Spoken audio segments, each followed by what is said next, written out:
Hey guys, welcome back. This is Snazzy, your all-time favorite. Today we are gonna see what if Goku adopted by Godzilla. So let's move on to the video. Somewhere deep within the vast emptiness of space of the seventh universe, a giant circular spacecraft floated between two asteroids. The ship vibrated as a massive power came from within. In the training room on the ship, Lord Frieza was currently training himself. He was surrounded by a new batch of Sabermen since the last few were embedded in the walls. The son of King Cold was doing his best to keep calm under pressure, and he didn't really exert himself while fighting the little plant people. The Sabermen leaped high into the air and came back down with their claws extended. But Frieza was able to quickly spin and use his tail to knock them back. The Sabermen were sent flying backwards from the attack but managed to turn and land on their feet like felines. One cocky Saberman launched itself again at Frieza. But Frieza slowly raised a finger before firing a death beam at it. The beam struck the Saberman in the chest, causing it to fall on its face before reaching the resurrected Lord of the Frieza Force. With a swift motion of his hand, he unleashed a wave of energy that cut the remaining Saberman down. The plant creatures shook on their feet before they fell to the ground dead. Turning his head up to an observatory room, he commanded, "I believe that's enough for today." "Why yes, Lord Frieza," Kikono replied through a microphone. The entrance to the training room opened and Frieza walked out. When he fully exited the room, the door shut behind him. Kikono and Berry Blue came to meet him in the hall. Though she could hide it, both Berry Blue and Kikono actually were sensing that Lord Frieza wasn't too happy with his training session. They were caught off guard when he said, "I know what you're both thinking, so say it." "It's just that," Kikono started as he began to nervously sweat, "we can tell that you're not entirely satisfied with your training sessions lately." Frieza closed his eyes as he began to think about his subordinate's words. Then he said, "I hate to admit it, but you may be right." This surprised both Kikono and Berry Blue as they looked to their lord in shock. Then he pondered aloud, "I do wonder what makes the training of my enemies much different from mine. I've gone through training with gravity, against multiple opponents, and even learned a few new techniques." His face became twisted with anger and frustration as he said, "But no matter how much I try to raise my battle power, or try to find a strong ally such as the likes of Broly, though that fusion technique may seem unlikely for me, especially that I don't know it." A white aura ignited around the leader of the Frieza force as his anger grew and shouted, "So why can't I defeat my enemies no matter what I do?" Both Kikono and Berry Blue had to shield themselves from the wind being generated by Frieza. Only when it died down did they lower their arms. They looked to see that Frieza was walking away. Berry Blue levitated off the ground and followed Kikono as they raced after Frieza. Kikono then suggested, "If I may." "What?" Frieza harshly demanded as he glanced back to them. Kikono gulped before saying, "Although you've raised your power quite greatly, and in search for mighty warriors to join our cause," Frieza thought about what he said. He remembered the grueling training that he had endorsed himself after his first resurrection. Not to mention the warriors that he had disposed of after their defeat from Goku's son and their friends. Then he remembered dying at the hands of Goku just before he could try and destroy the Earth. His memories of Goku telling him of the Tournament of Power, his newly founded resurrection, and the whole incident with Broly. Looking back over his shoulder, he said, "And what is your point, exactly?" "All I am saying is that when one thinks about it," Kikono started as he continued to sweat, "that the saying that you wish your revenge on and Vegeta are practically because of not only their training, but during your latest encounters with them, they've practically had a higher power with them. Such as Lord Beerus." Frieza took a moment to think back to when he returned in the attempt to take his revenge, the tournament and the Broly incident. His eyes widened as he thought back when he remembered that by Goku and Vegeta's side they basically had Lord Beerus, the god of destruction for Universe 7, or his angel was. The thought about that made his blood boil. Then turning fully back to his minion, he asked, "What exactly are you saying?" "That I need to find some kind of higher power of my own." Kikono tried to say, but the words got caught in his throat. Then he said, "If the advice actually helps." He does have somewhat of a point, my lord. Berry Blue agreed. A smile appeared on her face as she said, and I may have found something. Both Frieza and Kikono looked to her in surprise. A look of interest appeared on Frieza's face as he requested, then do bring what you've found into the light, please, Berry Blue. Yes, at once, my lord. Berry Blue said as she floated past her leader. Frieza and Kikono then followed her as she explained, it was a little side project when we were investigating for the legends for the Super Saiyan and the Super Saiyan God so long ago. Though we initially learned that two transformations were thought to be myths, I did stumble across something that seemed very interesting. And what might that be? Frieza asked as Berry Blue stopped by a window and descended to the floor. Berry Blue then glanced back and said, it was in a scroll that I read and found out that there was something that was not only feared by the 12 destroyers and Kai, but was feared by the Ami King himself. This completely shocked both Frieza and Kikono, but mostly Frieza. But then his face hardened as he questioned, and did this force have a name? Kakarot asked. All records of a name were regrettably removed and destroyed since no one had seen the destroyer of destroyers. Berry Blue informed them. Her smirk stayed as she said, but I had read that it was banished to an alternate universe. An alternate universe? Both Frieza and Kikono questioned. Frieza then became annoyed when a vein appeared in his forehead as he said, Berry Blue, we don't have time to chase down fairy tales, nor do I have the patience for it. And yet, the so-called fairy tale of the Super Saiyan and Super Saiyan God had actually turned out to be real. And I don't mean to bring back too much pain from memory. Berry Blue pointed out. Frieza grunted as he looked down and thought that she had a point. Then she questioned, and do you know of the scientists I have under my employ? Yes, I am quite well aware. Frieza said as he crossed his arms. She then informed, I had them look for anomalies that indicate a way to this alternate universe. Her left eye narrowed as she said, or should I call it the Forbidden or the Forgotten Universe 13? Universe 13? Kikono questioned as he looked to Frieza. Then turning to his master and waving it off he said, my lord, let us forget about this. Everyone who should know knows that this fabled Universe 13, should it exist, is fully off limits. Anyone who tries to travel there are either stopped or never return. But Frieza was now lost in thought as Berry Blue's words started to nag on his mind. Frieza then questioned, and what have these scientists dug up? That there is a slight fracture between space and time. Berry Blue replied. Then she said, it is the perfect spot to cross over to another universe. But the most effective way to open the rift is to create a collision shock wave from a clash from a truly great speed. And would that work? Frieza asked. This surprised Kikono as he asked, my lord, you're not seriously taking this seriously? Frieza silenced him with a stern glare. Then with a nod to Berry Blue he said, well, Berry Blue. The scientists were able to run the simulations and have found that it is quite possible. Berry Blue said with a smirk. This interested Frieza as he then asked, and is there anywhere in particular that this must happen? If you'll follow me, my lord, I shall. Berry Blue said as she then floated away. Frieza and Kikono followed behind the blue-faced woman through the halls of the ship. They stopped before a door where Berry Blue tapped a series of keys and gaining access to the room. The three then stepped inside as the lights came on around them. The room was surrounded by many computers and in the middle of the room was a computerized table. Berry Blue hovered next to the table and pressed the right keys as she said, this is where they found that the strongest rift lies.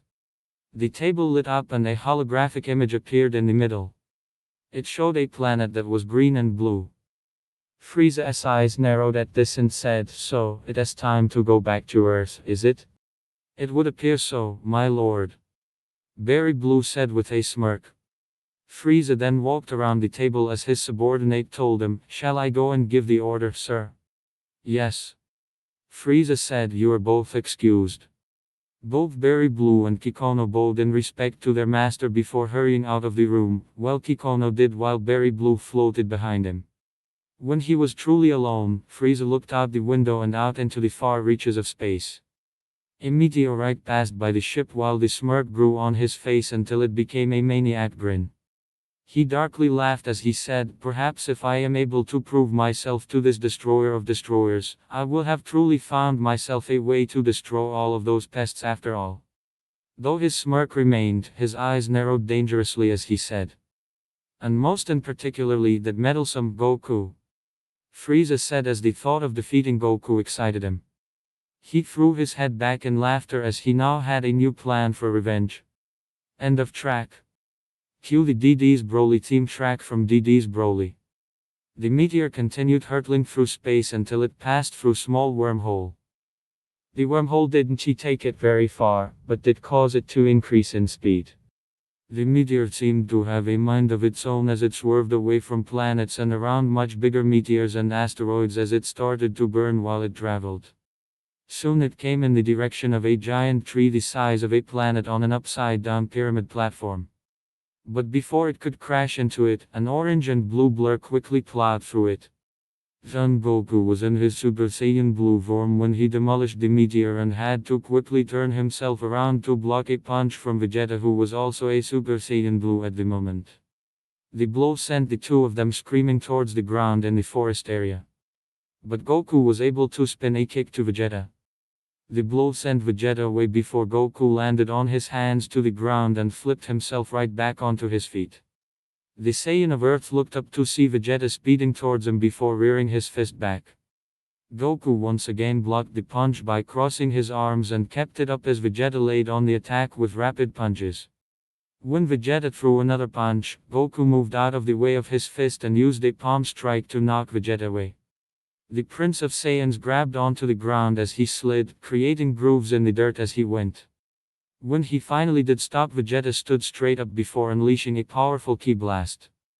Goku braced himself with an arm raised and smacked the blast away into the sky. Using his own ki, Goku came in for a punch. Vegeta reared his own fist and the two met.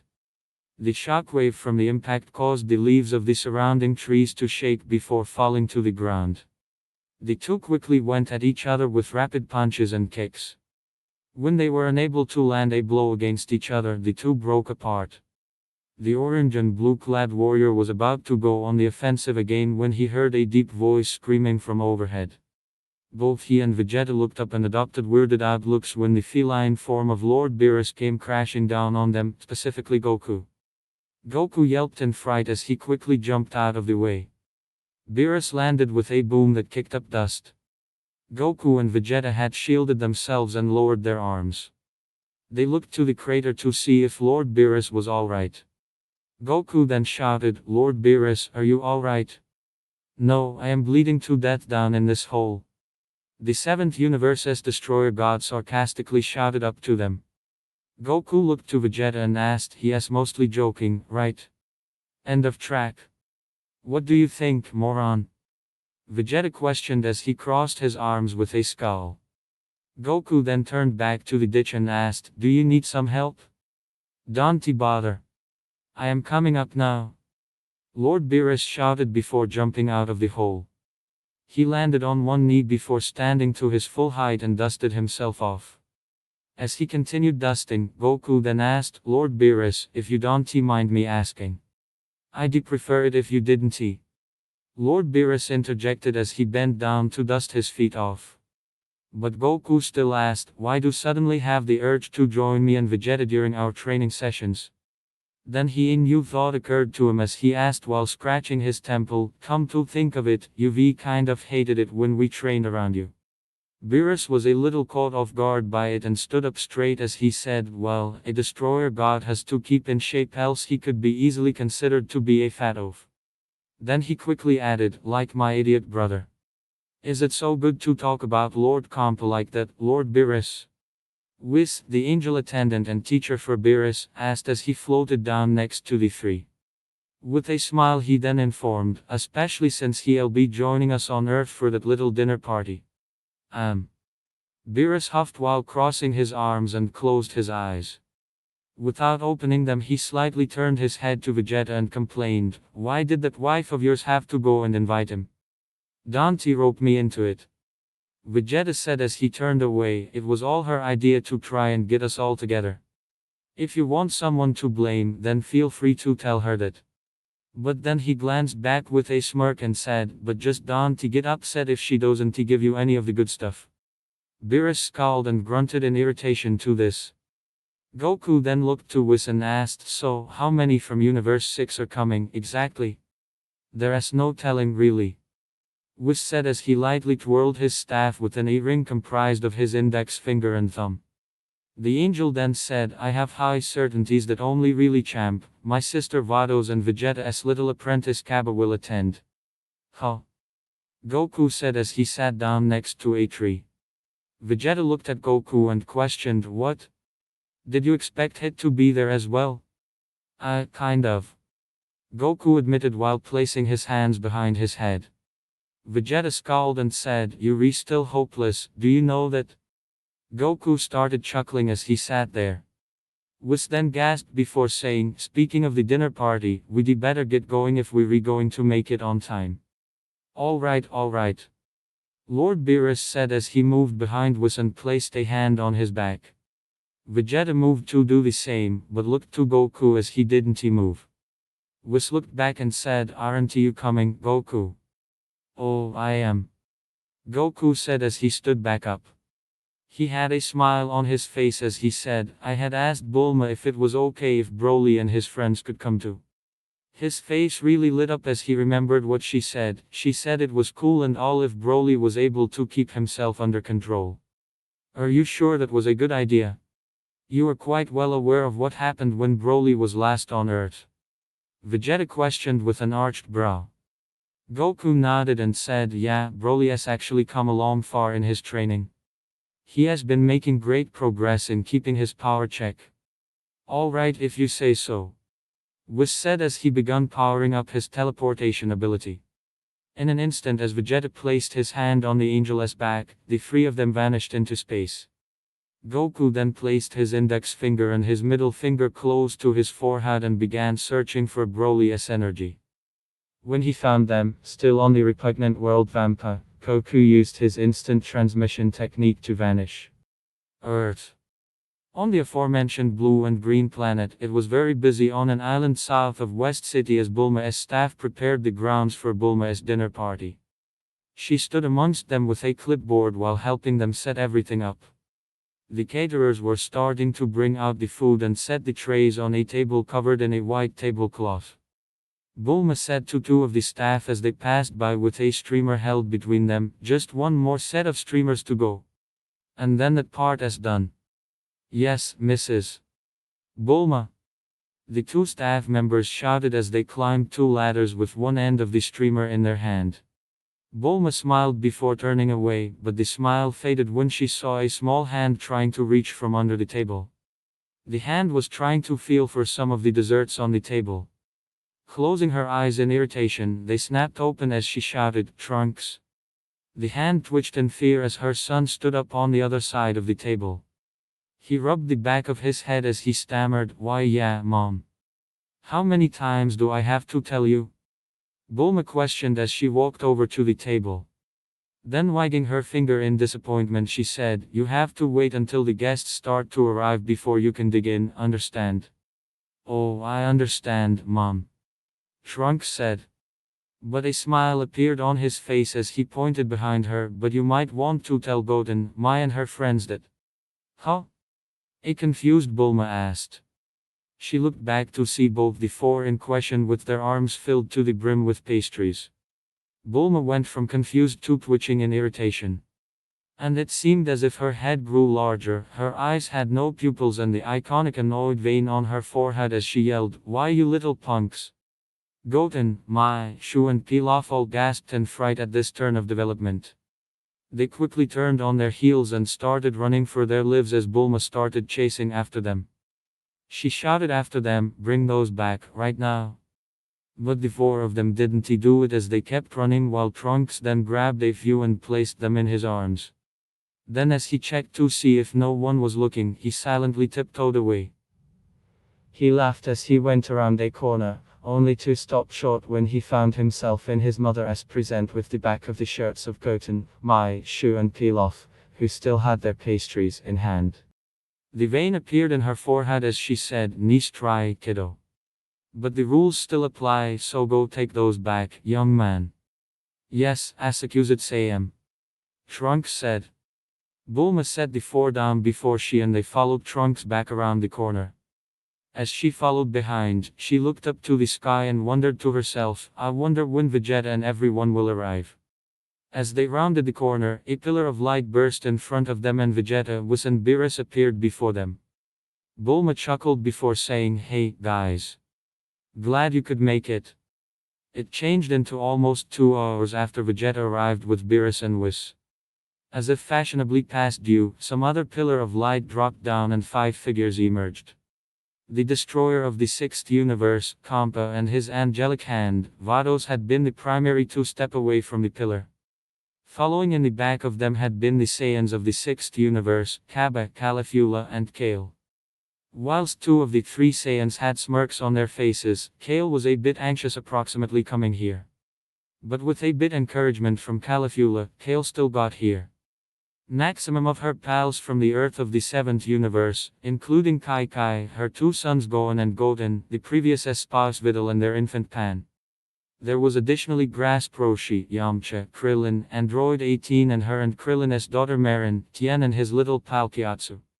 The Namekians Piccolo and Dend with the latter's assistant Mr.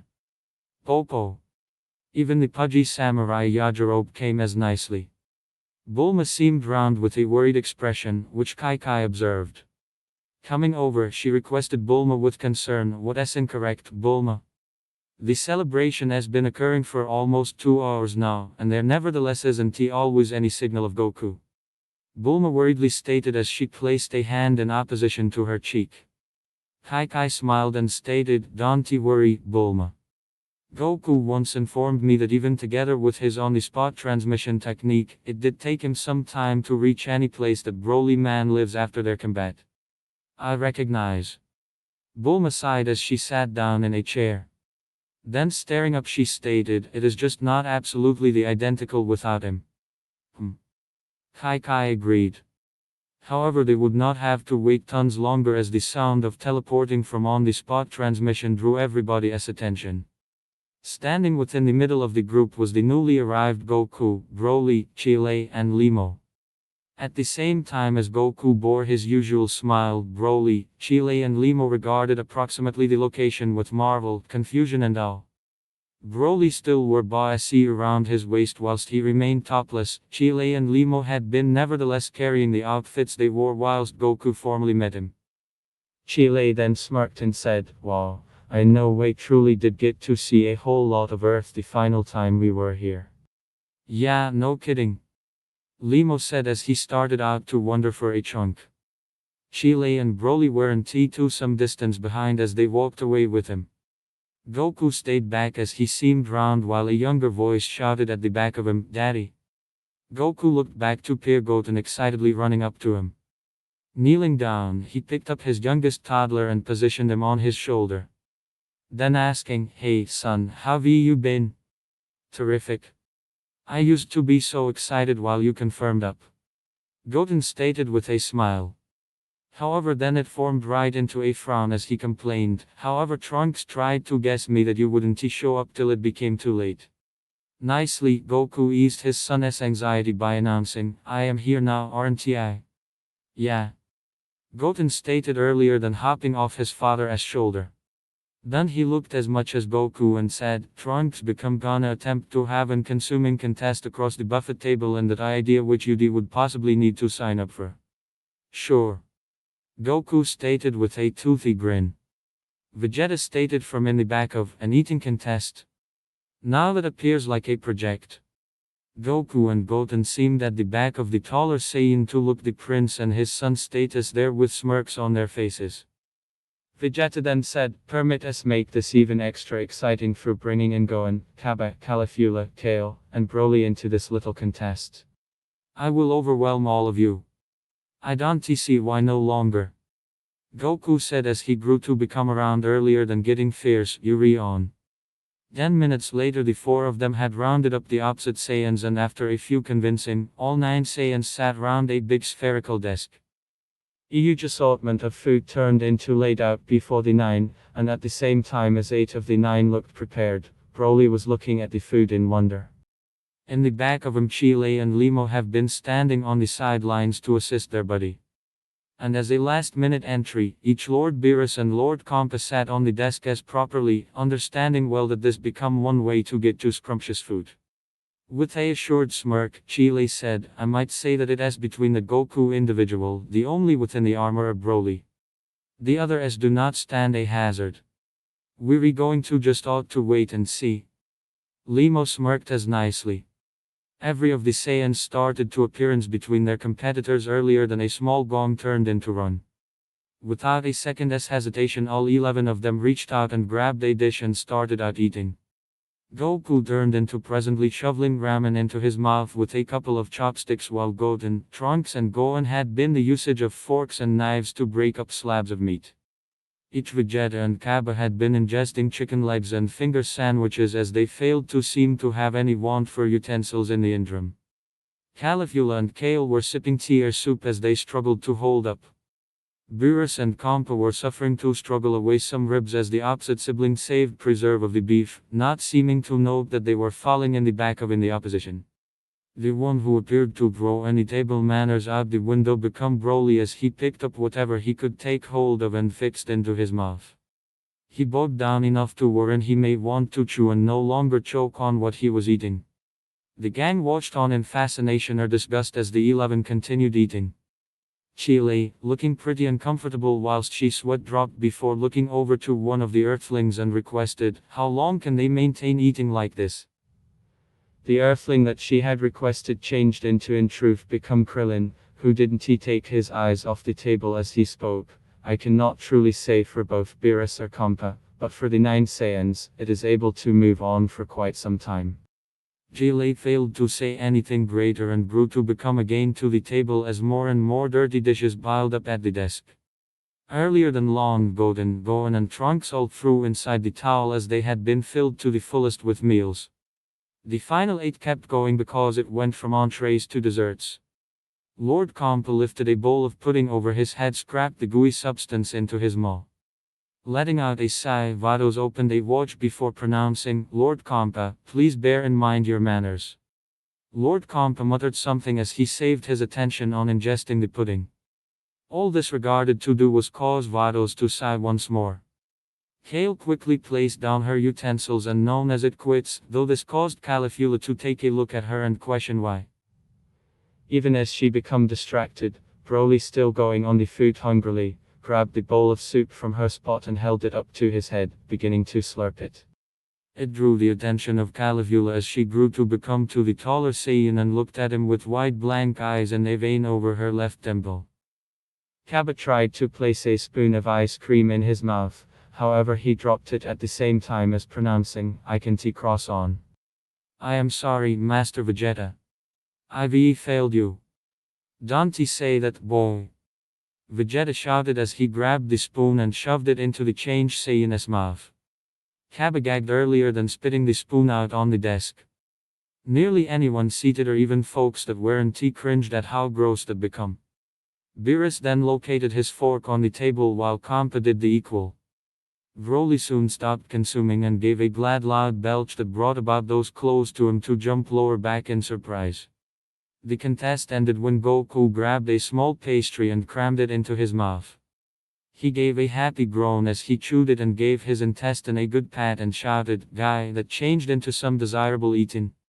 I suppose that it is safe to say who won this little contest." Bulma said with a giggle. All of the other guests began to giggle from this.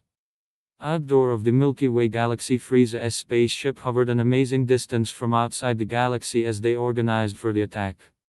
Frieza himself stood in his non-public quarters while staring out the most important window at the deliver. As he continued to consider how he could pull this off, the door to the room slid open. Stepping in turned into his pinnacle henchmen Kikono and Berry Blue, whom became protecting a briefcase. Both had been smiling as they came in the back of their master. Kikono cleared his throat before saying, Lord Frieza, we however Frieza reduce him off with a hand raised. Kikono stopped as Frieza diminished his hand and persisted to look out the window. Then glancing lower back the lord of his empire said, yes, what is it? Oh, it is simply that because you plan to go to this forbidden universe, the yellow alien started out, we thought that we need to hold contact with you. Frieza turned to the two and asked, and how would you recommend that I would be capable of try this? With this, Berry Blue stated as she held the briefcase before her. Then establishing it, the case lid lifted up and revealed a crimson-lensed scouter. Frieza seemed down at it earlier than arching a brow. Then trying to his henchman he wondered, and the way precisely might this gain me in any manner? Whilst Berry Blue saved her composure, Kikono have become afraid however still managed to provide an explanation for, well, ever given that your superb plan to go to Universe 13, we had our scientists got here up with a manner to hold in contact with you. They were capable of follow the essential communications technology into the scouter. Frieza pondered. Then after a second to think to himself he reached down and picked the scouter out of the case. He connected the scouter to his ear and it clicked on with a hiss.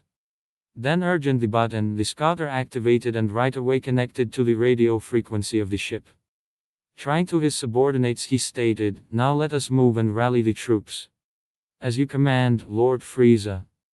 Berry Blue and Kikono said in unison. The three then exited the room with Frieza leading the manner.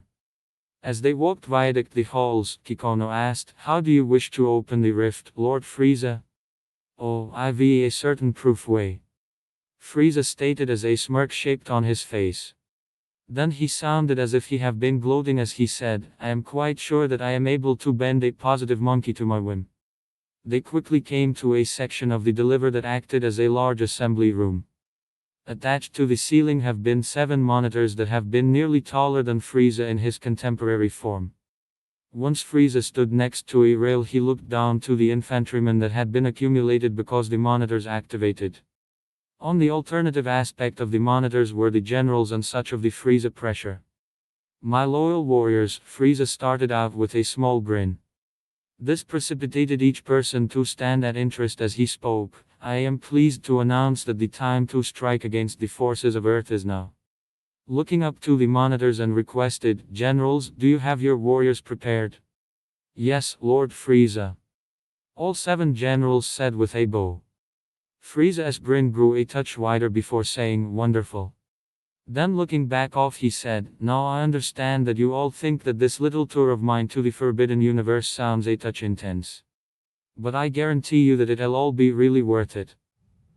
He appeared to every of them and said, however if there any of you who do now not desire to take part within the threat of a lifetime, please step forward. The infantrymen in Frieza's ship appeared to each other in an ease and did not pass, however one warrior, a soldier who seemed like a red minotaur with crooked horns, advanced and far away from the relaxation of the organization. Frieza kept his smile and stated, I thank you for displaying me your degree of braveness. The soldier was beginning to sweat as he was fearful of what his leader could do. And he became proper to be, because a second later he grunted when felt a short and sharp cane input his chest. His head shook as he slowly appeared all the way down to see a small hole in his armor. The soldier tried to talk, but best fell to his knees earlier than falling onto his face. The other infantryman seemed up to look Frieza together with his finger pointing to where the soldier stood. His smile morphed into a grim frown as he questioned, is there each person else who does not appear up to the venture? The final squaddies slowly shook their heads. The grin lowered back to Frieza's face and he stated, I am pretty satisfied that we ought to attain a know-how. Turning again to the video display units he requested, are your ships in vicinity? Yes, Lord Frieza. Every of them stated. Then Frieza requested, and also you do keep in mind how I need this operation to go. Affirmative, my lord. One of the generals stated. Frieza then said top. Then we are able to now begin. Turning his interest to all of his warriors he said, understand which your sacrifices will not be made and useless. And once we've got the only we need, he became dramatic and shouted, we shall carry each universe to its knees. This precipitated the soldiers to cheer in pleasure as they raised their fists. Frieza then shouted, "Start Operation Forbidden Doorway." Affirmative. Starting off Operation Forbidden Doorway. One of the generals shouted earlier than they and the other 6S video display units clean out. All the ships below Frieza's command started out to move towards the Milky Manor galaxy, or greater particularly the Earth. From inner his own ship, Frieza started out to snort to himself of his impending victory. Again on the Earth, Goku and absolutely everyone became playing a rousing bingo sport as they waited for the next call. However, just as the closing variety became known as Goku, Vegeta and Broly have been racing to fill inside the final clean, however a giant shadow unexpectedly loomed overhead. Every person at the birthday celebration and those not at it seemed up to peer a giant spaceship blotting out the sun overhead. The spaceship was big, black and white with a yellow windows across the outdoors. Goku and Vegeta stood up because the latter stated, "It is Frieza, no doubt approximately it." Cue the start of Frieza's military music. "Yeah, but what ought to he probably be doing right here?" Goku asked. They did not ought to marvel an awful lot because they deliver in some way become able to task and photo of the tyrant himself. An alert beeped from Bulma's watch, making her look all the way down to the small tool. Then looking at what changed into taking place, she regarded to the others and said, "You men, it is now not just happening over this city. It has been projected over 6 other foremost cities as well." "Without a doubt," Goku requested as he regarded to his pal.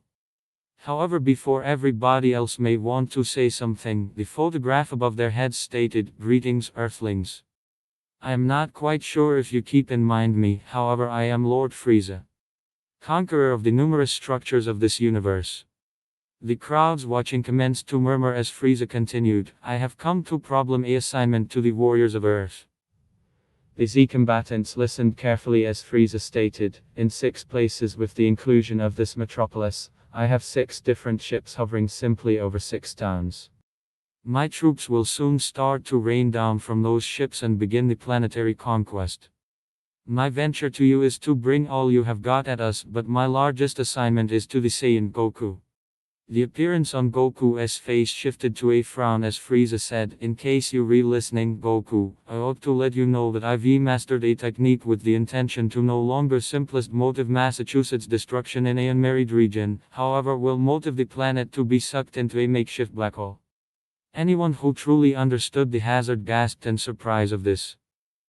The only ones that didn't recognize had been Trunks, Goten and Goku as the Saiyan seemed to Bulma and asked, "I forget about that's horrific proper." "Sure, it is terrible, Goku." Bulma shouted at his lack of expertise. This brought on Goku to flinch a little from her frustration. But then with a determined appearance he stated, "Don't worry, I am positive we can prevent them earlier than Frieza can use this darkish technique." "That remains to be seen, Kakarot," Vegeta said as his eyes didn't go away the projection. Goku looked to his rival because the prince stated, "We are extra than in all likelihood going to be going up against the majority of the Frieza pressure." Goku grunted as he seemed down in thought. However, then he perked his head up and stated, "Hi, I recognize, maybe those guys can assist out." He then gestured to the birthday party goers that may be greater than willing to combat. "I am more than willing to fight if my teacher will have me by using his side," Kaba stated like a true devoted pupil. Even though he would not show it, Vegeta emphatically stated, "Satisfactory, but simply don't get in the manner." "Yes, grasp," Kaba shouted and bowed. Caulifla rolled her eyes and whispered to Kale, "What a kiss up." Kale didn't certainly say something, however appeared a little anxious about it. The image of Frieza then said, "Additionally to this little game that I have give you, if I am met with each person different Goku, then I will not hesitate to annihilate the Earth. I am hoping that I have made myself perfectly clean on the concern. The assault will start in precisely 10 minutes. And sooner or later, to my most hated foe, Goku, you will find that I am currently positioned over a totally small island an amazing distance from right here. Have an awesome very last day." And with that said, the image of Frieza reduced off. The institution seemed to the facet as they heard screaming coming from the streets of the hazard of the invasion. Everybody appeared unsure about this. Piccolo then looked to Vegeta and asked, "What do you believe you studied Frieza is virtually planning?" "I haven't any idea, Namekian," Vegeta said as he too was curious about the tyrant's plot. Goku then clapped his arms together and said, "Welp, we Diaz nicely get started. How will you be so insistent approximately going into this fight?" Kai puzzled to her husband. Goku grew to become to her and asked, "What do you suggest with the aid of that, Kai?" "I suggest is why are you just dashing into this combat?" Kai puzzled after pinching the bridge of her nostril. Goku then looked bewildered at her and said, "You heard Frieza. He's launching an assault towards the earth and we ought to forestall him. And are you planning to face that monster, mister?" Kai asked even as getting up in her husband's face and wagging a finger at him. Goku took a brief moment to consider his desire of words before pronouncing, "Yeah, I used to be. And I am the simplest person who can, else Frieza will ruin the earth." Kai let out an agitated groan as she grew to become and appeared up to the heavens. However, then calming down, she closed her eyes, crossed her hands and stated, properly in view that there's no stopping you. Then she gestured to her two sons as she said, "Any of you, then I will be ready that allows you to come returned." However, then she grew to become on her heel, pointed a finger at Goku and stated, "However, I need you to come again to me in peace. Do you listen me, mister?" "Loud and clear, Kai." Goku stated as calmly as he ever may want to. A smirk appeared on Kai's face and he said, "Properly, this is right to listen." Then turning once more she pointed to Frieza's spaceship and shouted, "Now, take that crazed maniac down, Goku." Goku chuckled at his spice's enthusiasm and grew to become to the others. He pondered the state of affairs and stated, "IVM concept. And I assume it can work." This surprised most of the group as they listened closely. Goku then defined, by means of using my instantaneous transmission technique, if we divide into groups I ought to region you all near wherein Frieza's ship, so you'll have sufficient power to start the combat, after which I will cross-face Frieza and stop him earlier than he can unleash that technique of his. Vegeta, Piccolo and the non-fighters had been all impressed with this concept. Goten whistled and stated, "It is sincerely a quite properly planned, Dad. I realize." Goku said, sincerely impressed with himself. Then he had a huge smile as he stated, "I even amazed myself with it. Properly, we have a plan. But first," Piccolo said before turning to the Saiyans of the 6th universe and Broly and requested, "Can also we ask for your help in this combat?" "As I stated earlier then," Kaba stated stepping ahead, "I can fight so long as my grasp may have my help." Not one to mention it openly, Vegeta closed his eyes and hung his head as he stated, "Like I said, it is satisfactory by means of me, just do not get in my manner." Caligula driven the two aside and stated with a raised fist, "Even though I am possibly now not gonna be able to combat that freak, I nevertheless owe him for squashing our probabilities at some stage in the event. And I'll combat too." Kale stated, arising subsequent to her satisfactory pal. Caligula appeared to the opposite 6th universe Saiyan and slapped her return shouting, "Now that is what I am talking approximately." Broly stepped up and said, "Though I do not experience it as a whole lot as Kakarot or Vegeta, Kakarot has completed tons for me.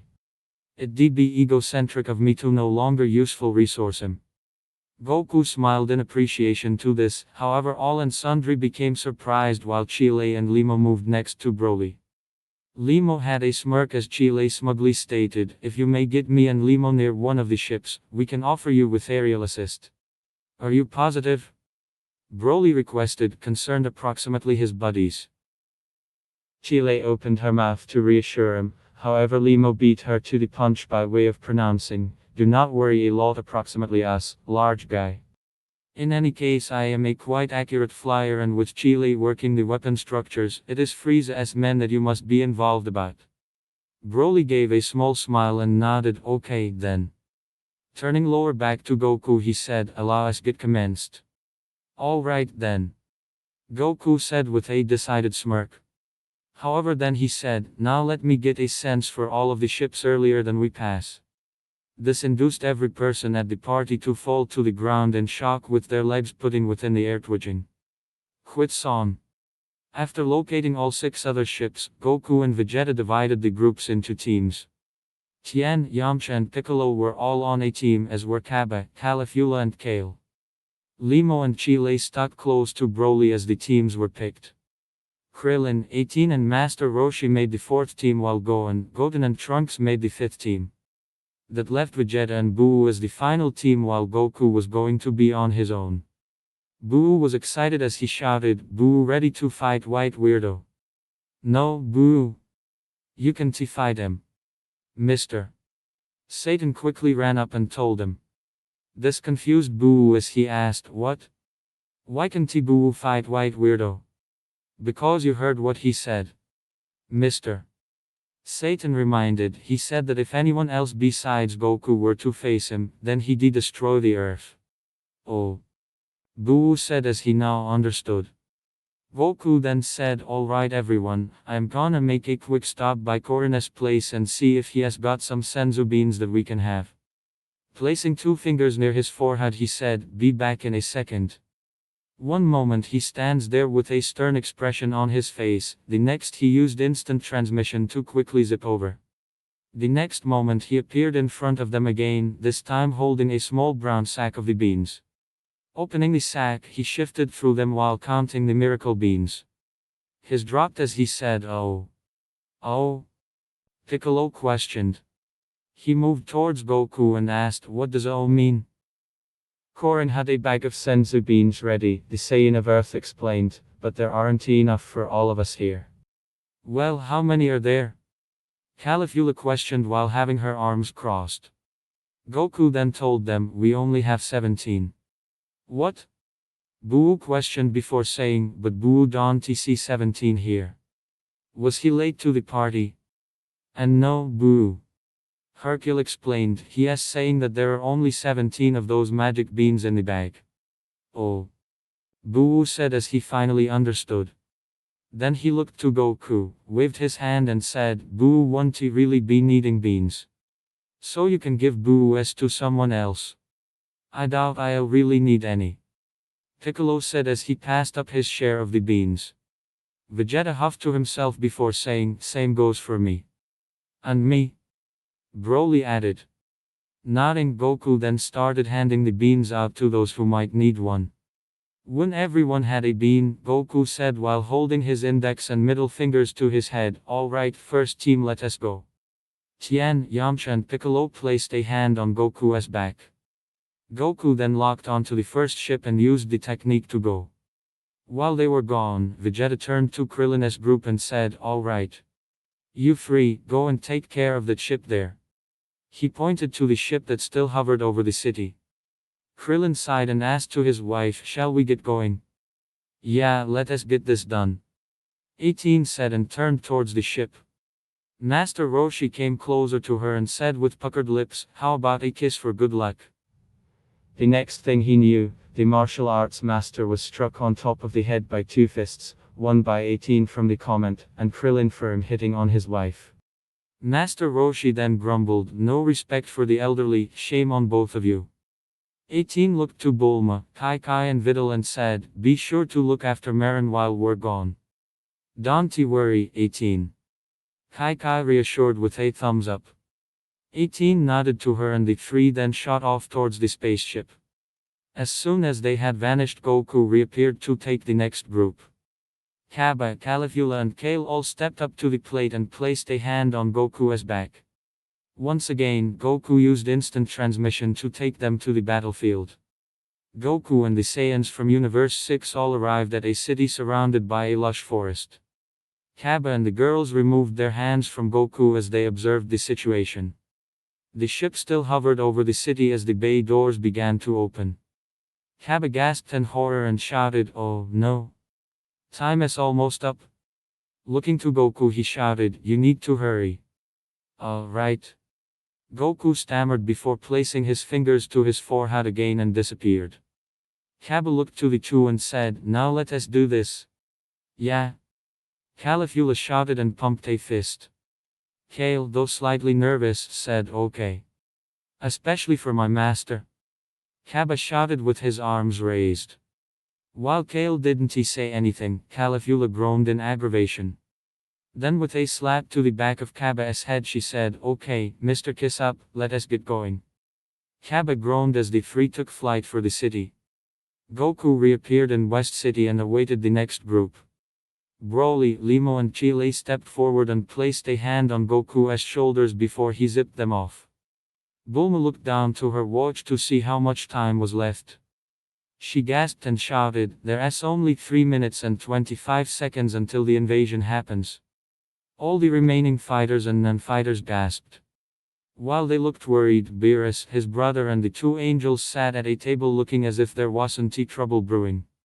However, something was plaguing Beerus's mind as he thought about Frieza's threat. While he knew that Frieza would somehow be able to destroy the Earth, he also knew of another secret the Earth kept. Turning to his brother and the two angels he asked, you don't suppose that fool Frieza has somehow found a way to get to that place, do you? Of course not. Kampa said as he wiped his mouth off with a napkin. Then he arched a brow and said, after the incident, we went to great lengths that any and all ways to the Forbidden Universe were sealed and Slasher lost. That stupid little pest Frieza of yours couldn't he have found out anything about it? But may I remind you, Lord Kampa, Vados said and turned to him, that even if the more conventional ways are unknown to the rest of the universe, there are still ways to cross over. Then she added, plus we all know how sometimes information on levels like this could eventually get out. Don't worry about it. Kampa waved it off. A smirk formed on his face as he said, I am pretty sure that our combined forces will take care of this little invasion and send that scoundrel running with his white tail between his legs. They didn't say any more as they watched Goku return. Trunks and Goku's two sons were the next group to go. Goku quickly whisked them to the fifth invasion spot. When he returned a moment he looked between Vegeta and Boo and asked, I wish the two of you luck. Oh, save your breath, Kakarot. Vegeta scolded with folded arms. Boo then asked, can we get fight started? A smile formed on his face as he said, Boo really want to continue with party. Don't worry, Boo. Goku reassured, we'll be sure to continue the party after this has been dealt with. Goku then placed his fingers to his head again while holding out his hand. Boo and Vegeta placed their hands over his before he used instant transmission yet again. They appeared close to a city that was located in the middle of a valley. The only thing out of the ordinary was the spaceship casting a giant shadow over it as it hovered. Goku took a step back and said, alright, I'll leave you to do it. I'll be sure to take care of Frieza quickly. Why? Vegeta questioned as he looked to his fellow Saiyan with a smirk and crossed arms. Then he mockingly asked, do you feel the need to come lend us a hand? I just don't want to miss out on the excitement. Goku shrugged. Vegeta scoffed and said, just get going already. Okay. See you two later. Goku said as he held his fingers to his head once again. Boo waved goodbye and shouted, bye, Goku. Good luck. Goku nodded to the pink fighter before vanishing from their sight. Vegeta and Boo turned towards the city as they watched as the Frieza force started to swarm out of the ship. Vegeta looked to Boo and questioned, you ready for this? Boo nodded twice with a huge grin on his face. Then without another word the two ignited their auras and flew down towards the city at high speeds. Before the invasion could start, Vegeta charged up a yellow sphere and launched it towards the Frieza force. The soldiers who saw it coming scrambled out of the way. The orb impacted the side of one of the smaller ships. The blast caused the small ship to careen out of control and it fell out of the sky. The ship crashed into the side of a mountain. Vegeta and Boo kept coming towards the ship and all the soldier. Goku appeared on the ground just underneath Frieza's ship. Looking up, he saw that there were intergalactic soldiers already waiting for him. Goku was about to get started when another gigantic image of Frieza appeared. The image smirked as it looked down on him. Greetings, Goku. I am so glad that you could make it. I've just left a few warriors of mine to keep you occupied. I am still preparing, and that is always such an embarrassment. Though I have no doubt you will be able to handle them. I'll be down in a few minutes. Ta-ta. The image faded out and the warriors of Frieza started to descend from the sky. A smirk formed on Goku's face as he cracked his knuckles. Then igniting his aura, he leaped into the sky towards the volley of warriors. Cue Paragus Rage Track. Goku rapidly sped towards the soldiers as they sped up as well. Goku maneuvered left to avoid one soldier and then right to avoid another.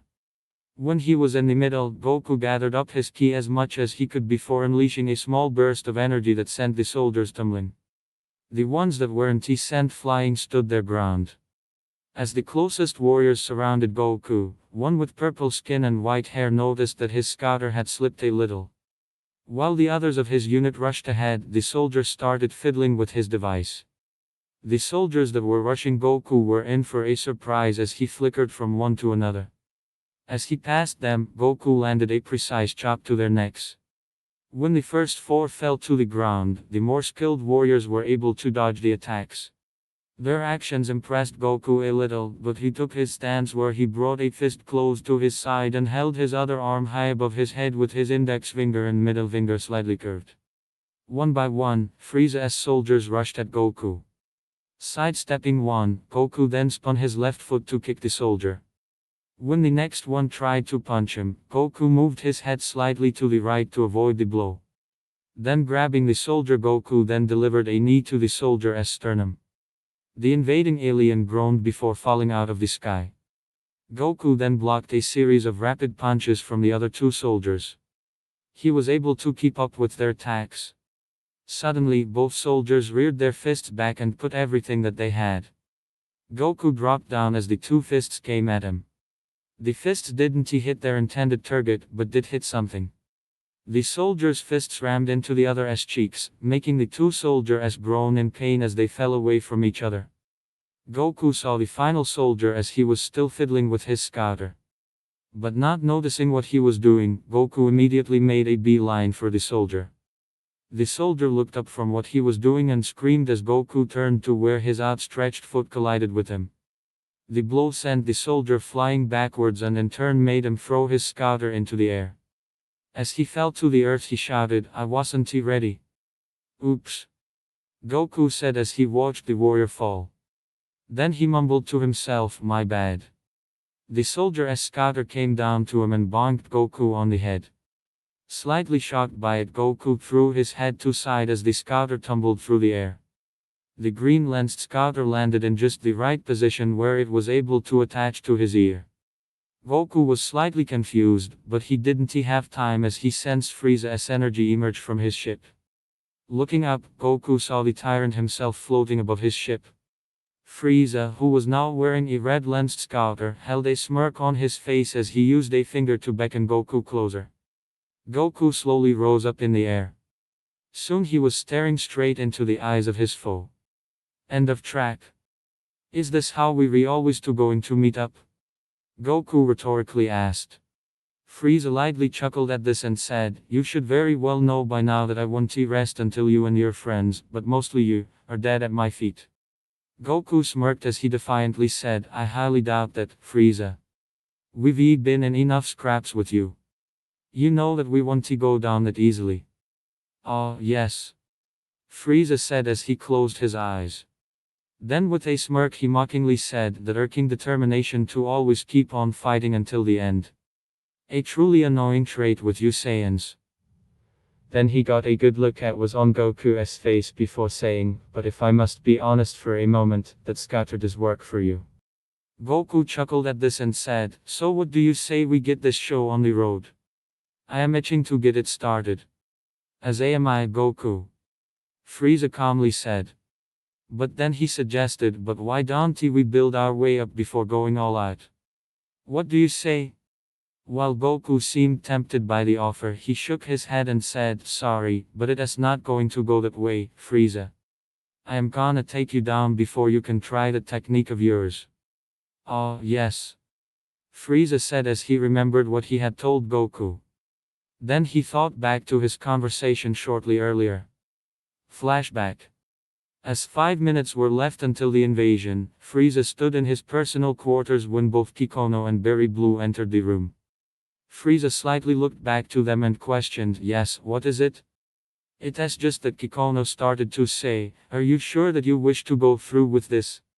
Then he made a point. "After all, even if this forbidden universe and the destroyer of destroyers does exist, we don't know what else may exist over there." "True." Frieza agreed. This confused Kikono as his master continued, "But then again, what rewards will be gained if one doesn't take the risks?" Kikono was at a loss for words as he stopped talking. Berry Blue then asked, "Are you prepared, my lord?" "Indeed I am," Frieza said with a confident smile. He started to walk out of the room while ordering, "Once the gate is open, be sure to keep all frequencies open." "Yes, Lord Frieza," Berry Blue said with a content smile. Frieza then left the room without another word. End of flashback. Frieza then looked as if he were pondering something and questioned aloud, "I am starting to wonder how your friends are doing around the globe." He smirked to Goku and said, "I doubt if they'll be able to hold my forces off." "Don't count my friends out just yet, Frieza," Goku said with a confident smirk of his own. "They can hold their own just fine." Meanwhile, in another part of Earth, Piccolo, Yamcha and Tien all had their hands full. The Namekian quickly spun around a soldier as he came at him before delivering a precise chop to the alien's neck. As that soldier fell, Tien did a vertical spin before kicking a Frieza Force soldier in the jaw. Even Yamcha was able to hold his own as he dodged punches from a soldier. Catching the soldier's fist in one hand, Yamcha was able to use the alien's momentum to send the soldier flying before him and buried his knee into the alien's back. Said alien groaned in pain while falling out of the sky. Tien pointed his index finger at a line of soldiers and shouted, "Doden Ray." A small yellow beam of energy shot out from the finger and flew towards the soldiers. The first soldier moved out of the way, but his two comrades weren't so lucky as the beam pierced their chests. Their eyes became white as they dropped dead out of the sky. The surviving soldier was about to go on the attack, but a quick green blur wrapped around him. The soldier struggled in Piccolo's grasp as Yamcha came in with a punch right in the face. The soldier slipped into unconsciousness before Piccolo released him. Yamcha looked to his two friends and asked, "Not to jinx us or anything, but is it just me, or do these guys not seem to be fully into the fighting?" "It does kind of feel like it," Tien hesitantly agreed, "but let us keep our focus on stopping them." Then he turned to where he could feel Goku's energy, and hoped that Goku can stop that monster before he can do any damage. "Then let us get the lead out of our pants and keep fighting," Piccolo said and looked to the still incoming warriors. The three then shot like rockets to meet the enemy. Caulifla shouted at the top of her lungs while having her fists together and bringing them down on her opponent. The soldier's eyes widened as the blow connected to his helmet. The soldier dropped down onto the ground as Caulifla ran past her downed foe towards the next. The soldier who had some sort of blaster over his hand aimed it at her, but she put on a burst of speed while delivering a roundhouse kick to the soldier's face. As the soldier fell back, the female Saiyan of the Sixth Universe grabbed the soldier by his uniform, threw him over his shoulder and sent him flying towards soldiers who were trying to gang up on an unsuspecting Kale. The soldiers grunted as their comrade barreled into them. Hearing the noise, Kale looked behind her and saw the soldiers as they laid there. Looking to her friend she shouted, "Thanks Caulifla." "You can thank me later," she shouted back. Caulifla looked around as soldiers still swarmed the skies. "We still got plenty of work to do." Both her and Kale ignited their auras as they shot to the fight. They came together as they simultaneously launched a blast of ki at a cluster of soldiers. The Frieza Force who weren't caught in the blast had to shield themselves of the light and power of the detonation. One soldier had barely opened his eyes to see two fists ramming into his face. The soldier's head snapped backwards from the blow. Caulifla looked around and questioned, "Say, where'd Kaba go?" Kale shook her head before a bright explosion loomed over their heads. Both girls looked up to see a bright sphere of light expanding and engulf many of the tyrant's forces. Kale pointed up to the sphere and said, I think I found Kaba. Ya think? Her friend said. Kaba's attack faded and revealed him to be the only one left from his fight. The girls quickly flew up to him when Kale asked, Are you alright, Kaba? Yeah, I am fine, Kale. He said as he took a breather from the exertion of power. Wiping the sweat from his brow, he said, But we don't have time to take it easy right now. Got that right, Kaba? Caulifla said as she slapped him on the back. Kaba looked at her with a deadpan expression before their attention was returned to the attacking warriors. All three Universe 6 Saiyans smirked before igniting their auras and shooting back into the fray. Krillin and Android 18 weaved past energy attacks as they came flying at them. Master Roshi had let loose his max power form and clotheslined two soldiers. The soldiers tumbled from the blows when Master Roshi grabbed them by their legs. Then spinning them around, the Turtle Hermit launched the unconscious soldiers at more of their comrades. The couple of the team came up side by side before forming a Destruto disc in their hands and launching them at their opponents. The soldiers scrambled to move out of the way while the attacks were still able to cut into their helmets, uniforms or flesh as the yellow and purple attacks whizzed by.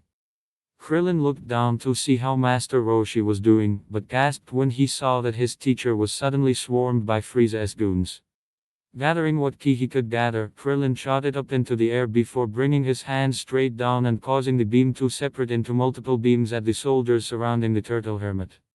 Speaking of said soldiers, they were about to go on the attack when they and Master Roshi looked up to see the beams coming at them. Master Roshi held his hands over his head to shield himself, but it proved to be unnecessary as the blast struck the screaming soldiers. The old hermit looked around to see that the soldiers were still floating but were covered from head to foot in soot. One soldier coughed up a cloud before they all fell from the sky. Master Roshi looked up to his student and gave a nod of gratitude. Krillin nodded back and was unaware of a soldier taking aim at him. But before the soldier could fire, Android 18 came in with a kick to the side of the soldier's face. The soldier slowly reeled in pain from the blow before he was shot flying through the sky. 18 looked down to Krillin and scolded, Next time, keep yourself aware of what is happening around you, not just for those around you. Yes, dear. Krillin said as he sweat dropped before charging back into battle. In their location, Broly pushed a ship down to the ground with one hand. He used his free hand to blast at other ships and soldiers. Chile and Limo were waiting on the ground, well more like running from laser fire as the other ships shot from above. Broly had just set the ship down on the ground and jumped down to the ground. Then forcing the ship's door open, he walked into the ship. The soldiers in the ship cringed in fear as they looked back to see Broly towering over them. Broly leaned down and looked them in the eye before saying, If either of you value your lives, then I suggest you get going. The two soldiers looked to the other before zipping out of the ship and leaving only a dust cloud shaped like them. Broly was a little confused by the outlines and waved them away with his hand. Then looking out the cockpit window, the Saiyan gasped when he saw that his friends had fallen. Quickly running out of the ship, Broly then leaped into the sky towards his friends. As the ship loomed over Chile and Limo's heads, the pilot in the ship heavily grinned as his thumb neared the button. But before he could take the shot, Broly came in with a kick to the ship. The two soldiers in the ship screamed their heads off as their vessel spun out of control before slamming into the ground. Broly looked to his friends and asked, Are the two of you okay? We're fine. Thanks. Chile said as she made a circle with her index finger and thumb. Limo, while rubbing the back of his head, said, Yeah, everything is good on my end. Gesturing with his hand, Broly said, Come on. I got the two of you a ride. Chile and Limo's faces lit up as they followed him to the ship he brought down. When they reached the vessel, Broly allowed the two in before saying, If you run into trouble, let me know. We will. Limo promised with a smirk. Chile held one as well as she said, But worry on yourself more than us for now, okay? Broly nodded with a smile before stepping away from the ship. The ship's door closed and hovered for a moment before taking off. Broly then ignited his aura and took off after them. Trunks and Goten kept close together as they were surrounded by many of the invaders. The two looked to the other before smirking to each other, then moving through the steps, the boys performed the fusion dance technique. Fu, the two half-Saiyans said at the same time as they rotated their arms over their heads, Sean, then swinging their hands the other way into fists, they finished Ha, and touched both of their two index fingers together. A bright flash of light blinded the soldiers as the two boys combined.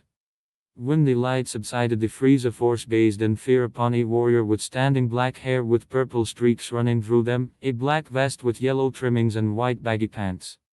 The new warrior then shouted in a distorted voice of the boys, "All right. Gotenks ready for some action?" Gotenks then hunched over as yelled while transforming. An instant later, another bright light glowed around him, and when it ended, the soldiers of the Frieza force cried out in fear. Gotenks now sported long, frizzled/spiky golden hair, no eyebrows on his face, and blue irises around his pupils. Gotenks Super Saiyan 3 smirked as he arrogantly declared, "Now you guys are really in trouble now." Igniting his aura, the fusion quickly dashed between the soldiers and delivered precise punches and kicks to the enemy's bodies. The soldiers who weren't attacked rushed forward with a battle cry. Gotenks blocked the bunch from one soldier and moved out of the way from a kick. The kick crashed into the soldier who had tried to punch the boy and made the soldier groan in pain. But instead of falling, the kicked soldier looked to his comrade and shouted, "Oh, I am gonna kill you for that." Both Gotenks and the soldier were surprised as the injured soldier shot past who he was supposed to fight and instead turned on the one who kicked him. The soldier grappled with his comrade and pushed them both away from the battle. Gotenks looked to all of the other soldiers and said, "While they have their little spat, let us just keep going." The rest of the soldiers who were floating around them slowly nodded. Their faces turned into scowls as they charged towards the fusion. But Gotenks kept his smirk as he braced himself. Before the Frieza force could reach him, multiple shots of energy flew at them. The soldiers held their arms in front of their faces as the shots ignited in front of them. Gotenks looked up to see Gohan descending before them, and the older half-Saiyan looked back to the fusion. Gohan's face had a scowl before turning into a smirk, and he jokingly said, "Are you getting soft on me, boys? Or are you just waiting for me to pull your butt out of the fire again?" "Yeah, right, buddy boy," Gotenks shouted before flying at the soldiers. Gohan chuckled to himself and then flew after the fusion. The Frieza force gave war cries as they flew into battle. The two fighters of Earth started flickering in and out of their vision as they started attacking them quickly. One soldier tried to predict an attack and turned to throw a punch, but Gohan was able to catch the invader's fist and said with an impressed smirk, "Not bad. If you had a bit more training then you'd actually do a lot better, man." The soldier scowled at him before trying to throw another punch, but Gohan blocked it with his knee. Then pulling the soldier forward, he met him halfway with a headbutt. As the soldier stumbled backwards through the air, Gohan followed up with a roundhouse kick to his face. As the soldier fell from the air, another soldier was able to put Gohan into a headlock. But Gohan wouldn't go down so easily as he swung his elbow back and struck the soldier in the gut. When the soldier released him, Gohan then spun around while flinging an orb of ki at him. The impact caused the sphere to detonate and send the soldier flying backwards. Gohan looked around to see how Gotenks was doing and saw that the fusion was quickly going back and forth to lay a flurry of attacks on two soldiers. Seeing how they were doing alright, he let them be.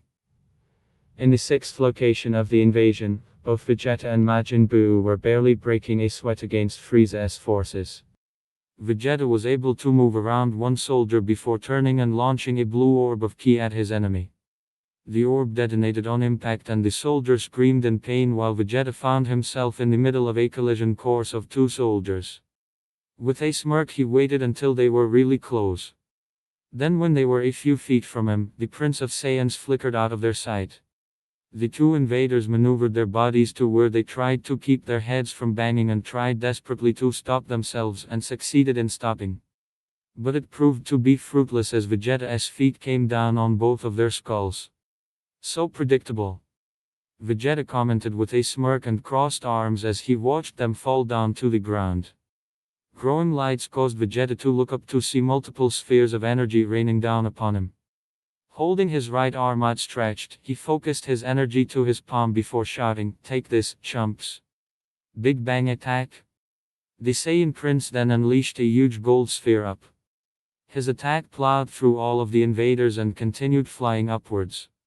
The soldiers tried to scramble out of the way, but some were caught in the blast. Vegeta watched with low interest before moving on. Elsewhere, Buu was enjoying himself by turning soldiers one by one into some kind of candy with his turn into chocolate technique. The soldiers tried flying away, but Buu waved the appendage on his head at one soldier before blasting him with a stream of purple energy. The unfortunate soldier screamed as his entire being was being converted into a sugary delicacy. His screams stopped when the energy stopped with a pop. The soldier's candy form was about to fall out of the sky when Buu came in with his jaws wide and swallowed the chocolate soldier. "Hey, Buu!" Vegeta shouted from above. Buu looked up to his teammate to see that Vegeta was beckoning him. Buu quickly ascended to his teammate's level and asked, "What angry guy want?" Buu was having fun with White Freak's friends. "First off, why can't you bother to remember my name? You can remember Kakarot's Earth name." Vegeta reminded as a vein was visible on his forehead. But then he took a deep breath before pointing up to the spaceship, "And I am sensing a big power level from inside. So be on your guard." Buu didn't say anything as he looked up to the ship too and waited to see what they were up against. Goku and Frieza hadn't made a single circulate against every other. Frieza nevertheless had his smirk and bragged, "Even though most of my forces might not be a lot towards your friends, it may not be long till they run into someone on my aspect which can hold up with them. I am without a doubt confident that they could manage anything you throw at them, Frieza." Goku shot returned. Then assuming his stance he said, "Permit us get started out, let's." Frieza spread his palms wide and said, "I shall be happy to oblige you, Son Goku. Especially need to it mean that I am able to have my revenge." However, first he pressed the button on his scouter and said, "Generals, it is time to reveal the troops the meaning of electricity." "Sure, Lord Frieza." Voices shouted into each his and Goku's scouter. Goku winced from the loud severe voices in his ear and stuck his pinky into his ear to dislodge what discomfort there was. Then clenching his fists and bringing his arms nearer, Frieza powered up with a yell. A white air of mystery ignited around the tyrant. With a grunt of his very own, Goku transforms right into a extremely good Saiyan within the blink of an eye fixed. The two enemies seemed to the other with intense stares. Then with none hesitation they released themselves at every other. They reared their fists returned as they were given nearer before slamming them together. The shockwave reverberated through the air and signaled that the war was on. Goku and Frieza shot backwards earlier than launching multiple orbs of energy at the opposite. Each shot impacted against the alternative side and created a large smoke cloud upon detonation. Frieza flew high above the smoke cloud and held his index finger in front of him earlier than firing a demise beam at his most hated foe. Goku waited till it changed into close enough, after which back exceeded the beam away. Frieza then held each hands over his head and channeled his energy into dying discs. With a yell he launched them at Goku, who became able to keep away from them. But Frieza smirked as he became able to manipulate his assault to make it come lower back. But having dealt with this approach before, Goku somersaulted backwards earlier than launching two greater orbs of ki at the power discs. Both the orbs and the discs exploded upon collision. As Goku waited for the subsequent assault he notioned to himself, "Desire the others are doing okay." Vegeta and Majin Buu had been still ready to look who was coming out of the deliver. On top of the deliver, the giant hatch in the center unfolded and one in all Frieza's generals levitated out of the deliver. This standard had 4 horns on each facets of his pink head, even as his elbows sported lengthy spikes. He regarded down to see Vegeta and Buu searching back up at him. The general smirked as he stated, "So, I'm up towards 2 of the many strongest beings of Earth, eh? I will enjoy this task." Extending each hands out huge he shouted, "Come and face, Standard Israel. I recognize of you." Vegeta stated as he recalled from his past. Buu appeared to him as Vegeta persisted, one in every of Frieza's top generals that nearly rivaled the Ginyu pressure. He won't be as robust as us, but he is strategic in conflict. I am flattered that you recognize a lot approximately me, Prince Vegeta. But I am afraid that it may not be enough to save you and your Crimson pal there. Popular Isro stated with his smirk nonetheless wide on his face. Bringing his palms closer, the overall of the Frieza force then pulled his electricity together with a yell. A green aura ignited around the overall as he then shot down in the direction of the two. Vegeta and Buu braced themselves for the battle. Gohan and Gotenks had completed dealing with the rest of the squaddies surrounding the ship whilst all of a sudden a yell from above made them appearance up. They saw an alien with a frog-shaped head screaming down in the direction of them in a red air of mystery. Gohan and Gotenks BD moved out of the way as the alien rocketed beyond them and impacted the ground with a truly loud increase. The two half of Saiyans descended from the sky and stood on the outskirts of the crater to peer what became of the invader. The frog-like alien stood to his full peak, which turned into shorter than Gohan, however nevertheless taller than Gotenks. The alien regarded back to them and stated, I am widespread Bogart, 2D most powerful fashionable within the Frieza pressure, and I am able to die for Lord Frieza as opposed to surrender. How Gotenks said with slumped shoulders. He seems to Gohan and says someone else in reality devoted. I'll say. Gohan agreed. Popular Bogart raised his fists high into the air and shouted from the top of his lungs as his red charisma reignited. Gohan and Gotenks jumped again whilst making ready themselves. As Broly treated the infantrymen that would fly, Limo and Chile had been being chased by way of all of the other ships. Chile was sitting on the weapon controls and was blasting on the chasing ships at the same time as Limo used his superior piloting abilities to try and keep them alive. Limo then sharply grew to become the deliver round and allowed Chile to let loose at the incoming ships. However, earlier than the alternative ships got close, an order became heard on the radio, attention all gadgets, stand down and go back to the deliver immediately. I am able to address these pests. Limo and Chile seemed to each other before trying to the chickening out ships. Broly changed into equally burdened because the soldiers who weren't subconscious or nearing dying began flying returned up to the main area ship. Broly fast made his way over to his oldest pals and asked, wherein do you believe you studied they re all going? Chile pressed the speaker button and said, it changed into everywhere in the radio that a standard turned into gonna pop out and face us. Then with a shrug she said, I wager we will simply ought to wait to as she wasn't in a position to complete whilst unexpectedly an electricity bolo collided with Broly. The Saiyan cried out in pain because the electricity coursed viaduct his body. Limo and Chile seemed in horror because it persisted. Broly started to fall out of the sky, but Limo turned into short and maneuvered the deliver to wherein it might seize him. As soon as Limo had the deliver stabilized again, Chile ran over to the downed Broly and requested, are you okay, Broly? I am best. Broly stated as he pushed himself onto his knees, I just need a minute to trap my breath. We may not have a minute, you men. Limo stated as he seemed out the window with huge eyes. Broly and Chile got here up at the back of his chair, best for their jaws to drop.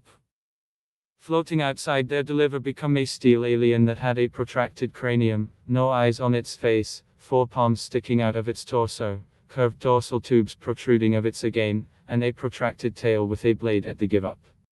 In a robot voice it stated, I am popular LV-532 and I used to be assigned to take at the Saiyan designated as Broly.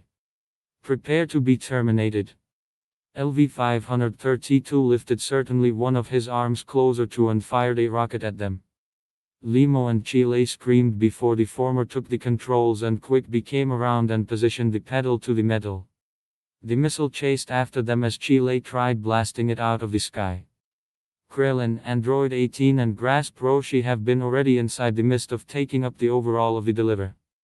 This popular became a hulking brute with purple skin and lower tooth that protruded out of his mouth. They flew out of the way as the overall fired a beam from his mouth at them, after which shouted, you three shall fall to the may of popular exiling. For you puny earthwads aren't ye healthy for me. Krillin and Grasp Roshi panicked as they scrambled out of the manner of the general's fists. 18 got here in with a kick to exiling his jaw and it made him stagger backwards. Krillin and Master Roshi hovered over her with their hands held near their facets and collected their ki.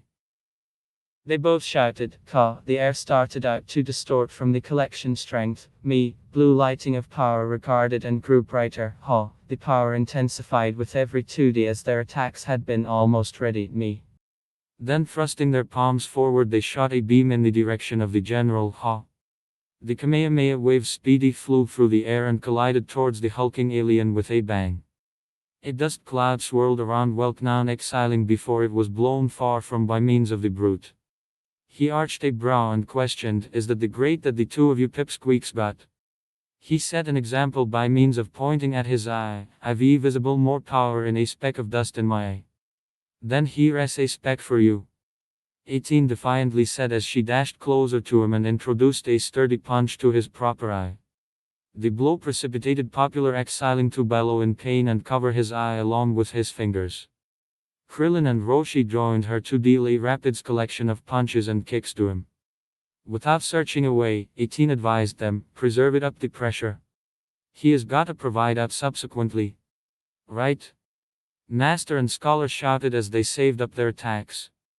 Kaba, Caligula and Kayla's jaws delivered to the same time after they saw the overall in their enemy ship emerge. Just like the tyrant invading Earth, this being was all white besides the spots on his forehead, shoulders and chest. Kaba then worked up the nerve and wondered, what are you doing right here, Frost? And joining up with Frieza? Their enemy turned into none apart from the teammate from the two tournaments that they participated in for their universe. The space pirate from the 6th universe seemed down with a smirk as he stated, whilst I may not be absolutely captivated with Frieza of the 7th universe, he has promised to help me claim my greatness. And that I intend to see this all of the manner true. Yeah, Caligula scoffed and rolled her eyes, like that monster Frieza is just gonna assist you do whatever. She seemed up to him and puzzled, cannot you see that he has just the use of you? Maybe. Frost admitted as he regarded away. However, he appeared lower back to the three Saiyans and stated, however he did promise that he could wreck planet Sadala for me. And I was all too thrilled. All three Universe 6 Saiyans gasped in horror to this. However, their fears quick grew to become to anger as they allow their rage purpose them to convert into exquisite Saiyans. With a yell all four opponents shot towards the offending side. Frost shot volleys of electricity at them, although all three awesome Saiyans were able to keep away from them as they came closer. When they had been close sufficient, all three of them fired a beam of power at Frost. Piccolo, Tien and Yamcha were all on the defensive as the general they had been going through shot towards them. Although the general had advised them that his call wasn't worthy of their ears, the invader had the look of a pussycat that seemed to be of Beerus and Compass race, however had a lot more fur than either destroyer had, now not to mention that this feline had smaller and rounder ears. Piccolo fell in the back of the two people and turned to stand his foe. Setting two arms in opposition to his forehead, Piccolo charged up power to his fingertips earlier than stretching his arm out and flying backwards at the equal time. With a powerful yell he fired, unique beam cannon. An orange beam with a spiral twisting round it fired from the Namekian's fingertips. The overall looked in wonder because the beam got here nearer but quickly moved out of the way. But unbeknownst to him, Tien and Yamcha had doubled back while he wasn't looking and fired a Kamehameha and Doden Ray at him. The overall seemed again as each attacks collided against him. He yelled out a pained grunt as his shape became enveloped by way of smoke. Piccolo, Tien and Yamcha waited to peer what had come to be of the overall. Appearance alive, you men? He asked, nevertheless kicking. Tien warned as he should nevertheless experience the general's electricity. A shape emerged from the top of the smoke cloud and revealed the general to be unharmed. Placing his hand outstretched behind him, Piccolo collected more electricity within his hold close. Then with a difficult fling he threw the orb at the general. The general didn't even turn as the orb got here at him, however fortunate for him his tail still swatted the energy orb lower back to the center. Piccolo gasped as his attack got here flying returned at him, and then his face twisted into a scowl as he changed into capable of swatted away from him. The general appeared to all three and jeered, "The three of you may not live on this come across. Particularly with assaults like that. We might not ultimate long," Yamcha said with willpower. "Tien become in settlement as he completed, but you may discover that we Earthlings are made of sterner stuff. So prepare yourself." Piccolo shouted as all three Earth defenders ignited their auras and sped towards the general. Goku and Frieza have been still going at it because the latter had the previous on the protecting while trying to use a chain of speedy punches and kicks and flying through the air. Goku became capable of feel while Frieza tried to strike him along with his tail and grabbed the appendage. Frieza yelped as Goku pulled him round and spun him in a circle. After a few excellent spins, Goku launched him towards the floor. The distanced tyrant became capable of forestall himself before he slammed into the dirt. With a growl he appeared back up at his most hated foe. Goku appeared down at him along with his teal blue eyes as he awaited the Darkish Emperor's next move. Frieza let out a yell of fury and shot back into the sky like an angry bullet. Goku braced himself as Frieza got here closer but became caught off guard when Frieza suddenly disappeared. However, thanks to his capability to feel another's electricity, he knew wherein Frieza was going to assault.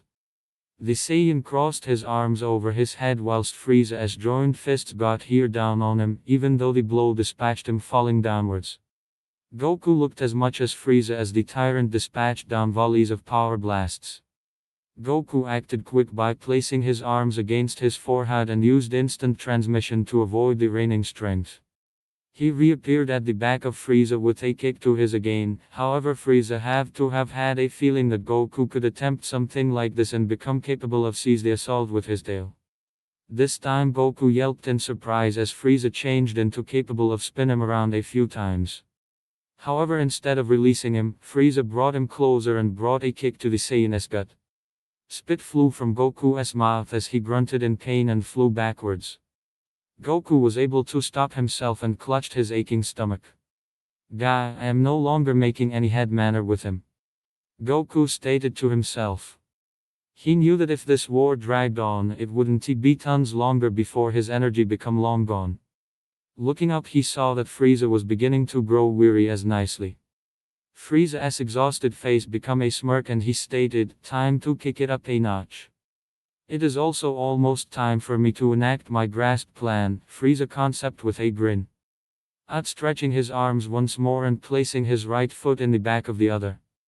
Then collecting his energy and yelled as a golden charisma enveloped his being. The blinding light brought about Goku to defend his eyes as Frieza converted. While the light subsided, it found out Frieza in his golden form. His golden shape changed into much like his normal form, with simplest the white pores and skin changed by using a more golden color. He with a determined look in his eye he stated, "My golden form is what I virtually need to perform my method." He regarded to Goku and goaded, "It would take an frivolously matched form in an effort to stop me." Seeming to take the bait, Goku introduced his arms nearer, closed his eyes, barely hunched over and gave some other yell as his hair grew to become from yellow to blue in a unmarried second. His Super Saiyan blue form sparked with power as he opened his still teal blue eyes. Then taking his stance once more he stated, "Let us see if that is enough to fit." "We will see," Frieza said along with his smirk. Goku smirked with dedication as he assumed his stance over again. The two stared every other down as darkish clouds rolled in overhead. Then with a yell each warriors ignited their auras and charged for every other conflict. Q. Godzilla foremost battles track, Goku and Frieza's fists collided and the shockwave was so robust that it caused the clouds round it to burn up to where simplest a giant fluffy ring with the relaxation of the clouds in the back of it. But neither combatant observed this transformation as they exchanged a speedy collection of blows against each other. When neither of them could gain an advantage, Goku and Frieza broke far from every different. Goku fired a volley of electricity orbs at the tyrant who speedy spun around and deflected all of them together with his tail. Whilst he stopped spinning he grunted an ache and spit flew from his mouth this time whilst he felt Goku's elbow bury itself in his sternum. His pained expression morphed into a livid scowl as he grabbed his foe's arm and retaliated with a headbutt. Goku stumbled, returned viaduct the air and become open to some other attack. Frieza smiled wickedly as he fired an power orb at Factor Blank. The orb collided with Goku and dispatched him falling speedy in the direction of the floor. The Saiyan crashed into the floor with a loud increase. Frieza regarded down with a glare to see if his enemy would upward thrust once more. A break-up second later, a pillar of blue mild shot out of the rubble. It turned into accompanied through leaning pillars of light earlier than the rubble erupted to reveal Goku standing. With a glare at Frieza, Goku crouched down earlier than launching himself into the air again with a fist reared lower back. Frieza's smirk lower back as he waited for his enemy. Piccolo's team had been definitely suffering with their preferred because the Tomcat slammed him and Tien into the floor. Yamcha laid on the floor a few toes from them and was groaning in ache. The human struggled as he rose to his toes. The overall appeared at the back of him and noticed Yamcha's status hunched over as he stared returned. The overall said, "You've got endurance, I will give you that, human. But it'd be first class in case you stayed down. IV were given a lot extra in me, cat guy." Yamcha stated with a smirk. The general stood up from and walked far from Yamcha's buddies. With a wondering look in his eyes he stated, "I suppose that due to the fact that I am going to kill you, you have to at the least know the name of the one who destroyed you." With a roll of his hand, the general bowed earlier than announcing, "I am Trendy T. And a while has come." "You realize, if there may be one thing I am without a doubt accurate at," Yamcha shot back, "it is creating a pretty excellent distraction." This stopped T in his tracks as it made him ponder Yamcha's words. With a look in the back of him, he noticed Piccolo along with his finger as pointing proper at him. Then looking overhead he saw Tien hovering overhead together with his arms forming a circle. T then questioned, "You sincerely suppose that you can defeat with such pathetic tries?" "Nope." Tien stated as Yamcha threw his spirit ball. T looked at the back of him and saw the attack coming.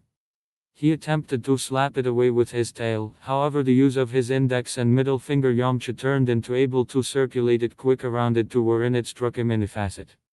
Even though the assault failed to harm him, it threw up a cloud of smoke and distracted him lengthy sufficient for Tien to apply his most devastating assault, Tri-Beam. Thankfully with Yamcha and Piccolo out of the way, Tien's attack caused Standard T to fall onto his knees. When the general stood returned up, Piccolo quickly seemed behind the pussycat together with his finger as a few inches from his foe's lower back. With a smirk he said, "You fought properly for a cat." Then his face have become twisted as he shouted, "Special beam cannon." Yet again, Piccolo's beam erupted from his arms and fast closed the gap. He yelled in pain as the attack burrowed its manner viaduct his flesh. He shakily looked down simply as the beam erupted from his chest. He yelled out in ache because the beam stopped and fell to the ground. The general laid there in pain and became his head slowly to appearance to those who defeated him. Piccolo, Tien and Yamcha walked over as the overall coughed.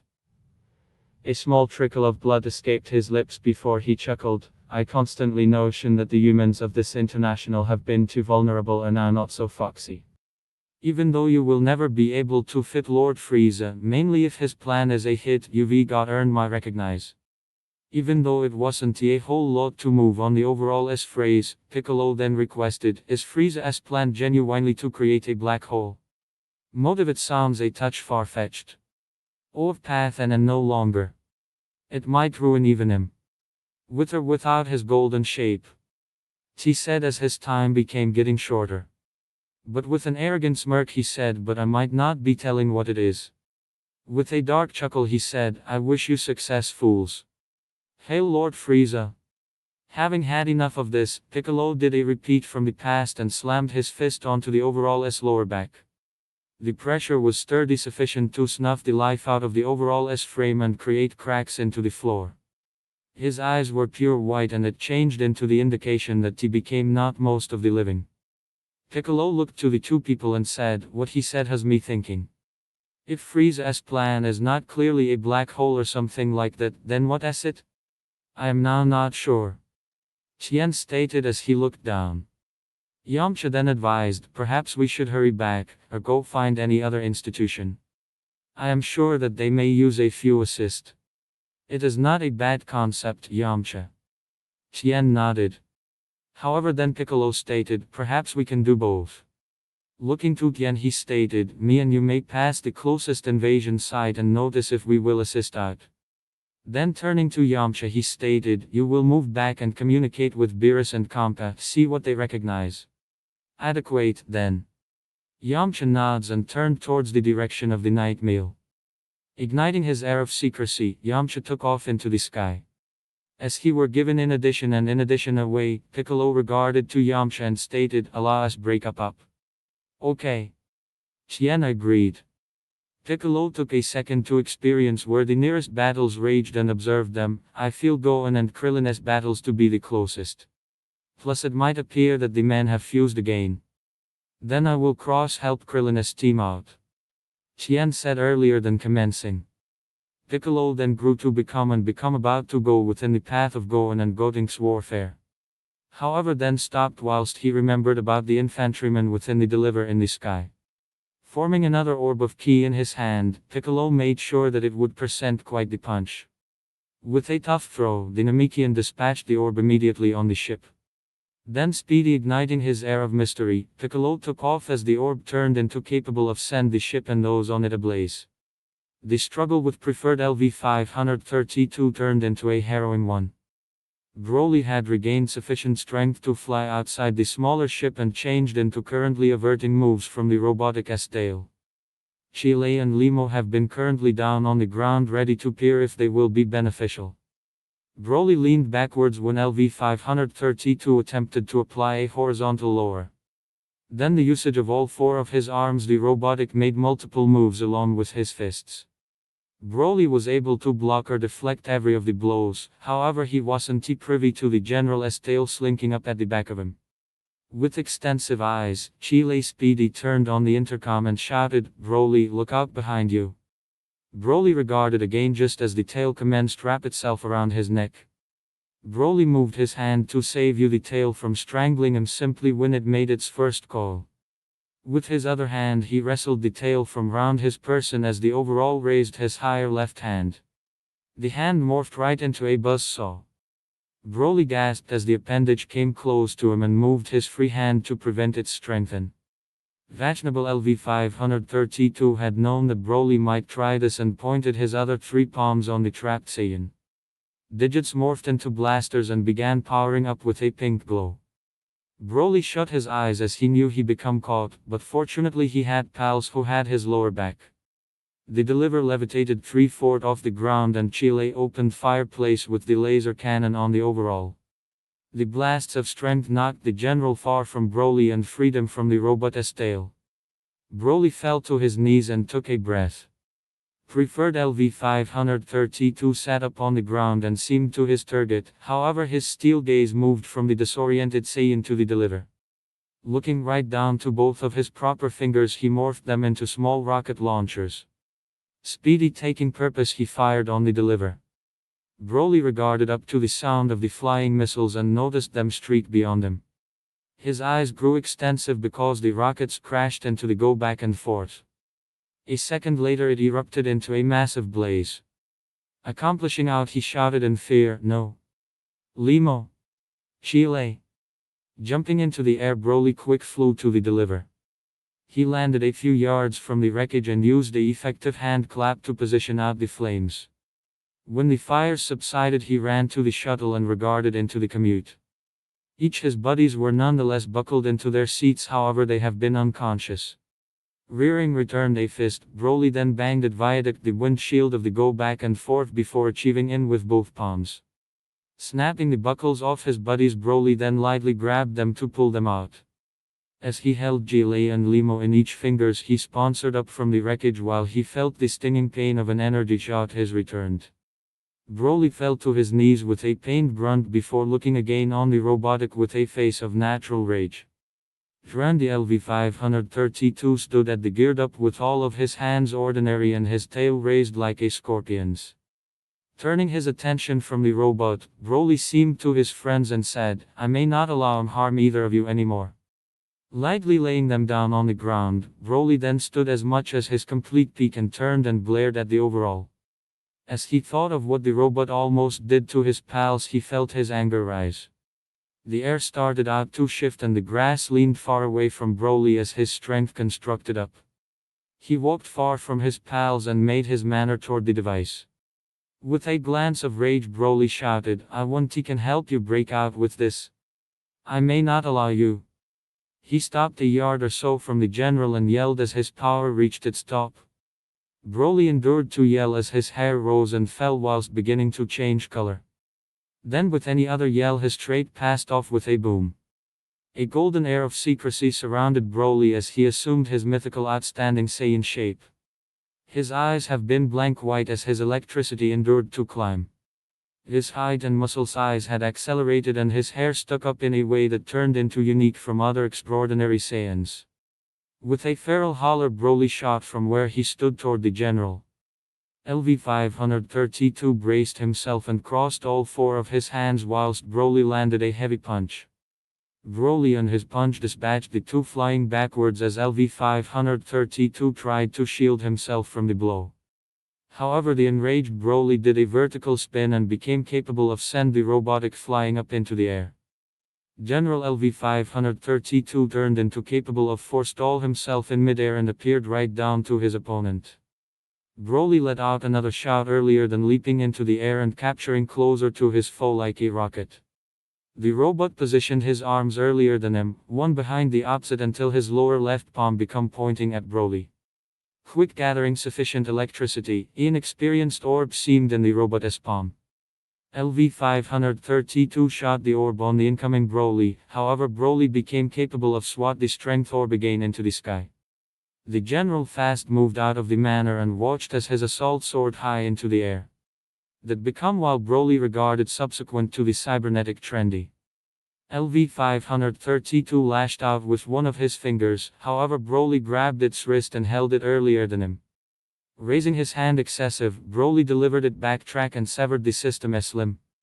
The overall subsidized far from his opponent and regarded right down to his ruined arm. Being a full automaton, he felt no real pain, but he might no longer show weakness toward any opponent. Focusing his electricity, he changed into capable of shape a new hand. Trying out the brand new appendage's capability, he clenched and unclenched it. Broly's wide eyes grew wide in surprise before his face twisted into one among rage once more.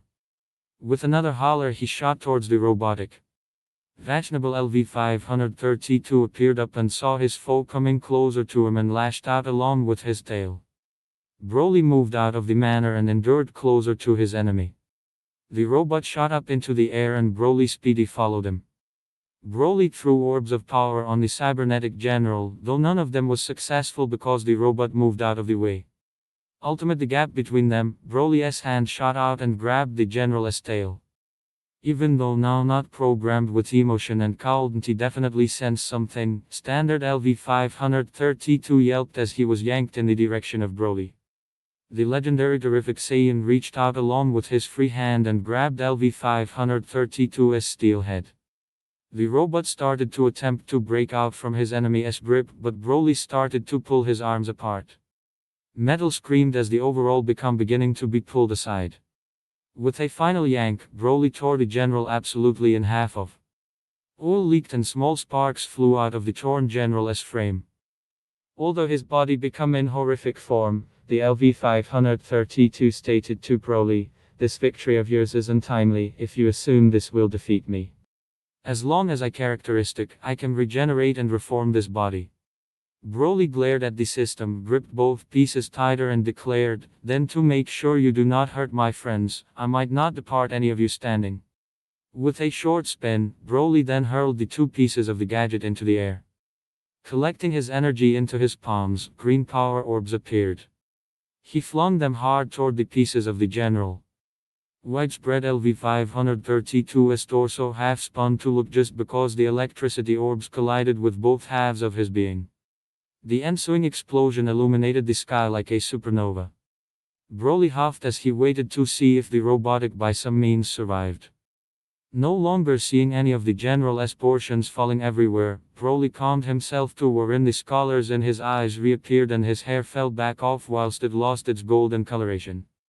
Broly became capable of calm himself out of his rage and took a deep breath. He regarded all the way down to in which his pals lay and saw them starting to stir. Speedy descending from the sky, he landed a few feet from them and ran over to them. Kneeling down, he requested, "Are you two okay?" "Why yeah," Chile said as she rubbed her head, "we're pleasant. A touch roughed up, but exceptional." Limo brought and sat up. Searching around, he noticed a few holes inside the floor but no signs and symptoms of the overall and requested, "In which s welk nan lv whatever. He is one." Was all Broly stated as he reached out with both hands. Chile and Limo took one hand and Broly pulled them as much as their feet. Seeing the deliver nonetheless floating above them, Broly stated, "Let us locate another scout ship for us to move back to the celebration. Shouldn't we see if any of the other teams else wishes any assist?" Chile requested. Broly shook his head and reasoned, "I sense the inexperienced one heading closer to one organization, one of the people in the direction of every other, and the alternative human is heading back to the celebration. I think that crew of Saiyans from the other universe have their vicinity covered. Prince Vegeta and that Crimson Man will be simply exceptional on their personal. And no one is supposed to assist Kakarot. If you say so." Limo said, not actually sure of leaving any of the other groups by way of themselves. Broly then grew to become around and stated, "Climb on my back and I will take us to the ship." Chile and Limo climbed onto the Saiyan returned and yelped whilst he took off into the air. 10 minutes later, Limo was able to release the locks, keeping the shuttle in region even as Chile and Broly kept the final squaddies at bay. Broly fired rapid balls of power on the infantrymen. Trying to the door, Limo shouted, "Broly! Chile! Brief, get in!" Neither of his friends hesitated as they ran lower back into the deliver. Fast pressing the previous few buttons, the door closed and the go back and forth commenced to rise out of the air. When they had been high enough from the ship, Limo said to Chile, "Did you get it achieved?" "Yep. Sabotage the principal floaters inside the main ship to make it drop in 30 seconds. Chile said with a grin. The three failed to appearance returned because the smoking deliver started out to fall out of the sky. Limo looked to the two and stated, "Fine work, you guys. The goons on the deliver will paintings tirelessly to fix it. However, I figured Broly's attacks would also reason Massachusetts' destruction and that might assist for our getaway." A noisy growth went off in the back of them and made them look out the window. Limo slightly turned the deliver so they may see. They noticed a flaming spoil of a spaceship hurtling towards the ground. Limo regarded away and stated, "I wasn't virtually watching for it to do this. Guess the group wasn't able to hold up with the protocols." Chile said. The trio did not say anything more as they flew off. Gotenks and Gohan's preferred proved to be tough as he had his clearly lengthy tongue wrapped around the fusionist's head. Gotenks permit a muffled yell as he tried to struggle the sticky thing off of him. Gohan changed into presently combating against the overall in near hand-at-hand combat, however he turned into able to fit Gohan's assault blow for blow. "Hold on, Gotenks," Gohan concept as he tried to land an attack. The boy stopped suffering as his shape became shrouded in a golden light. Each Gohan and widespread Bogart stopped fighting to see that Gotenks becoming undone. Thanks to the fusion technique finishing, Goten and Trunks have been able to escape from the overall stun. Goten let loose a sigh of relief and stated that become close. And truly gross. Trunks brought. They each regarded up to peer the tongue retracting. Appearing fast, each boys grabbed it and pulled it again. Bogart grunted in pain as his head jerked from their motion. Trunks taunted, "We got you currently, Frogman." This allowed Gohan to were available with a kick to the back of Bogart's head. The frog-like alien flew off a touch earlier than the men seemed to each other with a smirk, gave a very last tug and allowed go of the frog's tongue. Bogart turned into capable of prevent himself and appeared up to see the relaxation of his tongue fly up to his face and hit him sufficient to ship him flying backwards. Frantically eliminating his personal body component from his face, Welknown Bogart caught it back in and looked to the three boys with a glare as steam came out of his ears. The sight caused the two younger half-Saiyans to start guffing. The frog alien gave a shrill conflict cry and ignited his aura earlier than launching himself toward his foes. Gohan, Goten and Trunks braced themselves for the confrontation, however Bogart became attacked from at the back of Viaduct, a kick to the back. The boys smiled as they noticed who got here to their useful resource. Piccolo smirked to them before his gaze became to a glare whilst he looked right down to the general. General Bogart looked as much as the Namekian and shouted, "What passed off to the cat?" He fell on his face. Piccolo replied, "Just like you may." "Huh? Fat's chance." Bogart jeered. He pointed to Piccolo and said, "You took at the maximum cunning, yet one among our weakest generals.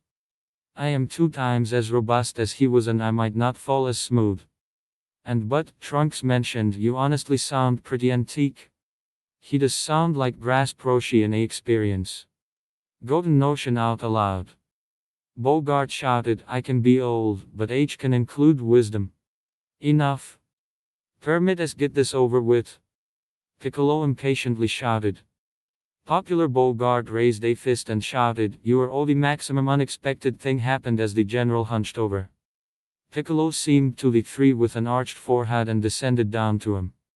Gohan changed into quick to follow with the men proper at the back of him. When they have been face to face with the general, their expressions became bewildered once they heard the sound of loud night breathing. Trunks chuckled, "I guess it turned into time for Grandpa's nap." Proper enough, the overall had fallen asleep and turned into loud night breathing away with a snot bubble putting from his nose. Trunks floated a touch nearer and tapped the overall's shoulder and jerked lower back just in case he awakened. However, he failed to and the four breathed a sigh of remedy. Goten looked to his older brother and requested, "So what do we do? Recognize?" "I am now not certain, Goten. We've by no means genuinely treated a foe that fell asleep in battle. Plus it might be dishonorable to beat him up in his sleep. However, I do not know what to do here," Gohan said with an arched brow. Trunks then counseled, "Perhaps we can display mercy," and placed him on the floor. "Then discern out what to do from there." "Appears like a plan," Piccolo admitted. Both younger and a half-Saiyans took the general's arms and lightly diminished him all the way down to the ground. Once they had laid the frog alien on his again, the four of them regrouped. Trunks then requested, "Okay, so recognize what? First, we need to address the deliver." Gohan said, "Then we have to move lower back to the celebration and await my dad and the others to show up." He looked to all three and asked, "Sound desirable?" "It is a plan," Piccolo stated, "and it seems to be the best plan we've got." All four of the heroes seemed to deliver and raised a hand to it. Then collecting their ki, they launched 4 extraordinary colored spheres of energy at it. They quick took off because the deliver exploded. Piccolo then stopped and stated, "Perhaps we take the frog with us. He might have some inside information approximately Frieza's plan." Because the flaming deliver fell from the sky, Piccolo and Gohan have been the ones to pick Bogart by means of his fingers. The vintage preferred become so deep in his shut eye that he didn't even wake up. Trunks then commented, "Man, this guy is one heavy sleeper." Not one of the others said anything as they took off over again. Krillin crashed into the floor as the overall landed some feet from him. The martial artist appeared up to see the hulking brute stomping over to him. Grasp Roshi laid on his lower back in a crater now not too far from him. Exilin criticized as he came closer, "You without a doubt are pathetic. Out of the 3 of you, handiest the female put up a decent fight. You and the vintage geezer name yourself opponents, however to this point I am now not impressed, little man. And but on Namek, I used to be capable of supply even Frieza a bit hassle." Krillin chuckled as he sat up. General Exilin wasn't phased through Krillin's phrase and raised his fists to quit the person's lifestyles. But a voice warned, "Stay far from my husband."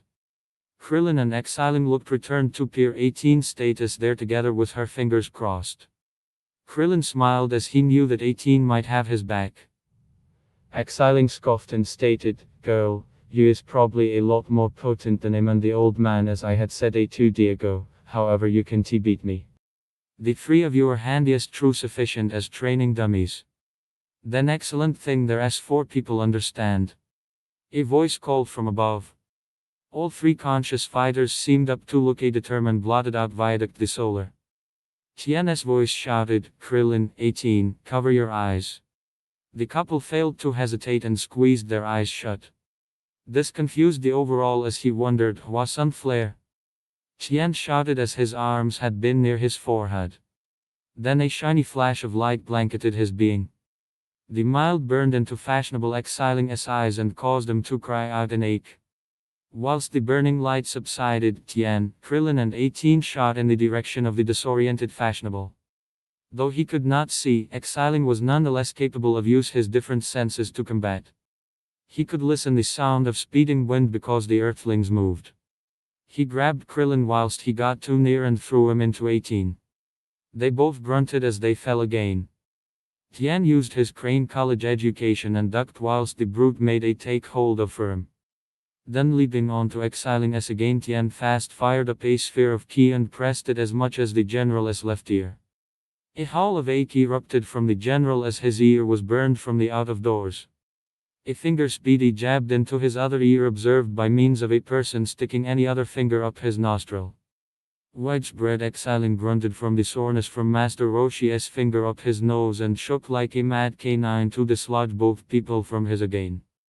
Master Roshi grimaced as he may want to sense the insides of the alien's nostril when he nicked something and made it bleed. Exiling grabbed the old guy and threw him away. Grasp! Roshi cried out as he became about to hit the floor, but Krillin arrived just in time to capture him. His grasp appeared to him and gratefully stated, "Thank you, my boy." He turned into approximately to place a hand on his student's shoulder when Krillin grabbed it by means of the wrist and said, "No touching until you've got washed your hands, sir." Truthful enough, the turtle hermit said as he retracted his hand. They regarded up to look each Tian and 18 beginning to wail at the worse for wear general. Krillin joined the fray with the aid of taking pictures from the spot and lashing out together with his fist. His blow struck the overall in his chest and dispatched him skidding lower back. He is without listening to and truly sent, however it won't be much longer till his sight is lower back. Tian knowledgeable them, and I doubt we'll be able to get some other flare in. So we need to hit him with all that we've got. You virtually suppose it is gonna be that clean? 18 questioned. Tian shrugged and said it is our first class wager. Android 18 sighed as the three of them commenced to fee up their most powerful assaults. Tian launched himself excessive into the air and once again shaped his fingers right into a circle. Krillin squatted and powered both fists and Android 18 raised her hand into the air and an strength disc shaped above her. "I'll begin it off," Tian shouted. Krillin and 18 nodded as they understood. Tian regarded to the general and shouted, "Try beam." He released his attack and it struck the general too, in which he stumbled and spun at the same time as trying to maintain himself on his vort. Krillin didn't have a specific name for this attack, but still shot them up into the air. After they soared above the overall's head, he brought them down on the brute.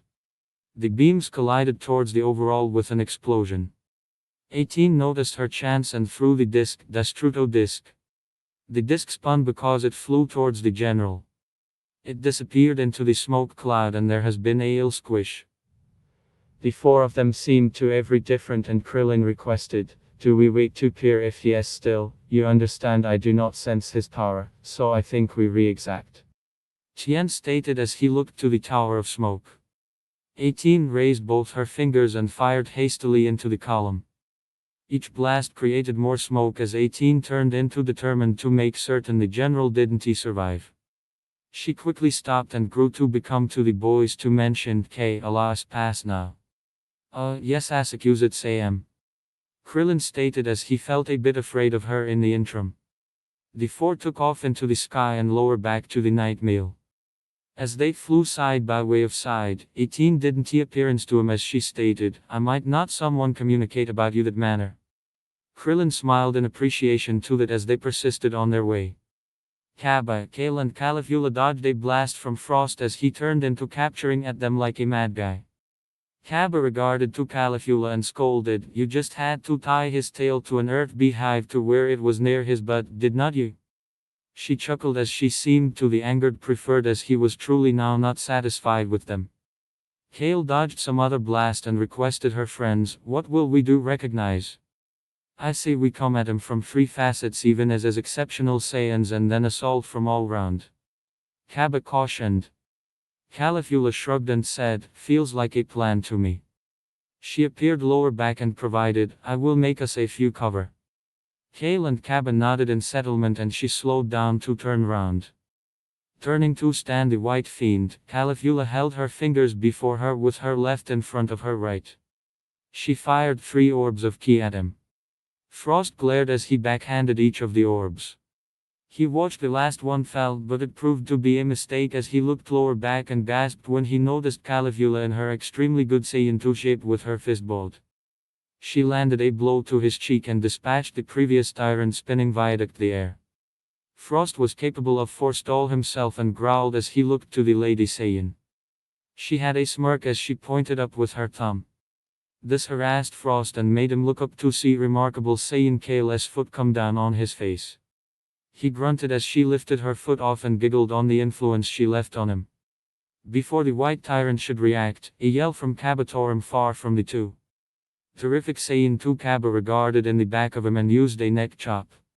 The blow caused Frost to black out and fall ahead. Kaba and Kale's fantastic Saiyan bureaucracy disappeared whilst they grabbed an arm earlier than he ought to fall any further. Caligula joined them and requested, "So what will we do with him?" She shrugged at the same time as powering down. "I might for my part say vicinity him on his ship before we blow it up." But a wicked grin shaped on her face as she stated, "Or perhaps we may want to see if Compa Beerus desires to something with him." "I do not see any harm in that," Kale stated. Kaba notioned it over and nodded in agreement. Then he appeared lower back before announcing, "However, before we go away, Caligula should take care of that." He motioned together with his head to the deliver and she stuck on. With a teasing smile she said, "Anything you say, kiss up." Kaba scowled at her and he moved beyond them. Caligula fashioned another strength sphere in her hand and twirled 3 times earlier than launching it at the deliver. But the deliver moved out of the way whilst rising better into the sky. The 3 Universe 6 Saiyans watched because the deliver started out to depart the planet. Caligula commented, "I wouldn't need to be them when they face Frieza." "Nope." Kaba agreed. Kale shook her head as she knew her pal changed into right. The 3 of them took off again to the birthday celebration. Vegeta and Majin Buu determined it tough to land a great blow while Preferred Israel kept transferring out of the way. Vegeta notioned that it might have been smooth to defeat him without going terrific Saiyan, however he have been driven to going as much as a minimum stage 2. And yet it nonetheless wasn't sufficient to beat the general. Israel used his agility to transport out of the manner of both bodily and strength primarily based attacks. While he escaped a punch from Buu, the pink warrior hunched over together with his palms on his knees and said, "Alien fashionable hard to hit." He appeared to Vegeta and asked, "What we do now?" "I thought that by way of going up to top-notch Saiyan 2 would be enough." Vegeta assessed. He sighed and said, "And you are robust sufficient to overcome him, however he is able to some way be capable of calculate our moves. Why not turn out to be purple or blue degrees?" Buu requested with a tilt of his head. Vegeta groaned with a scowl and said, "I used to be hoping to keep the ones in case I needed to bail out Kakarot." However, then an idea dawned on him and he said, "But the great Saiyan God form might have enough pace in it to trap him. And Buu finish him off." Buu delivered. Vegeta shrugged, "Yeah, certain. Something." With a plan in concept, Vegeta closed his eyes as he ascended once more. A fiery crimson air of mystery suddenly enveloped the prince and his hair became pink. He opened his eyes and pink irises turned around his scholars. Widespread Israel checked out this improvement with slight interest. He smirked whilst he stated, "That is my first time seeing the legendary splendid Saiyan God form. I experience venerated." Your honor may not do you tons accurate. Vegeta told him. He shot closer to the general. The overall went on the defensive as he blocked every of Vegeta's strikes. Vegeta, at the same time as irritated that he wasn't making any headway, still waited for the right second. He smirked and goaded, though I do commend you to your strategies for battles, I don't see the reason why Frieza made you one of his pinnacle generals. It became now not just for my battle techniques. It changed into additionally for my speed. Israel retorted whilst the two still went at it. Vegeta huffed and made it sound ironic as he stated, oh, so I wager that Frieza saw you as a surely massive coward who ordinarily ran far from struggle. Popular Israel gritted his enamel as the insult surely got to him. Rearing back a fist he shouted, I will show you cowardly. He lashed out with his fist, however Vegeta caught it with one hand earlier than it is able to contact him. Vegeta then kneed the overall within the intestine and it brought about spit to fly out of his mouth. Vegeta then used an uppercut to send the overall flying backwards. Israel stopped himself and glared at the Saiyan prince. However, before he ought to circulate, the excessive pitched voice shouted, develop into chocolate. The subsequent issue preferred Israel knew, a purple energy beam surrounded his individual. He felt himself start to reduce earlier than he disappeared right into a crimson cloud. The cloud dissipated and discovered a chocolate bar within the form of the overall. Boo caught the candy trendy in his gloved hand and popped the chocolate into his mouth. While Boo munched on his sweet, Vegeta powered down and known as the Watcher of the North Galaxy. What's up, King Kai? Vegeta. King Kai stated from his world within the afterlife, I see you are finished with your challenge. Yeah, I want you to allow Kakarot understand. Vegeta told him. Pointing to chewing Boo he said, me and Boo are going to head back to the dinner party. I would hold off on that, Vegeta, King Kai stated with a involved appearance. Vegeta arched a brow and wondered, and why is that? Frieza's entire invasion plan does not make a great deal feel to me. I mean, reflect on consideration on it, King Kai said as he notion about it himself. Frieza's gonna create a black hole so one can swallow him, his forces, and also you all just to take away his enemies. That doesn't make any feel. Vegeta hated to admit it, but he did have a factor. He listened as King Kai said, and he warns you all of his plan. Does that sound right to you? No. No, it would not. Vegeta stated. He should have recognized that Frieza become planning something else completely. However, then he commenced to think that it had something more to do with the fact to why he had challenged simplest Kakarot. He then stated, you must warn Kakarot recognize that something is up. I will ship Majin Buu back to the party and lend him a hand, chance or now not.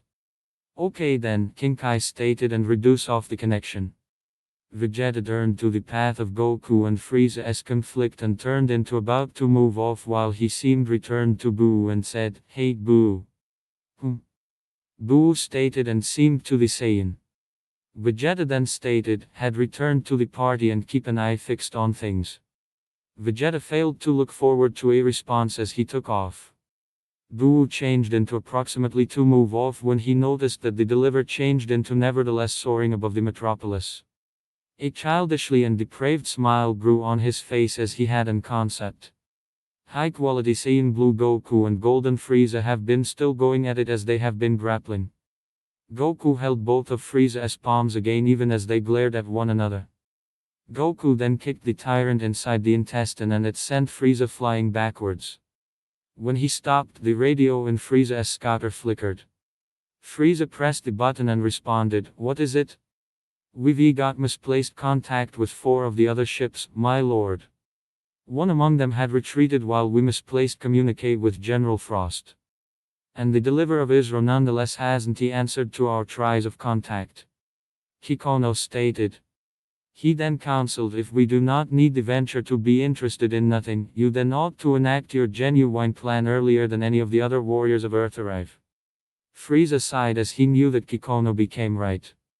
Then he ordered, thoroughly. But if things have to pass south, then release a missile before departing. As you want, Lord Frieza. Kikono stated before slicing off. Frieza then enacting the very last section of the plan. Looking over to Goku, he stated, "As tons as this has been amusing, I agree with that it is miles high time for me to perform my approach." Goku gasped earlier than evident at Frieza, "There is no manner I am gonna will let you do it, Frieza. But you can prevent me from doing it." Frieza shock returned as he unexpectedly subsidized away from the Saiyan. Earlier than he ought to move very a long way, he smirked as he stated, "However, you are more than welcome to attempt to stop me halfway." Goku didn't he know what Frieza meant, as the Golden Tyrant had long gone a good deal far away from him.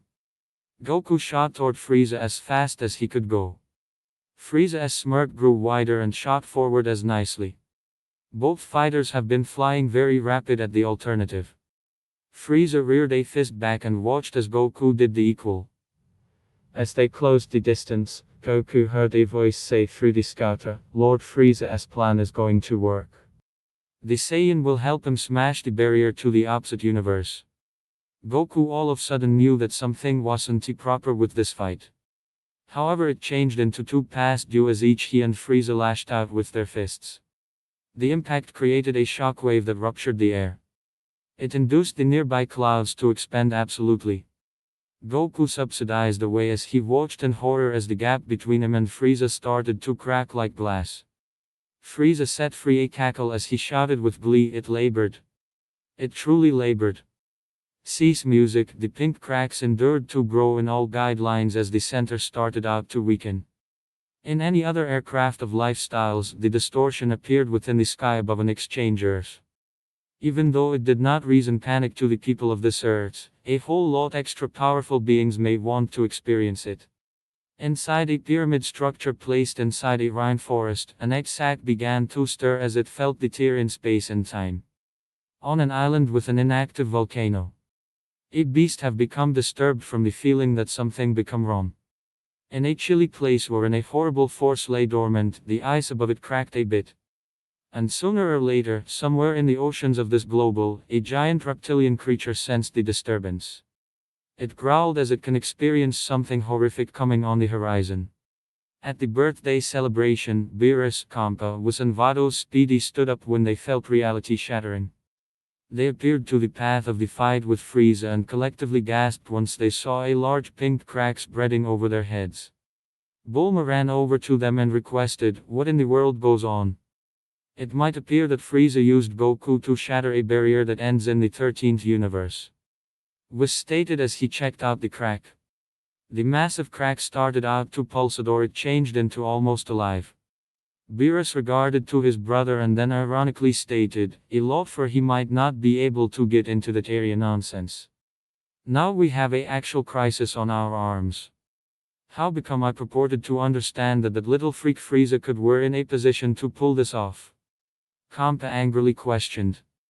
Beerus looked to Whis and stated, "We haven't any preference however to warn the Omni King approximately this development and hope that he does not damage the universe. I am able to ship a message to the Grand Priest right away and ask him and His Majesty to stay on standby just in case it blows over," Whis said as he started to talk into his body of workers. Vados did the same, so she should listen. "Do you believe you studied Goku might be able to forestall Frieza?" Kai asked Bulma. Bulma wasn't absolutely positive, but she didn't lose self-assurance in her pal. "Don't worry, Kai. Goku has got this below manipulate. I don't got this," Goku stated as he started out to panic. The cracks began to conjoin and the center of it fell into a darkish crimson void. He could not see Frieza, however could pay attention, and because the tyrant said, "I have to thanks, Son Goku. You have made it viable for me to discover the Destroyer of Destroyers." The Destroyer of Destroyers? Goku wondered. But Frieza did not solution as he dived into the distortion. Goku gasped when he could not Frieza's power. In frustration, Goku ripped the scouter off of his head and threw it down. He turned into about to observe Frieza into the void whilst he heard King Kai shout into his thoughts, "Do not cross in there, Goku. You don't know what you're stepping into. If I do not pass in there, King Kai, then who knows what Frieza will find or do." Goku said and shot in. As he disappeared into the void, it started to unexpectedly near in the back of him. Vegeta had arrived on the scene to watch Goku disappear and attempted to trap up to him. But the void completely closed before he could reach it. Vegeta regarded in horror as he knew he turned into too overdue. Vegeta continued to float where the rift was and still couldn't he believe what had just happened. Frieza's plan had been successful, and not only that, they had just lost one of their strongest fighters to a void that went who knows where. With a growl of frustration, Vegeta took off back to the party. Speaking of the party, Beerus and Kampa were sitting at the table waiting while Whis and Vados continued speaking with the Grand Priest. The other party-goers looked up to see that one of the groups returning from their battles. Krillin's team were the first to arrive along with Yamcha. Krillin looked to Bulma and the others and asked, "Do you have any idea what just happened? Or why we can't sense Goku's energy anymore?" This caused everyone to look to the martial artist with worried looks. All except Kai, who looked as if her head were about to explode. She marched over to the shorter man and shouted, "What do you mean you can't sense his energy anymore?" Everyone, especially Krillin, gasped in fright from the woman's outburst. Krillin leaned backwards as Kai towered over him and was a little too close for comfort. Luckily for him, Android 18 came in between them and said, "Calm down, Kai. We're all worried about what happened to Goku, but we won't get anywhere by yelling at one another." Knowing that she was right, Kai took a calming breath and said, "You're right. I am sorry." "And no worries, Kai," Krillin said as he put it behind him. They were interrupted when they heard King Kai's voice. "I am afraid I have some bad news, everyone. We already know of the rift that Frieza caused, North Kai." Lord Beerus said with his arms crossed, "Tell us something that we don't know." "Okay then," King Kai said, "should I tell you that he was able to trick Goku into helping him shatter the barrier? Or should I tell the even worse news that they both went inside to Universe 13? Everyone gasped to this news, but it also confused a few. Tien looked to the two destroyers and asked, "But I thought there were no other universes beyond the 12. So how is there still a 13th universe?" "Perhaps we should tell them, my lords," was advised as they had finished their conversation with the Grand Priest. Beerus instead asked, "What did the Grand Priest say?" The Grand Priest said that even though it will be a suicide mission, Vados explained, that we, the rest of the destroyers and angels and the Kai, are to go to Universe 13. We are then to bring both Goku and Frieza back while making sure that it has no way of returning. What exactly is it? Gohan's voice asked from above. All eyes looked up to see that the other teams had returned. They noticed that they had at least 2 prisoners with them. All fighters except Vegeta landed on the ground and waited to be filled in on what was going on. King Kai then said to them, "I have a bad feeling about what Frieza's plan may be. He is not the kind to not do something without a plan or a motive. So he must have gone to Universe 13 for something. You don't suppose Frieza went to find that, do you?" Beerus asked Whis. The angel looked up to the sky where the crack once was and said, "It may be possible that he did. And I do suppose that he found out from some source. What exactly is that? And could my dad be in some kind of trouble?" Gohan asked with an arched brow. The dual destroyers and angels looked to each other before Beerus said, "Though I hate to break Ian Long rules, it might be a good idea to tell them." Looking to the Z fighters, he said, "In a nutshell, there is a force somewhere in Universe 13 that is strong enough to not only be as strong as the destroyers, but perhaps on par with the Omni King." Everyone gasped at this development, for they knew that Omni King was quite powerful. Whis took a step forward and said, "Those that reside in the 12 universes were warned long ago not to speak its real name, but it is called the Destroyer of Destroyers." "Why exactly is it called that?" Trunks asked while tilting his head. Beerus looked down to the half Saiyan and said, "Mostly because it nearly killed us. All 37 of us." Before more could be said, Kaioshin, Old Kai and Kibito teleported among them. Old Kai looked really worried as he shouted with his arms raised, "I was able to sense a great dangerous this. You're a little late there, Old Kai." Beerus commented with his arms crossed. Old Kai dropped his hands as he said, "Oh. What exactly is the problem again? Kaioshin asked as he didn't understand the situation. Old Kai looked to his successor and said, "Shouldn't this be one of the things that you studied for?" It probably was, but since no one else talked about it, Kaioshin said as he leaned to look at the destroyers and angels with narrowed eyes, it just didn't come up. Old Kai looked to him and said, that is somewhat fair. Then taking a deep breath he said, what is going on is the potential return of the destroyer of destroyers. Oh. Kaioshin said as he realized what was going on. Then he said, so to summarize, someone has gone to the forbidden universe where the destroyer of destroyers resides and it could have truly disastrous results. This truly surprised old Kai as he said, yes, exactly. Although the only two people who have gone in, Piccolo told them as he walked up to the Kai, were Frieza and Goku. What? All three from the sacred world of the case questioned with worry. Kaioshin looked to the destroyers and their angels and asked, is this true? I am afraid so, Kaioshin. Whis said. Vegeta dropped down on the outskirts of the group and walked into the middle. He pushed past Yamcha and Tien and questioned, alright, so what kind of mess are we in now? And where the heck did Frieza and Kakarot go? Watch your tongue, Vegeta. This is a grave matter. Beerus warned. But with a sigh he still answered, to simply put, Goku followed Frieza into another universe. One that is full of powerful beings that could rival the destroyers and Kai. Vegeta along with everyone else's eyes went wide at the news. Vegeta regained composure and asked, so what is the plan now? Wait for Frieza to come back, or is the Omni King going to destroy the universe? That might be a problem. Vados said. All eyes turned to her as she said, the Grand Priest has just informed Grand Zeno about the situation.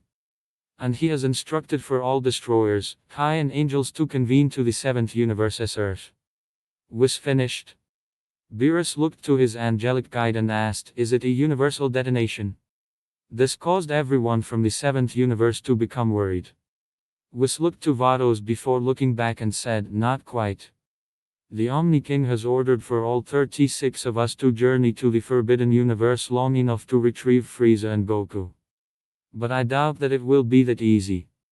Since when is dealing with Frieza ever easy? Piccolo rhetorically questioned. Goten stepped up and asked, will my daddy be alright? Don't worry, Goten. Dad is gonna be okay. Gohan assured him and placed a comforting hand on his shoulder. Chala had Chala track from DD's Broly. Vegeta was in agreement as he said, yes right, kid. Kakarot can take care of himself. He looked up and said, and he can hold out until we get there. In the void to the Forbidden Universe. Goku yelled as he was flailed about in the tunnel. He couldn't stop himself from being thrown and spun about in the dark red void. He groaned and was able to clutch his stomach. Oh, I think I am gonna be really sick. This is just as bad as when I went through time that one time. Not to mention I have no idea where I am going. He shouted as his body felt like it was stretching and sped up through the vortex. When he stopped feeling like he was being stretched and found himself slowing down, Goku looked up to see light at the other end of the tunnel. He couldn't see much, but what he could see was a blue sky. Igniting his aura, the Saiyan of Earth sped towards the end of the tunnel like a rocket. Though it got closer, Goku had to dodge large rocks as they floated throughout the void. When he reached the end he saw that this end of the tunnel was starting to close. He gasped with panic before a determined look formed on his face as he put an extra burst of speed. Chala had Chala.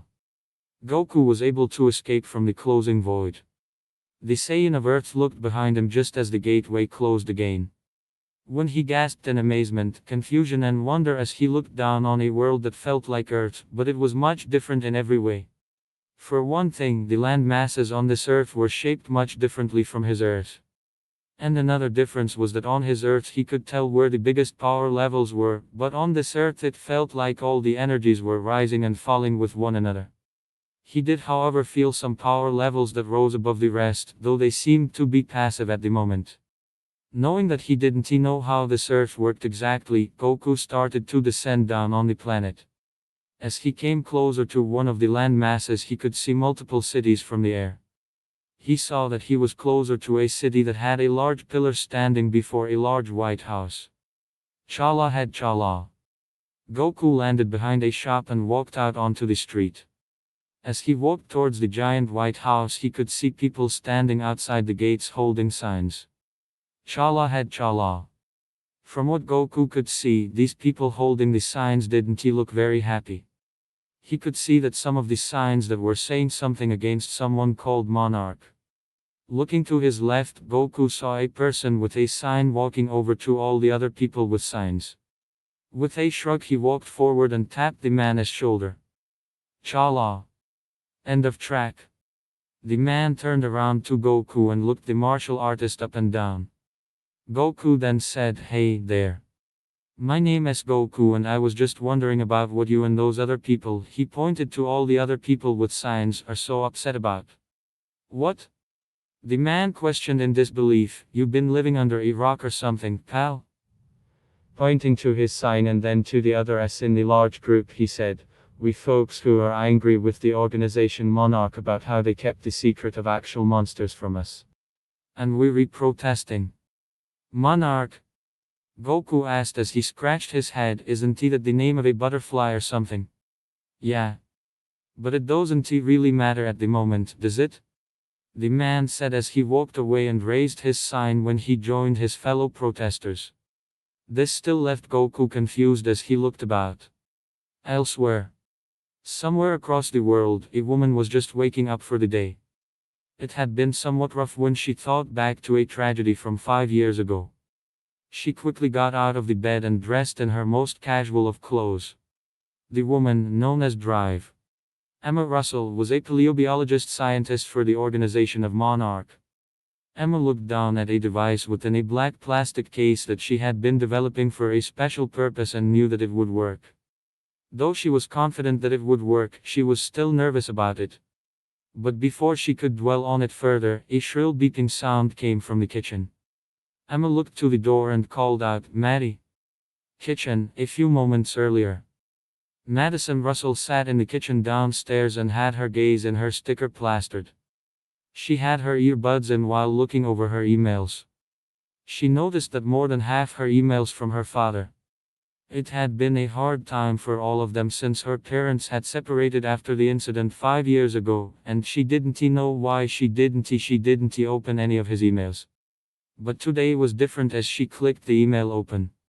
The message said, "Hey Madison, I haven't heard from you or your mom for a few months.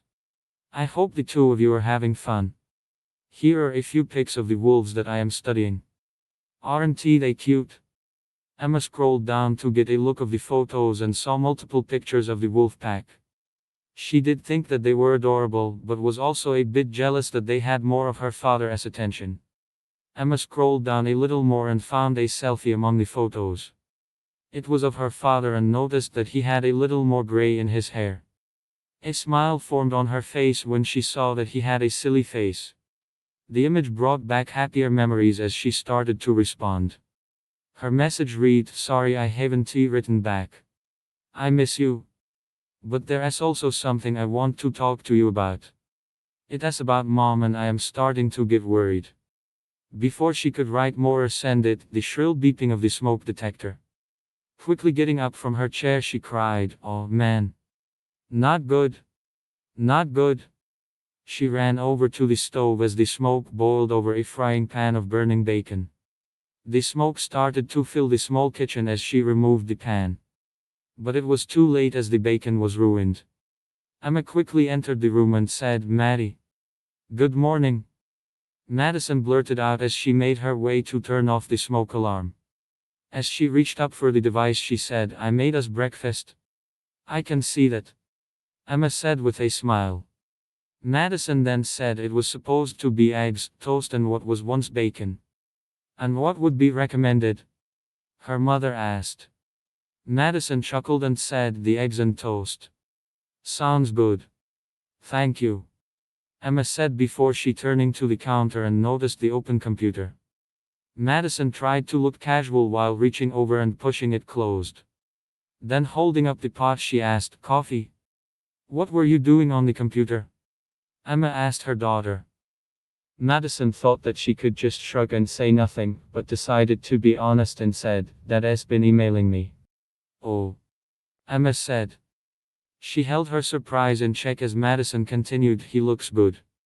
Healthy even." Her mother said. Then she asked, "Have you responded back yet?" "No. Not yet," Madison said. Then she chuckled as she said, "I was distracted with my burning bacon." Emma slightly chuckled to this as they ate. But her smile faded and she said, "Honey, I just don't want to see you get hurt." "I know," Madison replied. She began to think about what had happened to her brother in the San Francisco incident. How her father had fallen apart during that time and her parents separating. But Emma's face perked up and said, "Do you want to hear something exciting? I finished it." Madison looked as if she didn't understand what her mother was talking about. But looking to Emma's side of the table, she noticed the metal case and instantly knew. Her mother had finished her work on a device called the Orca. "Really?" she asked. Madison was curious and asked, "You really got it to work?" Emma nodded as she had a prideful smile on her face. Madison was happy for her. She knew that her mother had worked extremely hard on the Orca for a long time. Madison even remembered the time when her mother and father worked on the original prototype. But over the past few months, Emma had been working tirelessly and Madison had seen much less of her mother during it. "Do you think it'll really work?" she asked. Emma stood up and lifted the case before confidently said, "I know that it'll work." Suddenly a low, grating rumble shook the room. The lights above them flickered on and off from the cause of the rumble. Emma looked out the window as a high-pitched shriek cut through rumbling and through the air. It was a sound that neither one of them had ever heard before. Cue the larva track from Godzilla, King of the Monsters. Emma walked over to a window with Madison right behind her. They looked to something in the distance as they could hear a faint growl. Madison said, "It's gonna be okay." Feeling like it was, Emma pulled her daughter closer. A two-way radio on crackled on. Emma picked it up and said, "Go ahead. Drive." Russell, a man's voice on the other end said, "We need you to come to containment. There's something you need to see." Emma took a deep breath and looked to Madison. She held her composure before saying into the radio, "On my way."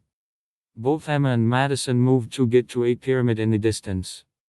Emma made sure to grab the Orca before they left. The pyramid was the Monarch Outpost 61 in the Yunnan rainforest located in China. Inside the Temple of the Moth. Emma and Madison quickly walked through the temple to the containment unit. As they walked by, Madison noticed that the statues of women wearing ornate headdresses holding up the roof. They continued walking through the corridors where they were met by a man named Mancini who was an entomologist. He had dark hair and a receding hairline.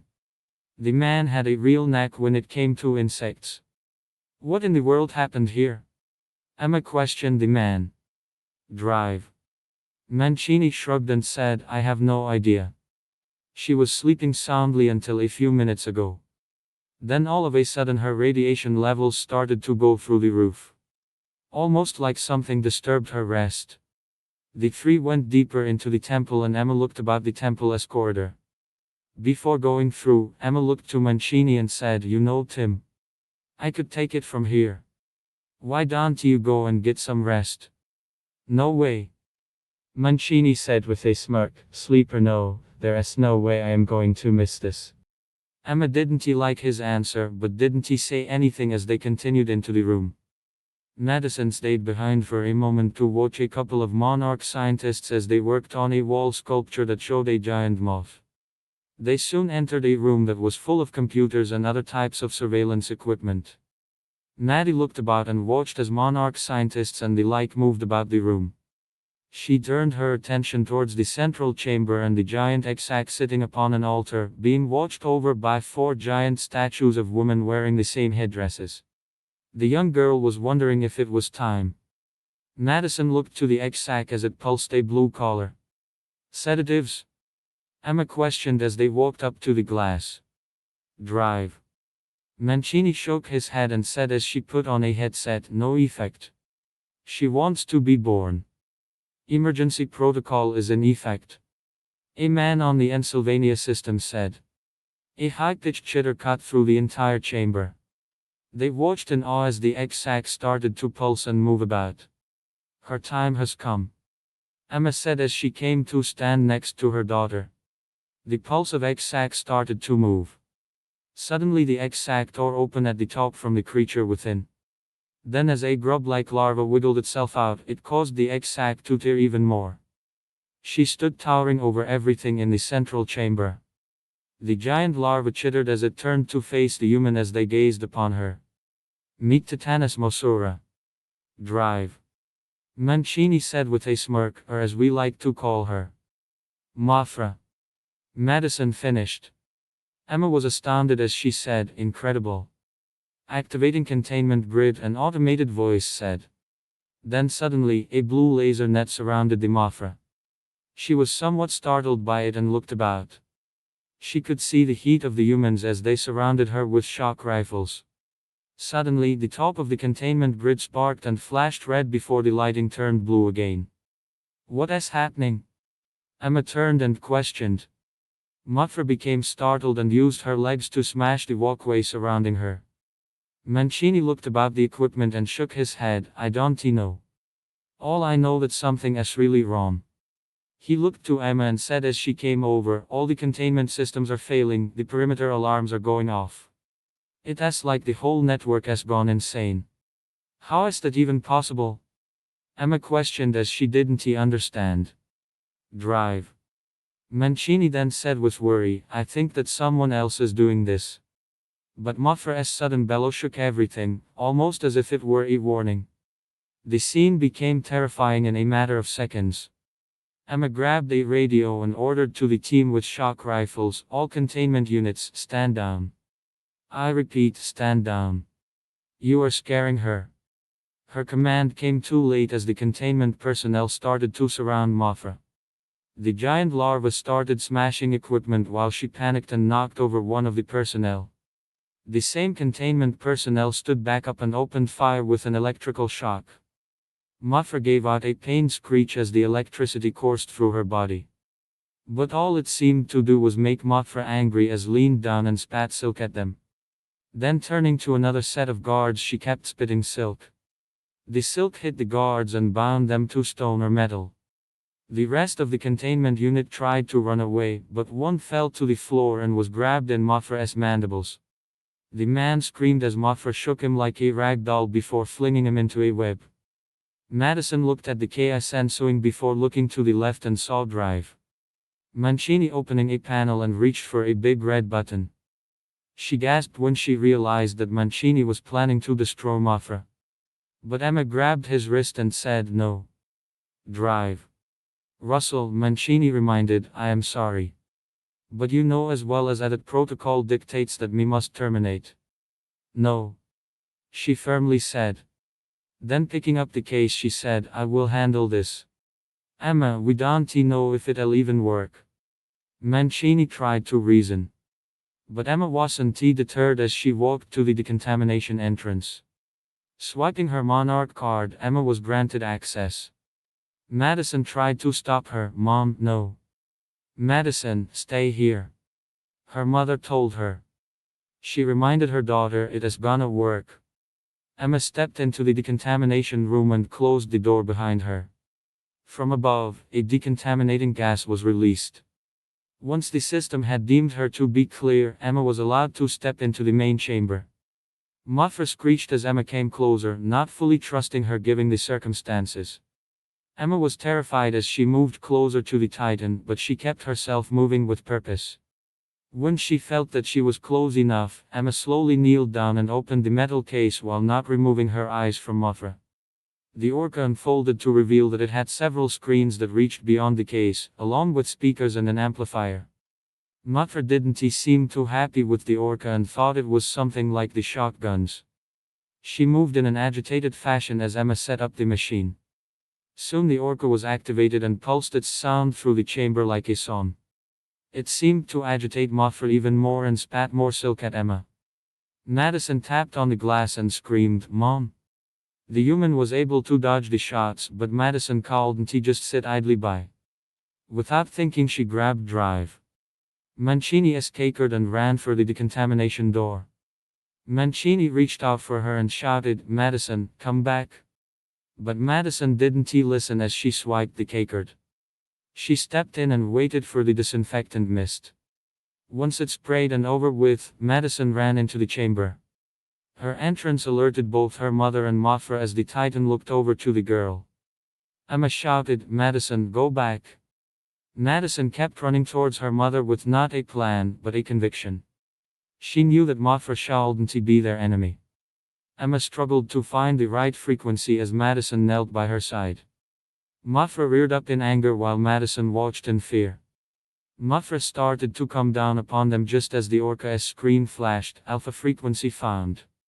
A split second later, the large button was pushed and the Orca began to play a new song, one that caused Mothra to stop.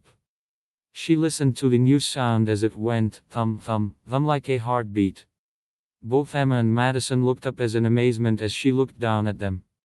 Mancini watched with surprise and said, "It worked." Madison stood up and reached out as Mothra leaned down.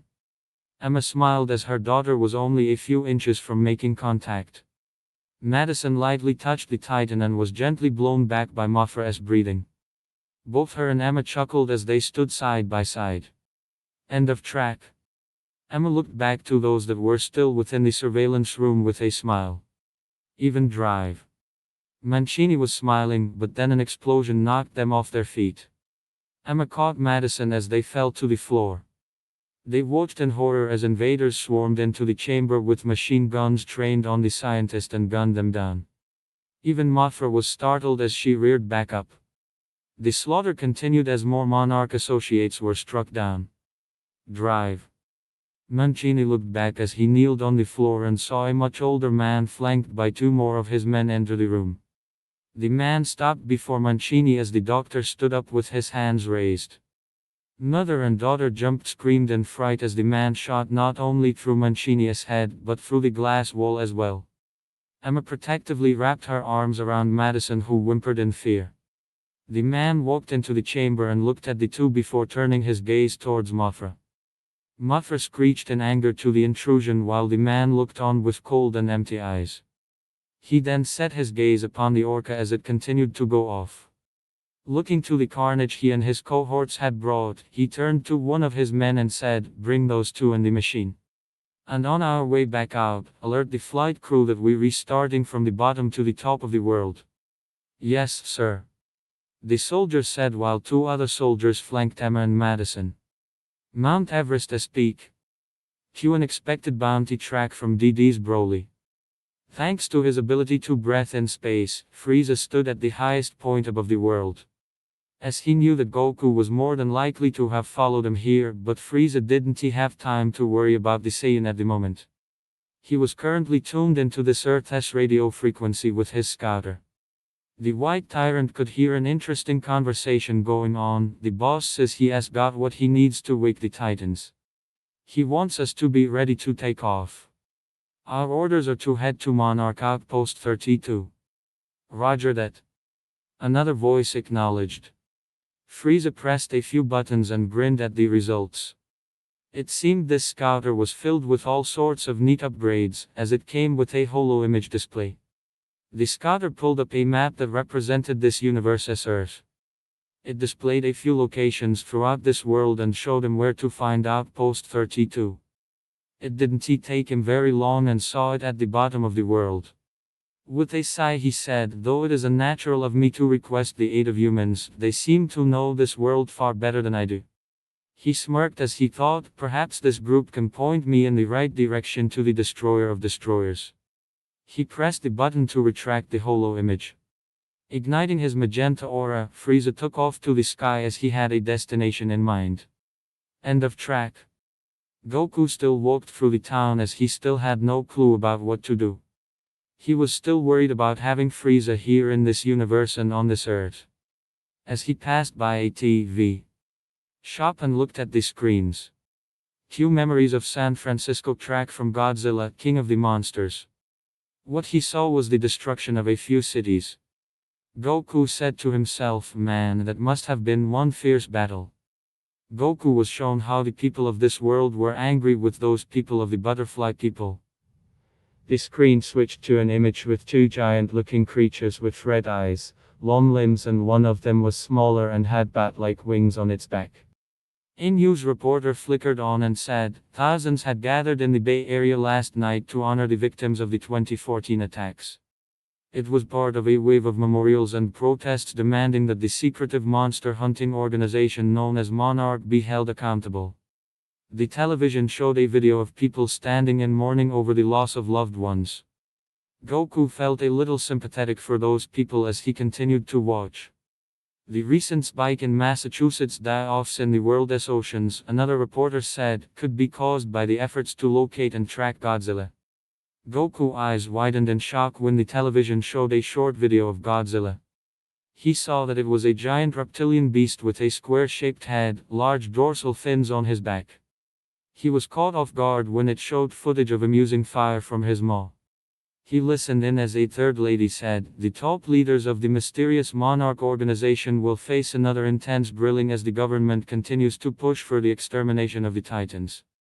There are rumors that say that Monarch are hiding even more creatures discovered since the attacks of 2014. End of track. Goku began to think that maybe this Monarch could help him. The television showed an image of a man and a woman walking into a building. Goku got a good look at them as it underlined the names under the two people: Drive, Ishiro Serizawa, and Drive, Vivian Graham. He turned and saw a man in a blue uniform walking by.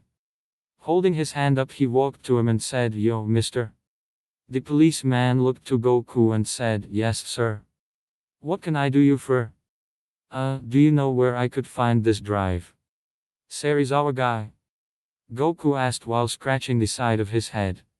The policeman said, "Last I heard he and his assistant were going to a Senate hearing at the Senate hearing building not far from the White House."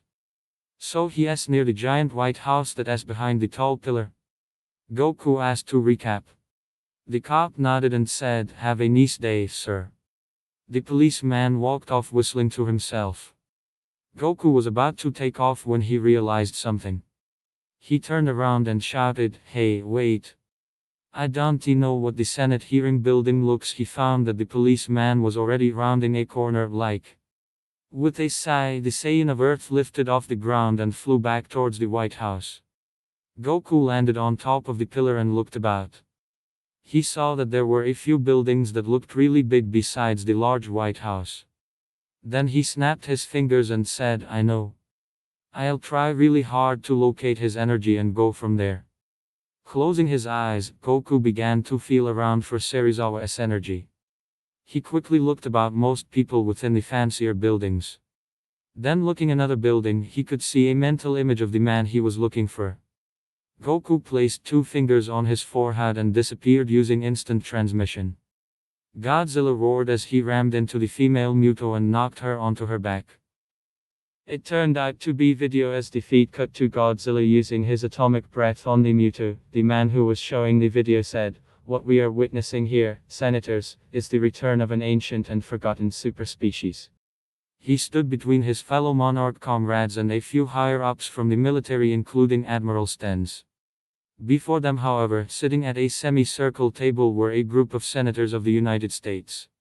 The man Drive Sam Coleman continued as the screen showed each of the Titans: Godzilla, the Mutos, Kong.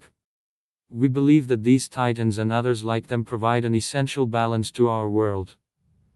Then he pointed out, "And while some may pose a threat, we at Monarch are uniquely prepared to determine which of the Titans are here to act as threats and which are here to protect us." "Thank you for the 5th grade history lesson, Mr. Coleman," the head senator said from her seat in the middle of the table. But then she said, "But we still haven't heard one good piece of evidence why Monarch shouldn't fall under military jurisdiction." Sam returned to his seat as she continued, "Or why these creatures shouldn't be exterminated." As Drive Serizawa looked to the general, she reminded, "Monarch was tasked with finding and destroying these radioactive monsters. But you either can T or won't T tell us how many there are or why they re-showing up. Then she suggested, so, maybe it's time for the military to put them down. Goku reappeared in the same building that Drive Serizawa was in, but found himself in a long corridor. He could hear voices coming from his left and saw that the double doors were slightly open. As he walked towards them, he could hear an aged man's voice say, killing them would be a grave mistake. Goku looked into the room to see the man addressing a woman in the middle of a lot of other people. They returned because of us. It was our atomic testing that had awoken Gojira. And other creatures like the Mutos from strip mining and seismic surveys. But he sounded firm when he said, they are animals rising to reclaim a world that was once theirs. It almost sounds like you re-protecting them, Drive Serizawa. The lady said. As if you truly admire them. I admire all forms of life, whether it be man or titan. Serizawa replied. The head of Monarch stood up and spoke his piece. Senators, if we hope to survive in this changing world, we must find ways to coexist with titans. With Gojira. Knowing that he has to drive Serizawa he was looking for, Goku opened the door and said, excuse me, Drive Serizawa. All eyes looked to the Saiyan as he walked into the room. The head senator looked to Goku and said, Sir, this a private hearing. You're not supposed to be in here. How did you get in here? The general questioned. Goku looked to the older man and said, well, the front door was slightly opened, but if you meant how I got in the building, I just my instant transmission technique. Everyone in the room gave him odd looks. The head senator looked to the guards and said, get this man out of here. The guards nodded and moved towards Goku. But he raised his hands and pleaded, no, wait. I really need Drive Serizawa's help. What kind of help? And may I ask for your name? Drive Serizawa asked as he and Vivian stood up. Goku moved between the two guards and said, well, my name is Son Goku. And I know that this is gonna sound weird, but I came from another universe chasing after an evil space pirate named Frieza. I was wondering if you could help me find him before he does something that could lead to disaster. Ichiro and Vivian looked to one another before looking at Goku as if he were crazy. Goku looked at them with an arched brow and a smile. I told you that it sounds crazy, but I am telling you the truth. Right. Drive Serizawa said. Patting Goku on the shoulder he said, why don't you go take a seat and we'll help you when we are finished. Oh okay. Was all Goku said and took a seat behind them as they sat back down. Vivian whispered something to Serizawa as they sat back down.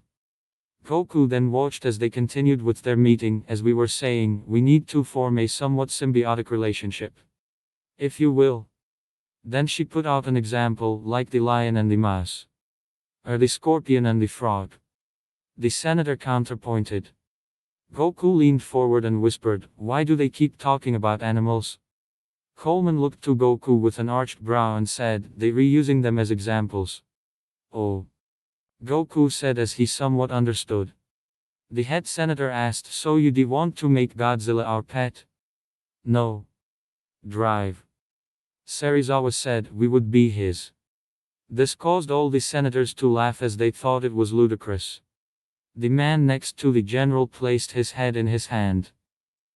Goku raised an eyebrow and said, I don't know about much of this world, but it might be worth a chance if you could live in peace with those Titan guys. Everyone looked at him with questioning looks before turning back around. Vivian's cell phone went off as Drive Coleman nervously chuckled and tried to make it sound different. Oh no. No, actually. That's not what Drive Serizawa was meaning. Vivian looked down to her phone and was shocked by something before showing it to Drive Serizawa. Goku looked over to the two scientists and noticed that something was wrong. She whispered to her colleague, we have to go now. Both monarch leaders stood up from their seats and began walking out. The head senator tried to call them back. Dr. Serizawa, Dr. Graham, this hearing is not adjourned. They both continued walking out as she warned, Dr. Serizawa, I hope you understand the consequences of walking out the door. That didn't stop either one of them as they exited the room. Goku stood up and followed them out the door. Sam tried to save face by saying, you know what, senators, while I confer with my colleagues here, he pressed a button on a remote to show another video. I am gonna set you all up with a very brief and pretty fun documentary on Titan reproduction. He stood up as he rambled on while a video of the male and female Mewtwo's appeared on the screen. I think this should be the one where the special parts are blurred out. Sam Coleman rushed out while saying, but if not, you can leave a comment with my assistant. Sam quickly caught up to his colleagues and Goku and maneuvered around the Saiyan. Goku then asked, what is going on, doctor? You seemed pretty worried about something. The three monarch representatives turned to him before looking to themselves. Drive. Serizawa moved past them and said, look, Goku. You seem like a nice man, but I am afraid that this is strictly monarch business. I understand that. Goku said, not wanting to lose his best hope to find Frieza, but perhaps I can help you with your problem and then you can help me. And what was it that you needed help with, again? Sam asked as he still found what Goku said ludicrous. Goku leaned over to look to the man and answered, locating Frieza. Right. Sam sarcastically said. Vivian looked to Goku and said, I am afraid that we really must be going. Yes, I am sorry, Son Goku. Drive. Serizawa said as he and the other two turned to walk away. As they rounded a corner, Goku just stood there for a moment before realizing that they really didn't believe him. Running after them he shouted, hey, wait. I can prove that I am telling the truth. He ran around the corner and gasped when he saw that they had walked out of the building. Running to the door, he burst out like a madman. Goku's actions startled a few people close to the door. Goku looked about but didn't see either Drive, Serizawa or his two friends. Goku turned to an old, bald man in a business suit and asked, hey, did you see a man by the name of Dr. Serizawa come by? Yeah. The man said and pointed to a big black car where Serizawa, Vivian and Coleman climbed in. Goku ran up to it just as it took off. He held out a hand while running and shouted, wait. Wait. Thanks to Goku's training he was able to chase after the car. He ran along the sidewalk as he tried to catch up with it but had to stop when the sidewalk ended at the road. The traffic changed and cars started moving differently, blocking Goku's path. He gasped when he saw to see that Drive, Serizawa's car was starting to get way. Looking to his left as more vehicles came by and saw a big red bus with two floors looking to turn in the same direction as Serizawa's car. Waiting for the right moment, Goku waited until the bus was close enough and leaped high into the air, startling some of the civilians. They watched in awe as he landed on the bus as it was moving. Goku held on to the rim of the bus as it swerved to the left. Goku noticed that the bus was far behind the car with the three monarch scientists. He became nervous when they turned to the right and jumped off the top of the bus. He grabbed onto a lamp post and dropped down on the ground and took off running again. Goku watched as the car went inside of a gate. A soldier rolled the gate closed. He looked up to see that it had barbed wire along it. Once again he built up enough speed before jumping over the gate. The guards at the gate shouted as he landed on the other side of the fence, hey, get back here. Goku ignored them and continued running after the car. He found the car parked on a runway field for flying machines and saw Serizawa, Graham and Coleman boarding into an air vehicle that looked like a cross between a cargo plane, a helicopter and even Bulma's plane they used to try and get the Dragon Balls back from Frieza at one time. Drive. Serizawa, wait. Goku said as he ran for the plane. The door was already nearly closed and it started turning around while lifting off.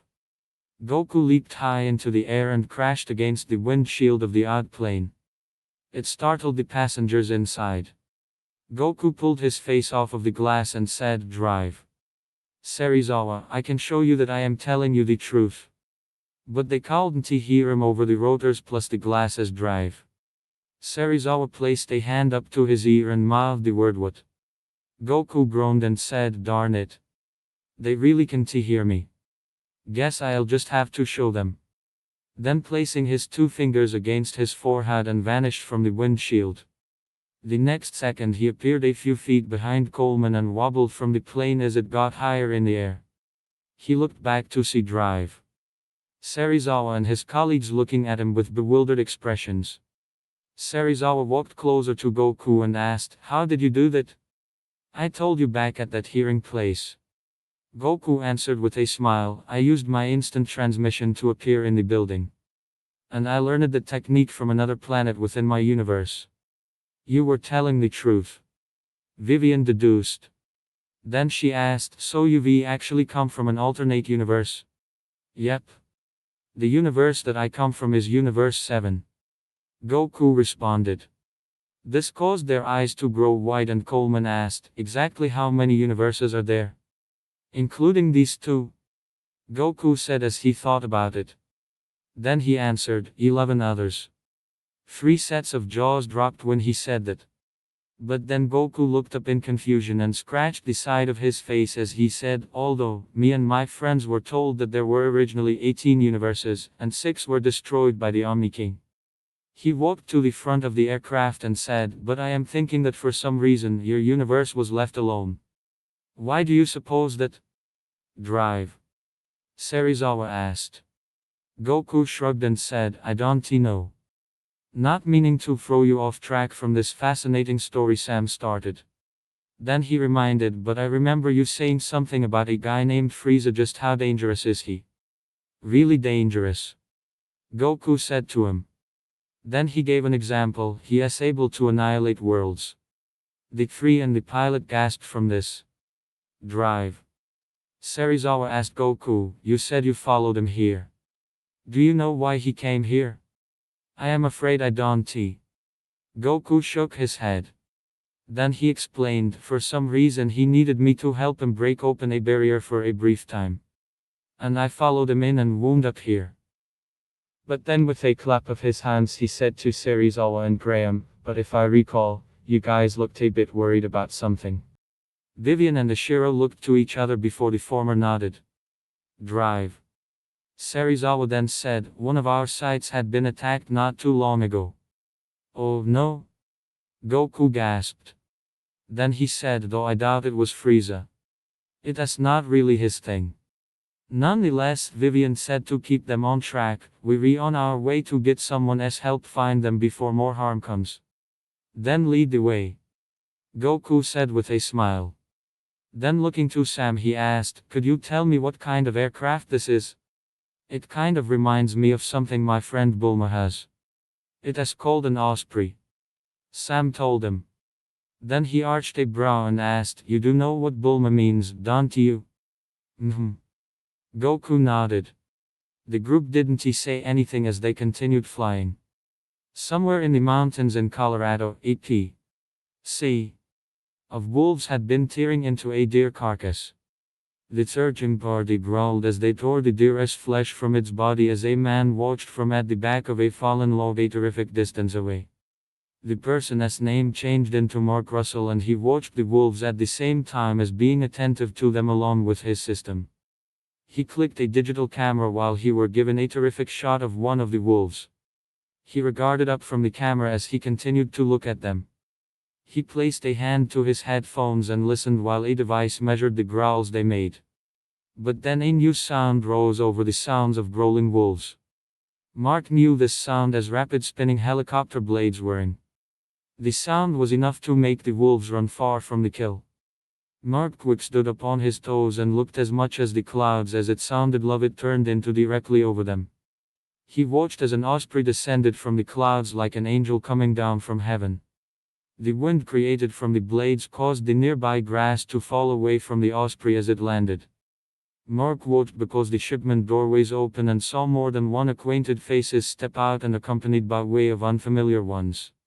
He became very careworn, approximately the person inside the orange martial arts gi. But the seams on those from Monarch's faces didn't look as if they the exact news. Mark had led them back to his cabin within the woods. Drive. Serizawa had given Mark a pill to show him what had took place. As the video stops, Vivian says the feed cuts accessible. The survivors haven't been able to deliver us tons greater than what is on the video. She seemed worried as she stated, most effective that Emma and Madison were the simplest ones taken from the site. Mark regarded devastated, and Goku, who become watching from behind Mark's shoulder, now had a higher expertise of Monarch's situation. However, what he stated changed into guy that turned into a large caterpillar. Absolutely everyone else within the room appeared to him before Serizawa regarded to the man and said, I am sorry, Mark. And I am sorry for saying the incorrect issue simply now. Goku simply said. Hanging his head he said it changed into insensitive. I need to were there for her. Mark stated, ignoring Goku for the instant. He seemed over to Vivian and puzzled, who are they? We don't know but. Drive. Vivian said because it looked like she did. She walked over and switched the feed and zoomed in on a small device in the front of Emma and stated, we agree with they had attacked to get this. Mark took a good look at it earlier than looking like he changed into indignant. He seemed to the heads of Monarch and stated, you didn't remake that. Remake what? Goku requested as he looked at the photo. He pointed at the orca and requested, is that what you men are speaking about? It is the orca, Sam defined. Then he said, it is why we think that they need Emma. And in order that they might be using the little woman as leverage.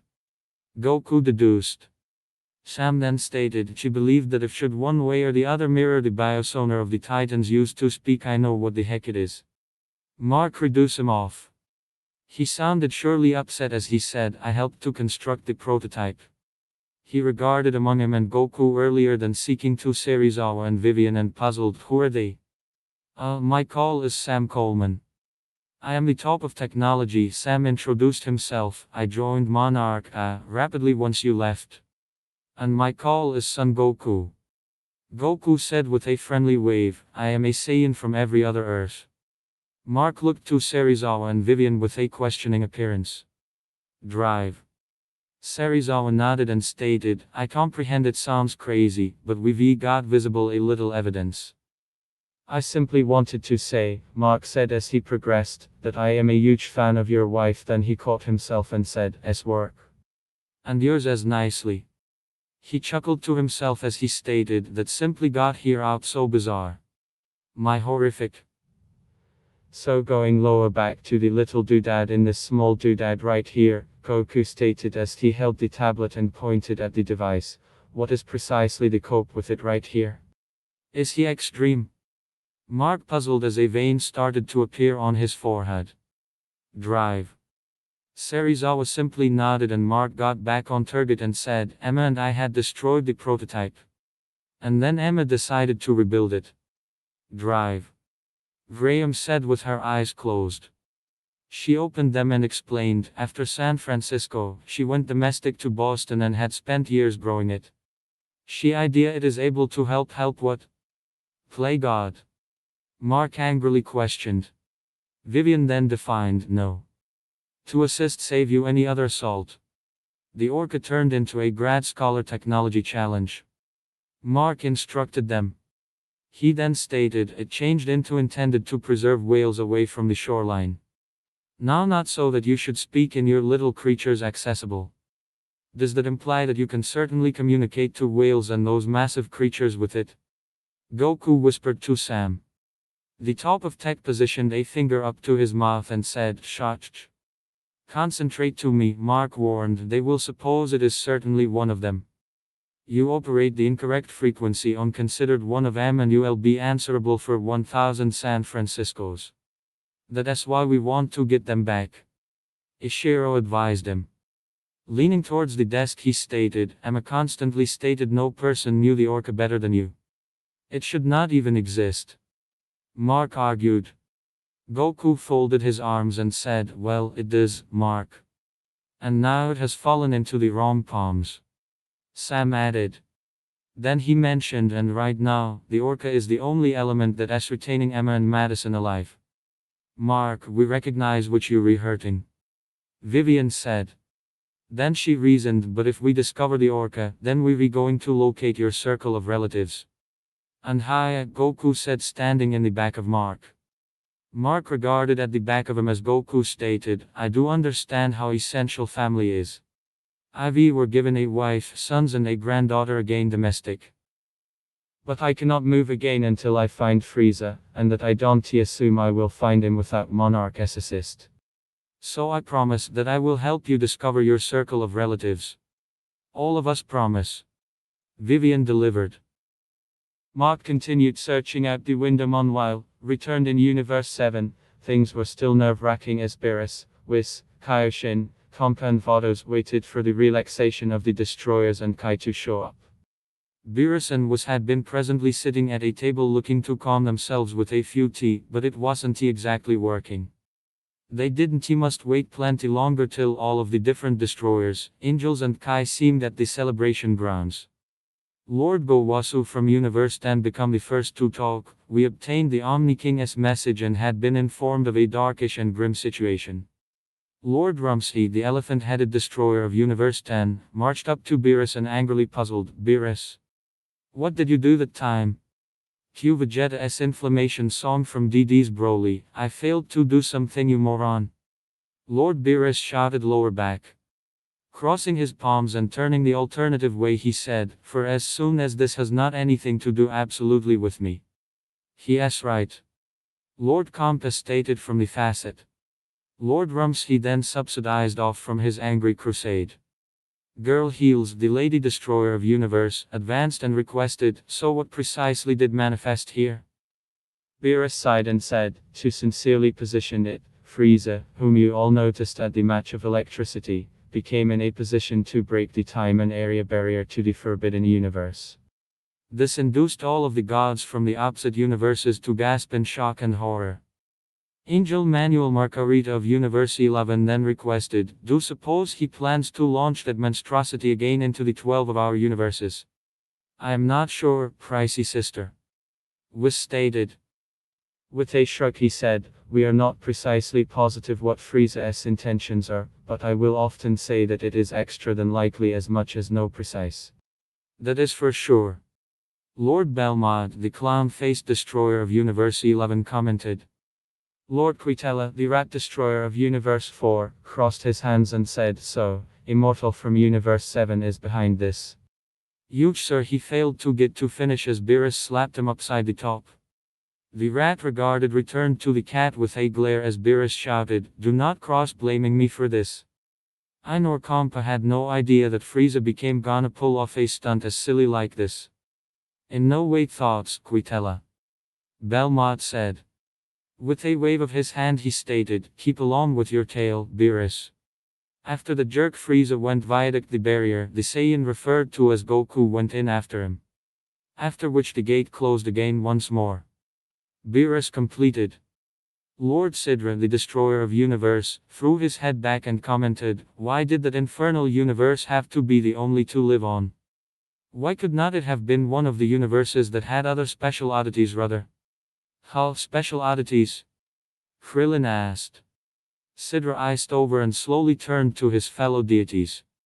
Lord Belmont nodded and waved his hand to his fellow destroyer, cross ahead, Sidra.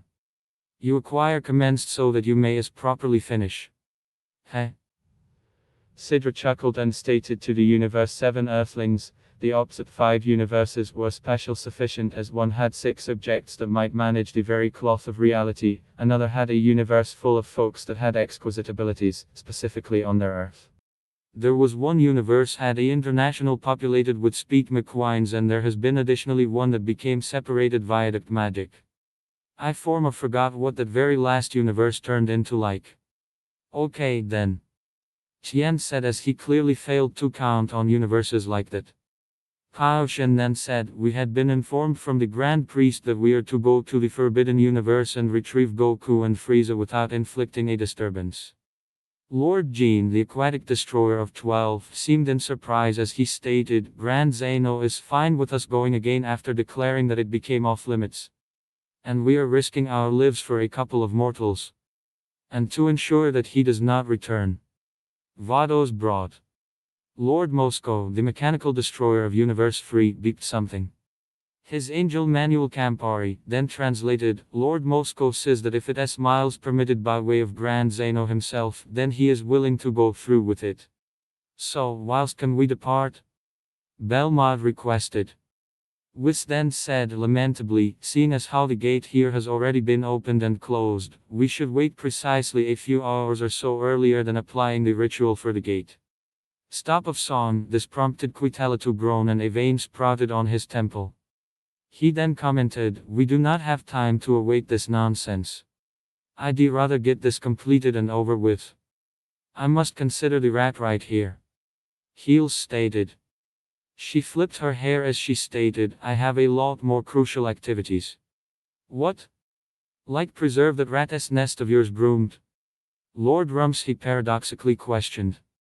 This brought on each destroyers of universes 2 and 4 to glare at the 10th universes. Both Beerus and Compa stepped between them and the previous stated, knock it off, you three. We don't have time for this. The adventure starts off evolved soundtrack from DD's Broly. Is there another manner we may want to get to the Forbidden Universe? Bulma asked from the sidelines. All the deities and angels appearance to the blue-haired scientists as Beerus then questions, what? What do you mean we? Manifestly, we coming too. Kai said along with her fingers on her hips. Kaioshin shook his head and said in reality now not. That is strictly destroyer and perfect Kai business. A deity enterprise if you decide upon. Hi there.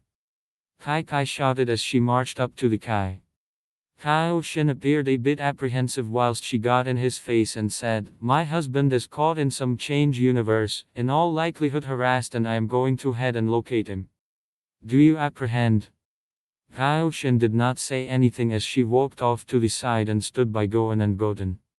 Rumsey leaned to Gowasu and said, Universe 7 female mortals can be terrifying. Lord Gowasu simply nodded in agreement. Kai's enraged face softened a piece as she waited to look what they would do. Gohan then took his mother's arm and stated, Mother, perhaps it is fine in case you live here and wait for us to come back again. What are you pronouncing? Kai asked as she seemed her eldest infant in the attention. Gohan took in a deep breath and said, look, they're going to a risky universe and I doubt that they want to be worried about all and sundry at the same time as the paintings. For the file, Quitella commented, we would not have been that concerned for you mortals anyway. This earned the rat a fist to the top from as a minimum 10 fists from 5 destroyers and 5 Kai. Gohan shook his head and became again to his mother and stated, I promise you that we will carry Dad again. We both promise. Goten delivered as he stood with the aid of his older brother. Gohan regarded right down to his sibling and stated, no, Goten. You staying here wherein you may assist protect Mom. What? The younger half of Saiyan puzzled as he seemed as much as Gohan. However Gohan remained company as he stated, no buts. You staying right here where I recognize you may be secure. He looked over to Bulma and said, and that I think the equal ought to go for Trunks too. Hua! Trunks shouted as he ran ahead. Bulma sighed and said, I bet that it makes sense. How come you and Dad get to move but I cannot? Trunks angrily puzzled. Bulma regarded down to her oldest toddler and said, because I am your mother and that I said so. Trunks and Goten simply pouted and walked far from the institution. Bulma regarded to the deities and asked, so, about that opportunity front? Nicely. Was stated as he looked up to try to bear in mind. Then he regarded to Vados and stated, may want to we attempt to at least move that way. I imply it might take a while, however I notably doubt that manner, Whis. Vados shook her head. Then she reminded, in spite of teleportation from both us or the Kai, it'll nonetheless take at least a few days to reach the Forbidden Universe. Oh, that is right. Whis agreed. Beerus just sighed and stated, we're going to visit the gate front and open the rift again. He seemed to the Z warring parties and stated, and I think it wouldn't harm to deliver them alongside. Are you sure, my lord? Was asked as he walked up to Beerus, need I remind you that they might contend in opposition to creatures that deliver even us a hard time. Yes, I get it, Whis. Beerus groaned. However, then he pointed out, but they may show to be useful in this undertaking. Thoroughly. Whis said as he then summoned a large container deliver. Turning to anyone he stated, all folks that want to return on the journey, please step into the container deliver. Not one of the Z-warring parties from Earth hesitated and stepped inside. Limo seemed to Whis and stated, I simply were given to do a quick take a look at the ship and me, Broly and Chile will just fly when you men. As you desire. Whis said with a nod. Quit. Of song, while the older opponents organized themselves, Goten and Trunks have been currently hiding on the opposite aspect of Limo's ship. Trunks had additionally called Mai, Pilaf and Shu to return as properly. Trunks regarded return to pier if anyone turned into looking to see wherein they have been, then looking again to Goten he said, no manner are the two of us gonna be left at the back of. Yeah. Let us hide within the deliver. Goten stated with a huge grin. Trunks? Mai stated. He seemed to her and here she said, do not you observe that this is a horrific idea? Come on, Mai. Trunks argued. Then he said, we were usually getting unnoticed in their adventures. And that is to go and get my dad again. Goten talked about.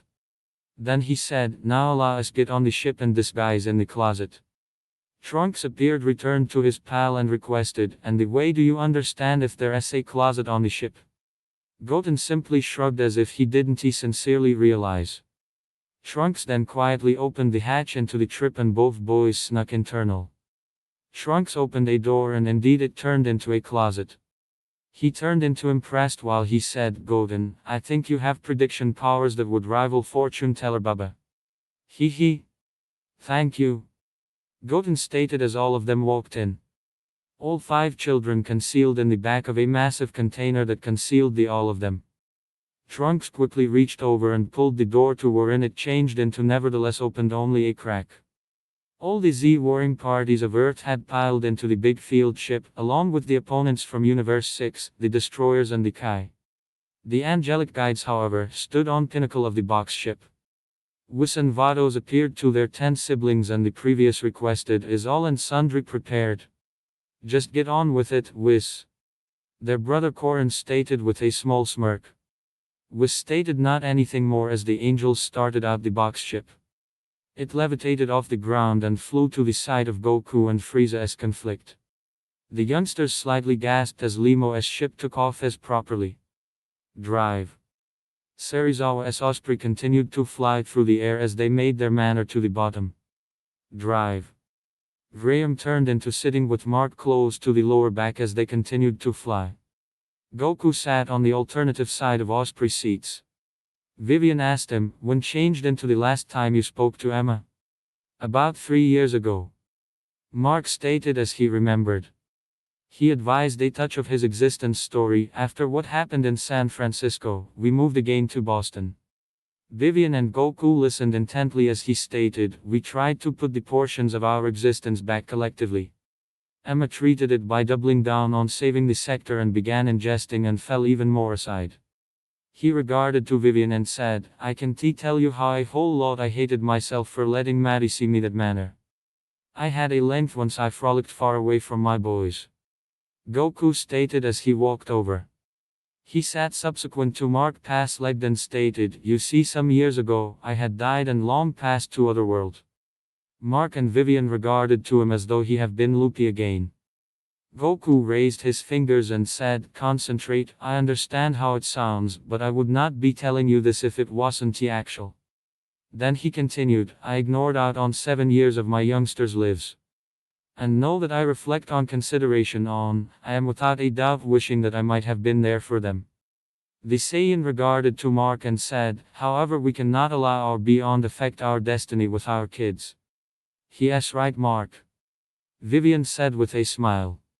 Their attention become taken when Sam said, you guys thoughts if we cut in here? Both he and Drive. Serizawa walked over to them as Sam handed Mark the tablet again. It is just which you gonna wanna see this.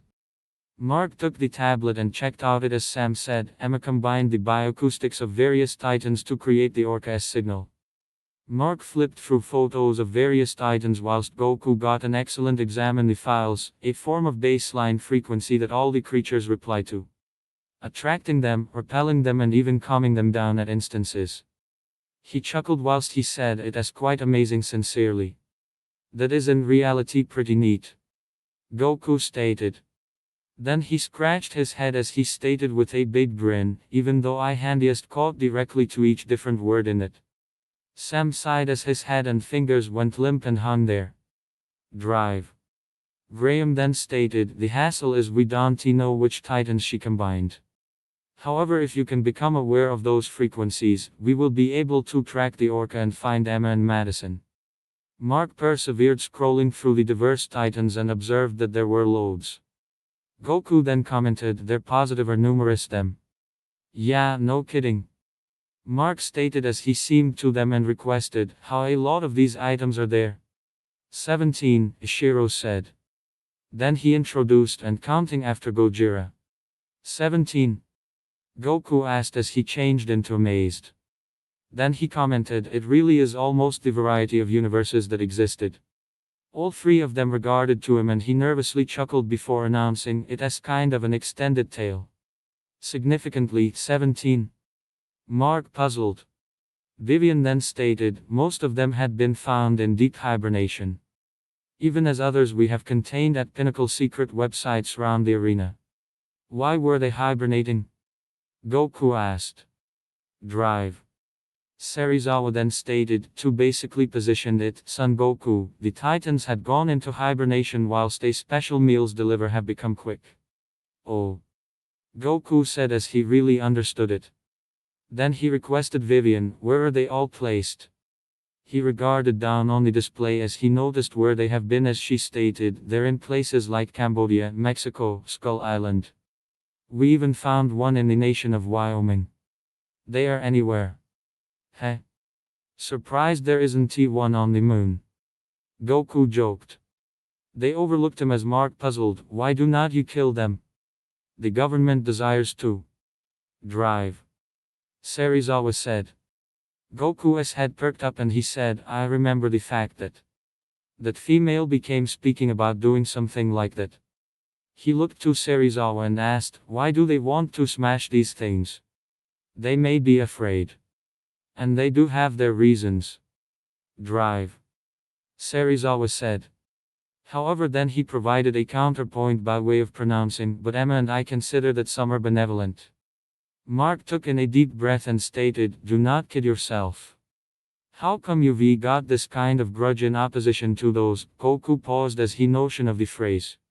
Sam waited for a minute before supporting Titans. Sure. Goku said with a snap of his hands. He seemed between Ishiro and Vivian and said while rubbing the back of his head, sorry. It took me a minute to forget. But before Mark ought to solution Goku's query, a beeping sound came from the cockpit. Sam then said, a good day, look at that. We are here. Wherein is here, exactly? Goku requested as he and Mark moved in the direction of the cockpit. When they seemed out the windshield and watched as they moved viaduct the clouds and a big oil rig came into view. Goku appeared in interest as he noticed that it sat within the middle of the sea. He and Mark watched because the pilot flicked a switch and said, Fortress Bravo, this is Raptor 1. On direct approach. Q. Welcome to Monarch track from Godzilla, Cotton. The Osprey come around the left aspect of the oil rig. A person on the opposite give up of the radio then stated, Raptor 1, you are cleared for assisted descent to Pad 4. Goku held on tight whilst it became and attempted to keep his balance when the Osprey started out to descend right down to the platform. He waited for the gadget to land but have become awestruck when he saw the Osprey descend even decreased in the platform.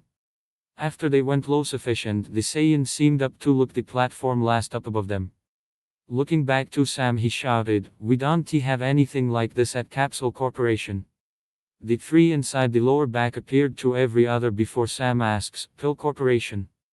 Let us now not dwell on it for now. Drive. Serizawa stated as they endured to journey down. The pilot then said viaduct the radio, sensors set for 3 meters. Beginning subfloor descent. Goku looked about the tunnel that went similarly down. Mark additionally regarded approximately as he commented, "This is new. Even for me." Goku agreed as they went down further. Sam sounded proud as he said, "Yeah, we call it Fort Bravo. Our new flagship facility." As they got here right down to in which the magic happens, Goku noticed a massive head of one of the mutos and pointed, "What's up? It is one of these giant malicious program things." Sam nodded and stated, "Yep. Anyway, this changed into constructed to music and take a look at Godzilla on his personal turf. I concept he changed into missing." Each Goku and Mark wondered. Sam gave a snicker and stated, "Properly, only in case you do not know where to appearance." "I guess so," Goku said with fun. The Osprey soon landed as some other set of bay doorways above them closed. Goku then noticed how most of the ceiling and walls have been truly created from stone. Looking to Sam, he asked, "What's up with all of the rocks?" "Well," Sam explained, "Citadel Bravo became constructed right into a continental shelf. The stone makes a fantastic basis to maintain Fort Bravo from falling." The Osprey then landed on the pad and the shipment door opened. Goku accompanied the Monarch crew and marched through the base. They quickly came into what regarded to be a convention room that became filled with squaddies and scientists. Drive. Graham got proper all the way down to it and confirmed on picture as she said, "As you realize, at approximately 700 hours, our containment website in China's Yunnan rainforest become raided." The image switched to a video feed of Mothra wherein she was within the middle of a waterfall. The specimen named Mothra escaped. Best to cocoon herself later under a nearby waterfall. The larva indeed turned into among the drop-off of the falls and the bottom as she commenced to cocoon herself. They watched as she roared at anything that turned in too close to her. Then she showed pics of the abductees, whilst physician Emma Russell and her daughter Madison had been taken hostage. She switched the photographs once more to show the leader. This is the man responsible, Alan Jonah. A former British Army colonel turned eco-terrorist. And passionate about restoring the herbal order. Goku raised his hand as he did not apprehend something. Drive. Graham seemed to be sane and stated, "Sure, Son Goku. Yeah. I just had a small query, is that this guy a few type of tassel tree hugger or something?" Goku asked as reduced his hand. Vivian nodded and stated, "Yes, it is." Goku gave a thumbs up as he changed into happy with the solution. She persisted, and to fund his operations, he had started trafficking in a brand new and very risky market. Titan DNA. What the heck is a person gonna do with a massive computer virus? A soldier from the desk asked. Goku then said, in the incorrect arms, something may be turned into something dangerous. The guy in G is right, Martinez. The real query is, what cannot you do with it? An older man stated on the alternative side of the table. Then he indexed the possibilities, pharmaceuticals, biohons, meals, and so on. Then he said, "Heck, there isn't a rustic or a employer on the earth that does not want to get its hand on this type of suckers." Then he talked about as the PC showed Mothra as cutting-edge nation, and remember, this is just a larva. It is a toddler. After it cocoons, something is gonna pop out. Larger, meaner, we do not know that, but Rick. A Jap girl named Chen stated. Rick then argued and it made her roll her eyes. "Oh, yeah. Just wait for it, Chen." In reality, Goku stated. All eyes targeted on him as he stated, "Though it is very difficult for me to feel electricity as on this earth I should feel a non-violent air of mystery." He pointed to the cocoon and stated, "I assume this Mothra might not be a primary threat to you men. Are you positive, Son Goku?" Drive. Serizawa requested. Goku seemed to him and nodded in affirmation. A darkish-skinned girl whom became standing beside Drive. Graham said, "Our intel indicates that Jonah desires to capture this specimen. Alive." Goku noticed that Mark turned into thinking surely tough as she said, which means that he and his mercs might not be a ways at the back of. Then she ordered, "At 0500, we will deliver out to release a joint operation. I wouldn't hassle." Mark spoke up and slicing her off. The girl appeared a touch ticked off as she stepped a little nearer and wondered, "Excuse me? Appears like a duck hunt to me," Mark stated as he commenced to put it collectively. Sam then attempted to mention, "Mark, why do not we permit Colonel Foster finish, quit of music, a deco? A diversion," Mark stated as he stood up. Then he pointed out, "Look, they already were given Emma and the orca. Why might they need simply this one when they have got the keys?" He stopped to factor at the board Titan outposts, for your entire magic nation of horrors back here. He grew to become again to Colonel Foster and said, "I am thinking that they need you guys to move after this Mothra so that they can move after a actual prize. Something bigger. Right?" Colonel Foster said with a nod. "Drive." Serizawa then stated, "Mark, this is not the first specimen that they've captured. They realize what they're redoing. It truly is now not only a specimen," Mark argued. Then he reminded, "I've got an ex-spouse and a daughter obtainable." He looked to Sam as he stated, "In case you forgot." "No, Mark, we have not," Goku said, placing a hand on the man's shoulder. Mark shrugged it off as Sam said, "No. No one has forgotten that, Mark." However, then he reminded, "But, to remind you, you had been added on right here to assist track the orca and to advocate us. I am no longer a whole lot one for the usage of my head in conditions like those," Goku threw in, "but maybe we should concentrate to Mark's advice. "I endorse you to kill these things. All of them," Mark said, almost losing his cool as he pointed to a photo of a mountain of dorsal fins, particularly him. "Okay, maybe not all the advice he offers," Goku said as he rubbed his neck. He, Serizawa and everyone within the room listened as Mark continued, "You wanna make sure this stuff don't fall into the incorrect hands. You kill them and the orca's vein. I do not really think that must be the manner, Mark," Goku said inside the Titan's defense. "Drive." Chen turned into incomplete agreement through announcing, "Emma, wouldn't he have wanted that?" "See?" Goku requested and pointed to her. Chen smiled as she stated, "Even to keep her lifestyles. Well, it would not be the primary time Emma put all of this before herself or her family, would it?" Mark bitterly puzzled as he grew to become and walked out of the room. The fellow next to Sam commented, "Dude actually hates Titans." "Yeah, properly," Sam stated as he should handiest believe what Mark changed into going viaduct. "You would too if you have been him." Goku walked over to Drive.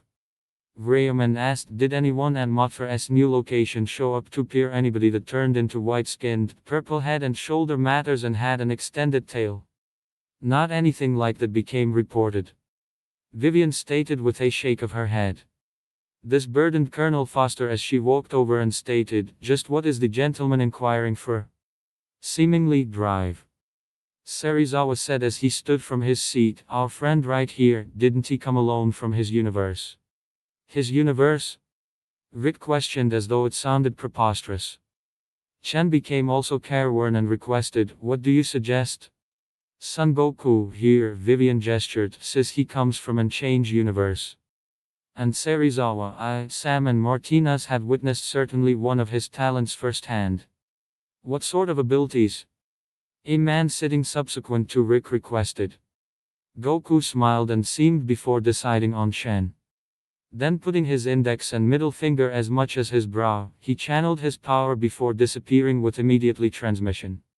Every person, however, Serizawa, Vivian, Sam and Martinez have been absolutely bowled over. Jan felt a person tapping her shoulder and he seemed lower back to see Goku standing in the back of her with a big grin on his face. "Huh?" Rick stated as he turned into incredibly inspired. Colonel Foster then asked, "What exactly is so bad this Frieza character? And is he some form of an alien the way you defined him?" "Yeah, he is," Goku stated. Then he chuckled and said, "But on the other hand, wherein I am from or even here, I am an alien too." This certainly shocked the room, but then his face fell and he stated, "However, proper now isn't the time for backstories. Frieza is at the loose on your world and he is even extra risky than those eco-terrorists. How lots more dangerous." Colonel Foster wondered. Goku's face failed to look better as he said, "He were given sufficient energy to wipe out the whole planet." Everyone gasped at this news and Colonel Foster then wondered, is there any way to locate this Frieza and forestall him? "I appreciate your willingness to defend those you care approximately," Goku stated with a sincere smile.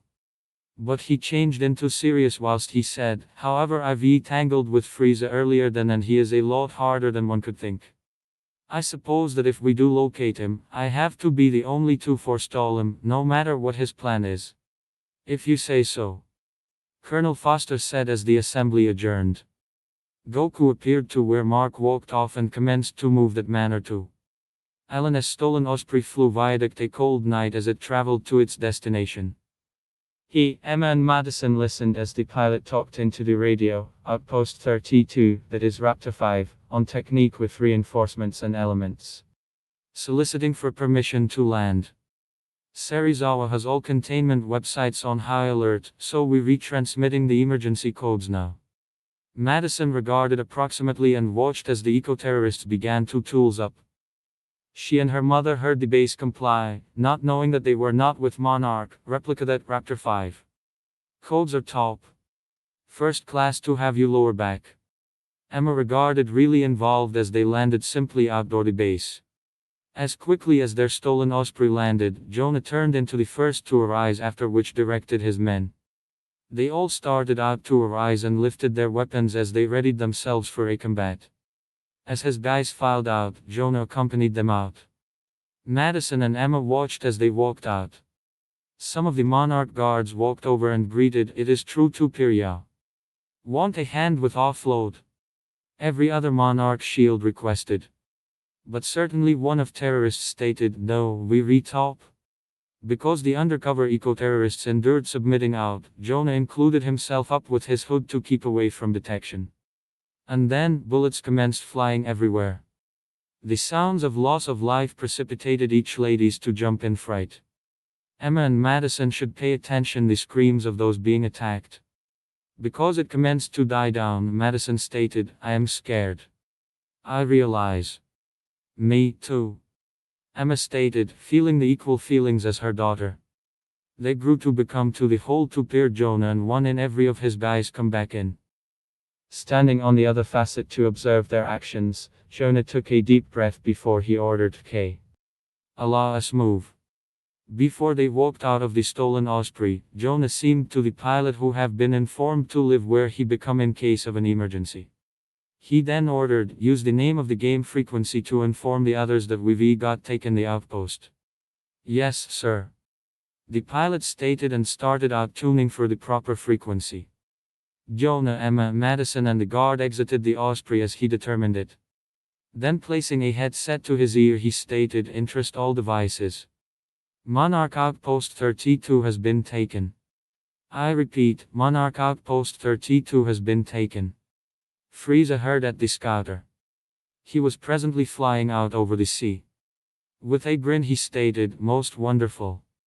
I had higher select up the tempo if I am now not to overlook out on all of the fun."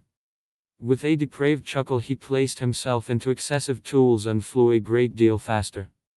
Goku rounded a nook and noticed Mark sitting in an workplace searching at a display and searching at something.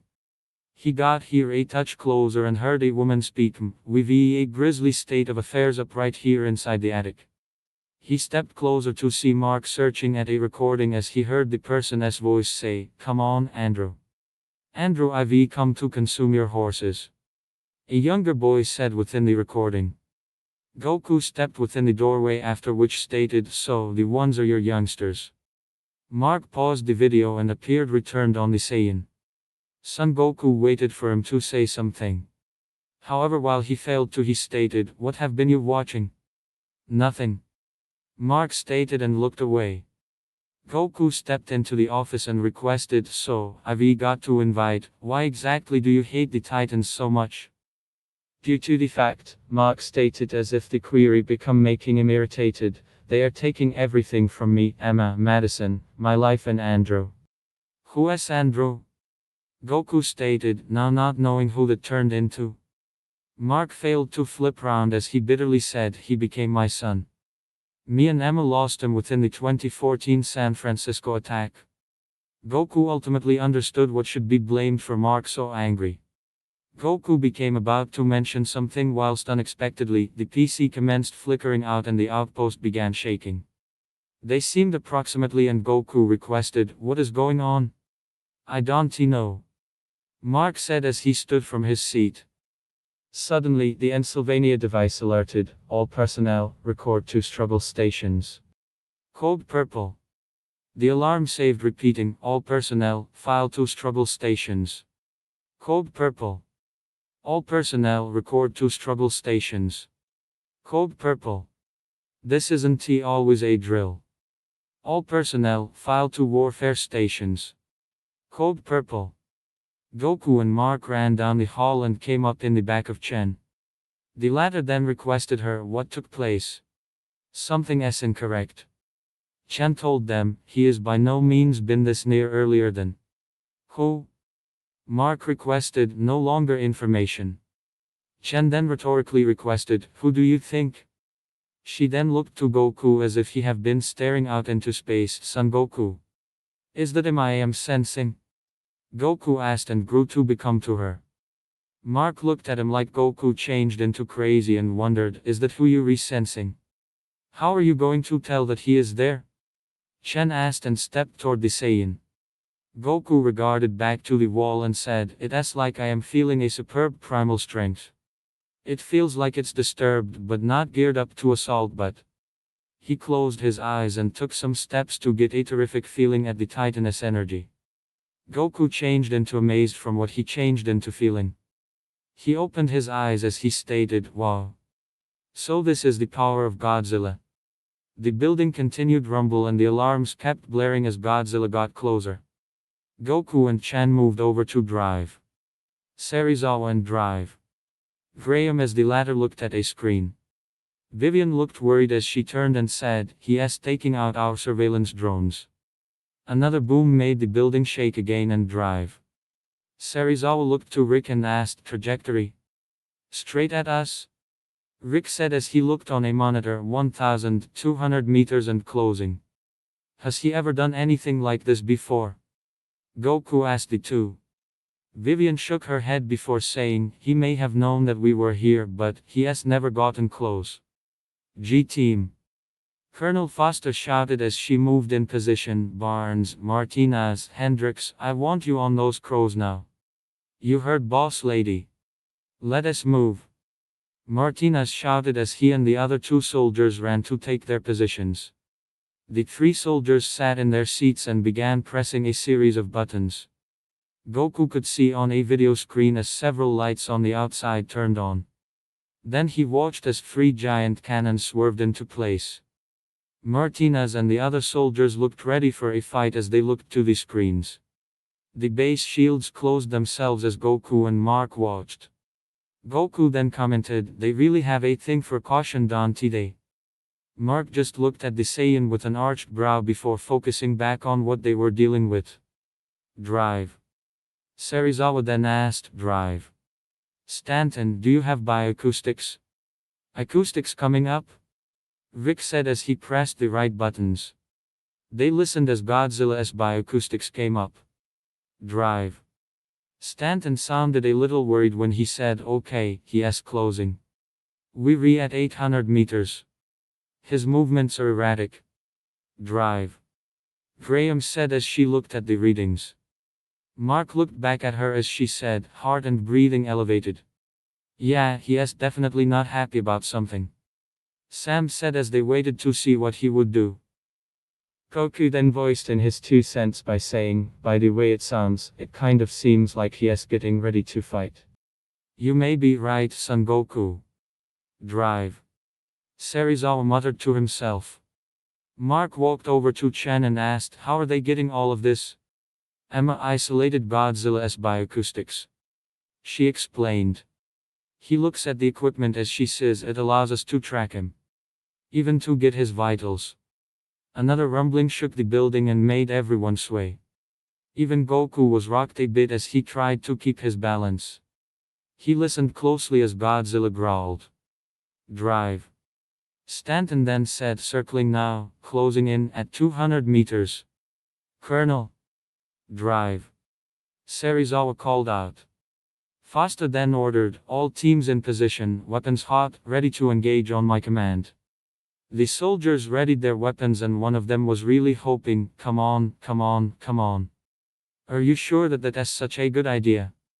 Goku asked as he came up behind Drive. Serizawa. The head of Monarch looked to the Saiyan as Goku said, "'Cause what if those big gun things don't work and he starts attacking the base?" Seeing as how Goku had a point, Drive. Serizawa turned to Colonel Foster and said, hold your fire. Then he reasoned, we don't know if he'll attack. He will if you keep those guns on him. Mark points out. Then he said, no, I want him dead more than anybody. Nearly all eyes turned to him as he continued, but unless this a fight that you know that you can win, for Pete's sake, stand down. Another pass on the radar and suddenly machines went too static as the building shook again. Lights began to go out and people started to sway again from the shaking. Drive. Serizawa then ordered, stand down. You can be serious. Colonel Foster said as she walked up to the man. Goku then came in between and said, maybe we should give it a try. And let Godzilla know that we aren't some kind of a threat to him. Yes, right. Ishiro said and came to stand beside the Saiyan. He then said, Son Goku here has not once lied to us with anything. We must believe that he and Mark could be right about this. Then he repeated, stand down. Colonel Foster was a little hesitant but still complied, stand down. The three soldiers complied as she said, I say again, save your weapons. All three soldiers deactivated the large guns. They all listened as Godzilla's heartbeat started to slow down. Drive. Stanton looked over to the Godzilla's vital readings and saw that they were stabilizing. Godzilla gave a faint growl before Mark advised, open the shields. Most in the room looked at him like he were crazy. Rick was the one to speak about it by sarcastically saying, oh yeah, sure.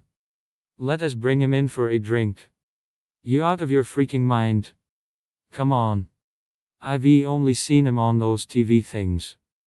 Goku pleaded. Everyone looked to him as he placed his hands in front of him and said, I want to see him in person. You both are out of your minds. Rick commented as he still didn't do it. Like Goku said, we need to let him know that we're not a threat. Mark said. Then he repeated, open the shields.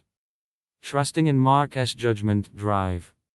Serizawa turned to Rick and said with a nod, do it. Rick sighed before pressing the button. A second later, the shield in front of them started to open back up. Goku moved around the desk as he watched the shield move. As it opened more and more, they could see a blue light pulsating in the ocean.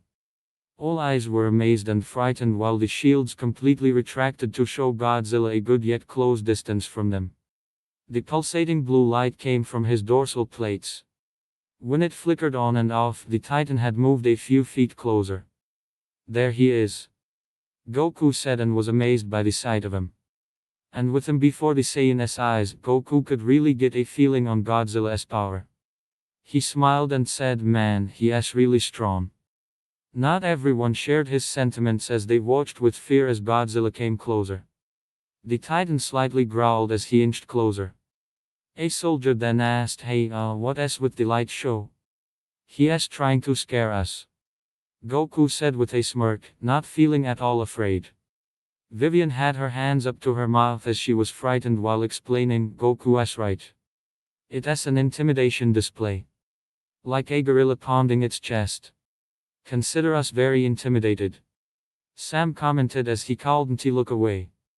Goku placed a comforting hand on his shoulder and reassured, I don't think you have anything to be afraid of. Sam looked at him, not really feeling any better. Jen then said it isn't for us. Goku walked around the table and was joined by Mark as they stood in front of the glass. Drive. Serizawa's eyes became wide when he understood and pointed to the two. But drive. Stanton was confused as he questioned, what are you dudes doing? Goku and Sam both walked up to the glass and stood still so Godzilla could get a good look at them. The Titan's gaze was first on Mark as the pulsating light and bellowing became more intense. Mark remained calm as he looked into the behemoth's eyes. When Godzilla deemed the human to be non-threatening, the Titan turned his gaze to Goku. The Saiyan had an undeterred look on his face. Godzilla looked as if he were slightly glaring. All eyes within the room looked to the Saiyan as he and Godzilla entered a little staring contest. Rick looked up to Stanton and asked, "You think we should be worried?" "Believe me, I am just as worried as you are," Sam said, feeling a little afraid. Not turning his gaze from the Titan, Mark asked Goku, "Could you not antagonize him or whatever it is you're redoing?" "I am sorry. I am not meaning to," Goku said, not moving his gaze. A smirk crept on his face as he excitedly said, "I am just really wanting to witness his power firsthand." "What do you mean?" Mark said as he didn't understand. The monitor that read Godzilla's heart rate started to go up again as the Titan growled. This caused everyone to start worrying again. Goku, knowing that everyone else lives here were at stake, didn't he turn as he asked, "Is there any land masses nearby?" "What?" Colonel Foster questioned. Goku then repeated himself, "Are there any islands close by?" Yeah," Sam said as he knew the area. Then he told Goku, "There's an island about 3.5 miles east from Castle Bravo. Its radius is about 7 miles. But why do you?" "Because no matter where I am at on your Earth, he is gonna want to see if I am a threat," Goku said as he began to feel really excited. "Godzilla here is gonna be itching for a fight and will be coming to look for one." Goku then placed his index and middle finger up to his forehead. But before making the jump, he looked Godzilla in the eye and said, "I am looking forward to our battle. See you there." Godzilla's nostrils flared as if accepting the challenge. Goku then disappeared with instant transmission. This completely surprised Mark as he turned to the others and asked, "Each, how did he?" "Heh. Guess you should have stayed at the meeting earlier," Sam joked. The building once again shook as Godzilla started to head upwards. "Drive." Serizawa then told Rick, "Get a few drones in the air and give us a visual of the island." "You got it, Chief." "Drive," Stanton said as he got to work. Mark walked up to Vivian and asked, "Just who is that guy?"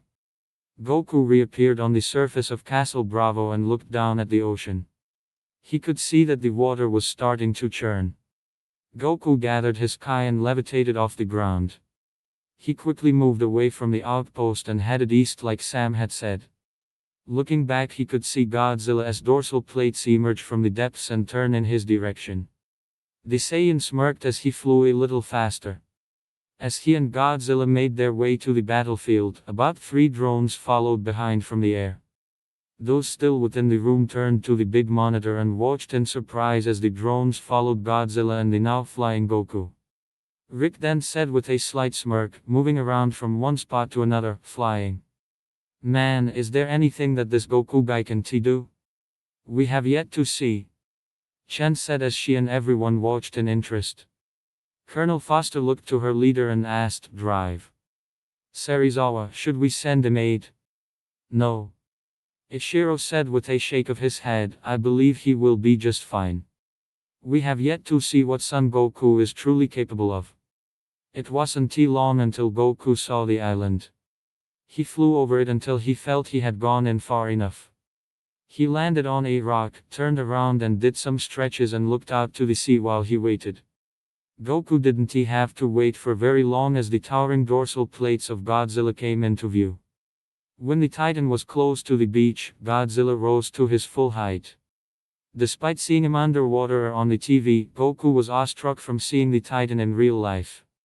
Godzilla walked up the beach and further into the island to meet his opponent. Goku smirked when the behemoth stopped a good distance from him. His excited smile never leaving him as he shouted, "You ready?" Godzilla took in a deep breath before letting loose his long and powerful roar. Even from where he stood, Goku could feel the power behind the Titan's roar. The Saiyan let loose a chuckle as he closed his eyes and started hopping up and down on one foot at a time. Cue Kakarot vs Broly track from DD's Broly. As he continued to hop, he did the same kind of stretches he performed before he fought Broly. When he stopped, he opened his eyes and got his game face on. Kakarot. Godzilla gave a smaller yet still powerful roar. He shook his head from side to side as his dorsal fins flashed blue once before fading. Then he glared down at the Saiyan with a growl. Godzilla.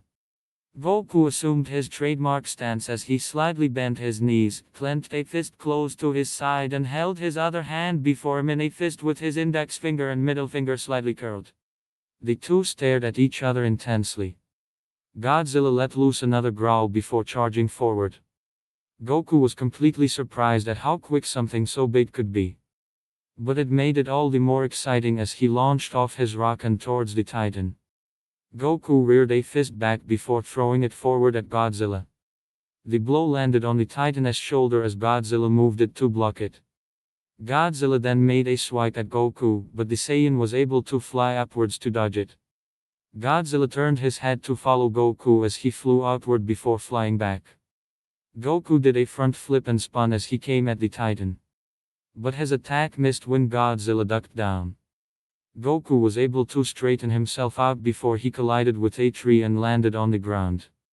But he wasn't able to take a breather yet as he looked back to see Godzilla's tail swinging at him. Goku backflipped a few feet before jumping back into the air. Then flying higher than Godzilla's head, Goku charged up and let loose two orbs of ki at him. They impacted the Titan and caused him to screech in pain. But Godzilla didn't let it bother him as he grabbed a tree and hurled it at the Saiyan. Goku yelped and moved out of the way. But what he didn't expect was Godzilla making a grab for him. Goku was able to narrowly dodge it by dropping out of the sky again. Back at the base, everyone was watching the feed from the drones. They could see that Goku was able to dodge most of Godzilla's attacks, but he wasn't doing much damage himself. Rick said to Sam, "Man, I wish I had brought some popcorn as I watched this fight. Though I admire your enthusiasm, you know that food isn't allowed in this area." Sam reminded. Drive. Stanton sighed and looked back as he said, "You know you can be a total buzzkill, right?" Mark watched the screen as Goku flew circles around the Titan while firing those spheres. On one hand, Mark was very confused about Goku, but on the other, if he was able to fight Godzilla and maybe beat him enough, then he'd be more than happy to see a Titan fall. Vivian looked to Drive. Serizawa and said, "We knew that Son Goku was capable do things, but we never did imagine that it would be on this kind of level." Drive. Serizawa said as he continued to watch. The head of Monarch wondered just what all Son Goku was hiding. Speaking of Goku, he was having a blast as he jumped out of the way when Godzilla tried to crush him with his tail again. The Saiyan of Earth then jumped high into the air to where he was in front of Godzilla's face. Placing his hands up to his face, Goku cried out, "Solar flare!" A bright light enveloped him, and caused Godzilla to wince and look away. The Titan tried to open his eyes, but his vision was blurry and it hurt a little. Goku then took the opportunity to charge at him. But Godzilla wasn't beaten yet. Though his vision was impaired, he still had his other senses. Though because of his size, Godzilla could still hear the slight flapping of Goku's clothes and could still smell the Saiyan's scent. He used it to his advantage and waited for the right moment. When he could hear that Goku was close to his right side, Godzilla waited a few more seconds before lashing his hand out. Goku was completely caught off guard when he was swatted away by Godzilla's hand. "Sayonara!" Goku yelled as he was sent spinning away from the Titan. Those back at the outpost winced as they watched Goku slam into a few trees. Rick looked to Serizawa and asked, "You still sure that you don't want to send him some help?" Drive. Serizawa only nodded as he continued to watch the monitor. The fight between Son Goku and Gojira became more and more interesting as they continued to watch. "Go Broly, go! Go! Go Broly, go! Go! Go Broly, go! Go! Go Broly, go! Go!" Goku staggered as he stood back onto his feet before twisting himself towards the Titan.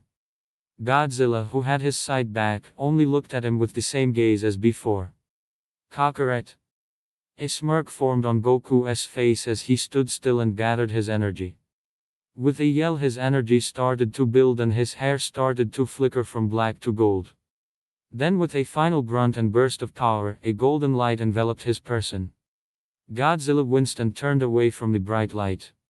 When he looked back, the Titan's eyes went wide as he saw that Goku had a golden aura and standing blonde hair. Everyone at the base was completely shocked by Goku's transformation. Rick pushed a few buttons for the drone's camera to zoom in on Goku's face. He pointed at the screen as he pointed out, "Hey, look at his eyes. They've changed color too." "Yeah, we can see that, Rick," Shen commented. The man was mimicking her without her seeing, but Colonel Foster said, "Will you two cut the chatter? Keep your eyes on the screen." Both scientists did as she said and looked back up at the monitor. X. Broglio. Kakarot. Broglio. Kakarot. Broglio Yeho. Super Saiyan Goku raced through the air towards Godzilla, who was charging towards the Saiyan. Both combatants reared a fist back and threw them forward. The clash caused a shockwave that reverberated throughout the jungle on the island. The trees were bent away from the two as they continued their battle. Broglio. Broglio. Broglio Yeho. 2x. Super Saiyan Goku flew up and moved to the side as Godzilla tried to knock him out of the air with his tail. The Saiyan then made for the appendage and grabbed it. He knew that he wouldn't be able to throw the Titan, but he figured he could throw Godzilla off balance. But a blue light caught his attention as he tried to tug on it. Looking up, he saw that Godzilla's dorsal spines on his tail were starting to light up. Knowing what was coming, Goku disappeared and the tail fell as Godzilla let loose a more concentrated radiation beam. Goku reappeared yards from the Titan and let out a breath of relief. Godzilla looked to the Saiyan and snorted a puff of air from his nostrils. Goku smirked as he readied himself again. Goku shot from his spot and rushed the Titan. Godzilla ducked down and brought his tail up to use it as a whip when Goku got too close. Goku held his arms close to him and fired another orb of energy. Thanks to it being enhanced by his Super Saiyan form, it caused his tail attack to veer to the left a little. The appendage slammed into the ground and created a huge indentation when Godzilla lifted it back up. Goku flew high up into the air and charged up another attack. Holding his arms stretched out, he then placed them before himself and used Rapid Volley Blast. The blasts of ki rained down on the Titan. Godzilla lowered his head and moved it out of the way as the blasts of ki detonated on him or the area around him. Rick had to quickly move the drones back a little to keep them out of the blast zone. When they were at a safe yet viewable distance, he made the camera zoom in again to get as much footage as he could. He then asked, "How long do you think they're gonna go at it?" Though they had heard his question, no one acknowledged it as they continued to watch the battle. When Goku stopped firing his attack, he descended a little to above the giant cloud of smoke. He could still sense Godzilla's energy, but couldn't exactly predict what the Titan would do. When he didn't see any movement, Goku moved a little closer. He waited to see what would happen when suddenly a shape quickly moved out of the smoke and Godzilla's jaws were wide. Goku let out a panicked yell as he moved out of the way. He had to dodge again when Godzilla did again. Goku flew towards the Titan and did a spin kick to Godzilla's face. The Alpha Predator winced from the blow but growled as he turned back to the Saiyan. The behemoth made a few swipes at the Saiyan with his claws, but Goku was able to dodge them before releasing a volley of punches to Godzilla's chest. The punches felt small to Godzilla, but they kept him from trying to attack back. Puffing his chest out, the Alpha Predator sent Goku flying back a little. Goku tried to keep his balance, but it left him open to an attack. He was smacked backwards by Godzilla's tail. Sayonara. Goku flew back nearly 100 yards before stopping himself in the air. He decided to use his signature attack. Bending his knees again, Goku then brought his hands to his right side. He began to gather his energy as he shouted, "Ka!" Go Broly, go. Go. Go Broly, go. Go. Go Broly, go. Go. Go Broly, go. Go. The space between Goku's hands began to ripple as he continued, me. Kakarot. Brolio. Kakarot. Brolio. Kakarot. Brolio Yeho. Godzilla noticed that Goku was about to do something as he could see a bright blue light coming from the Saiyan.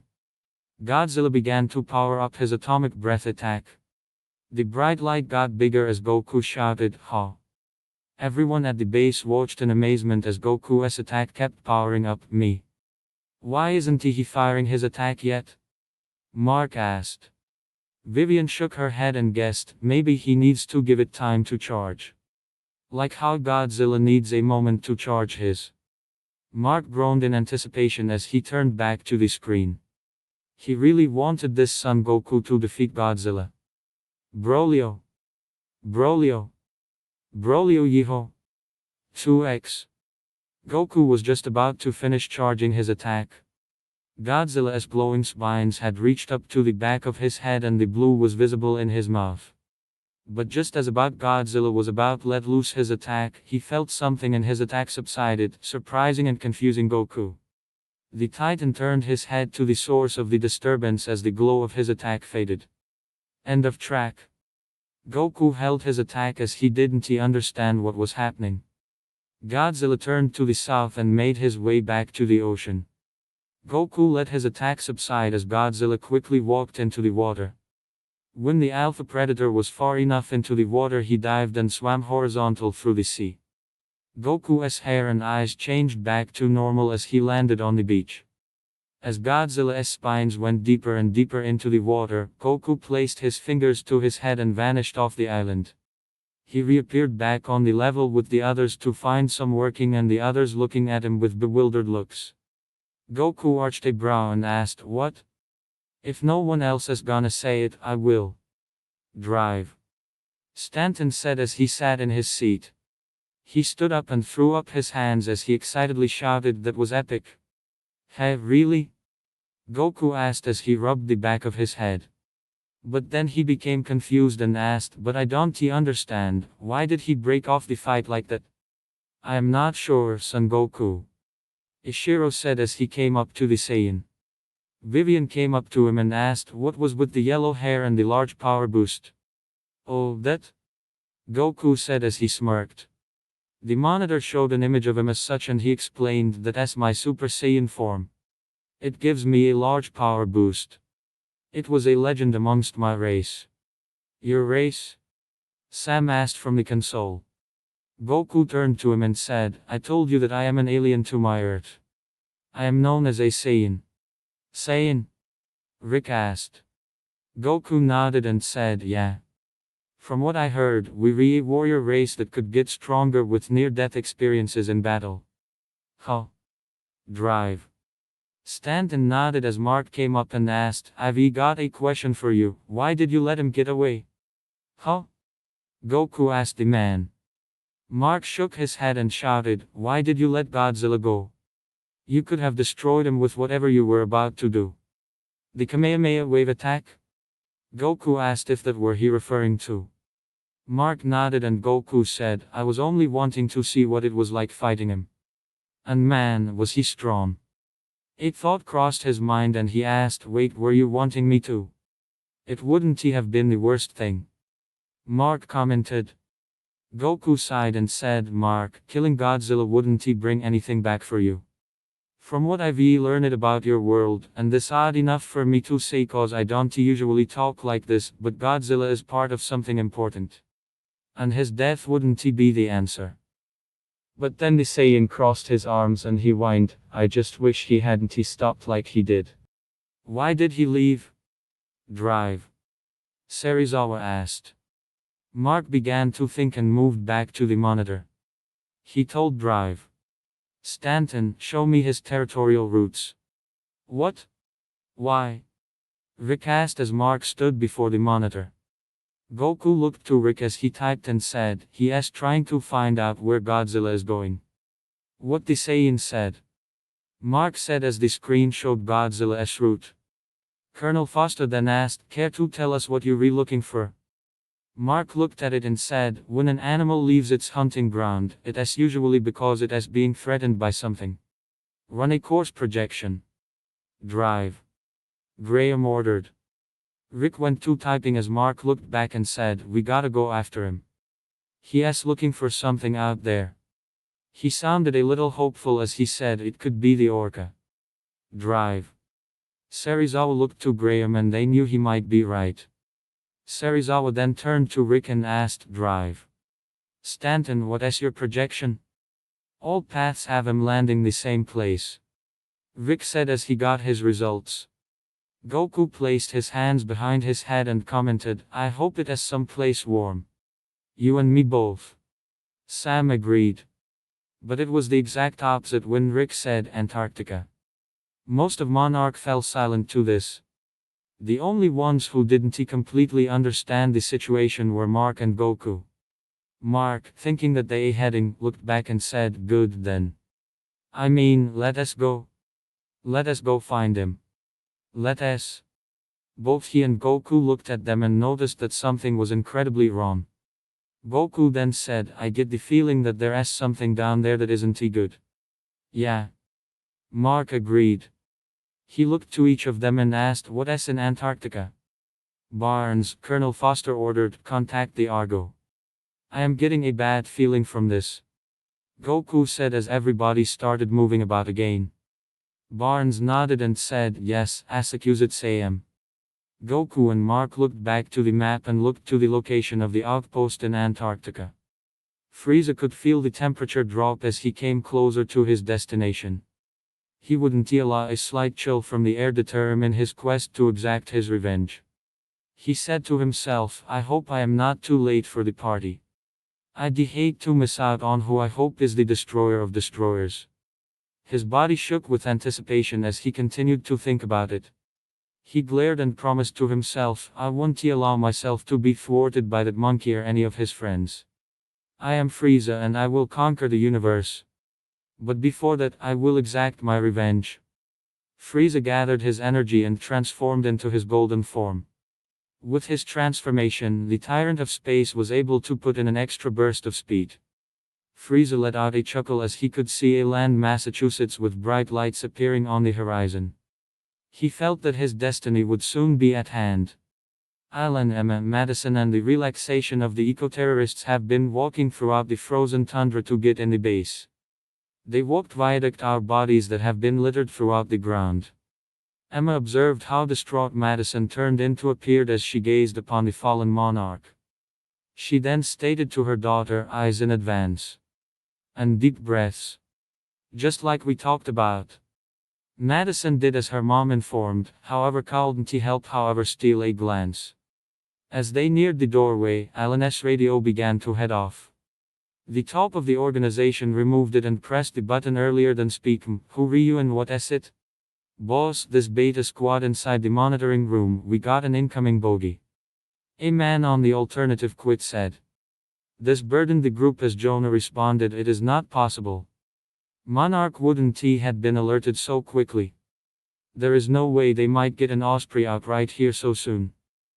Sir, the person at the radio said, whatever it is for, it is too speedy to be any sort of flyer. And its ETA is about 30 seconds from the north. Alan appeared to his guys before returned out into the cold wind. They appeared in the direction in which it changed into supposed to be coming from. It wasn't long till they noticed a vibrant red mild heading proper for them. Alan appeared to his guys and ordered, be ready for anything.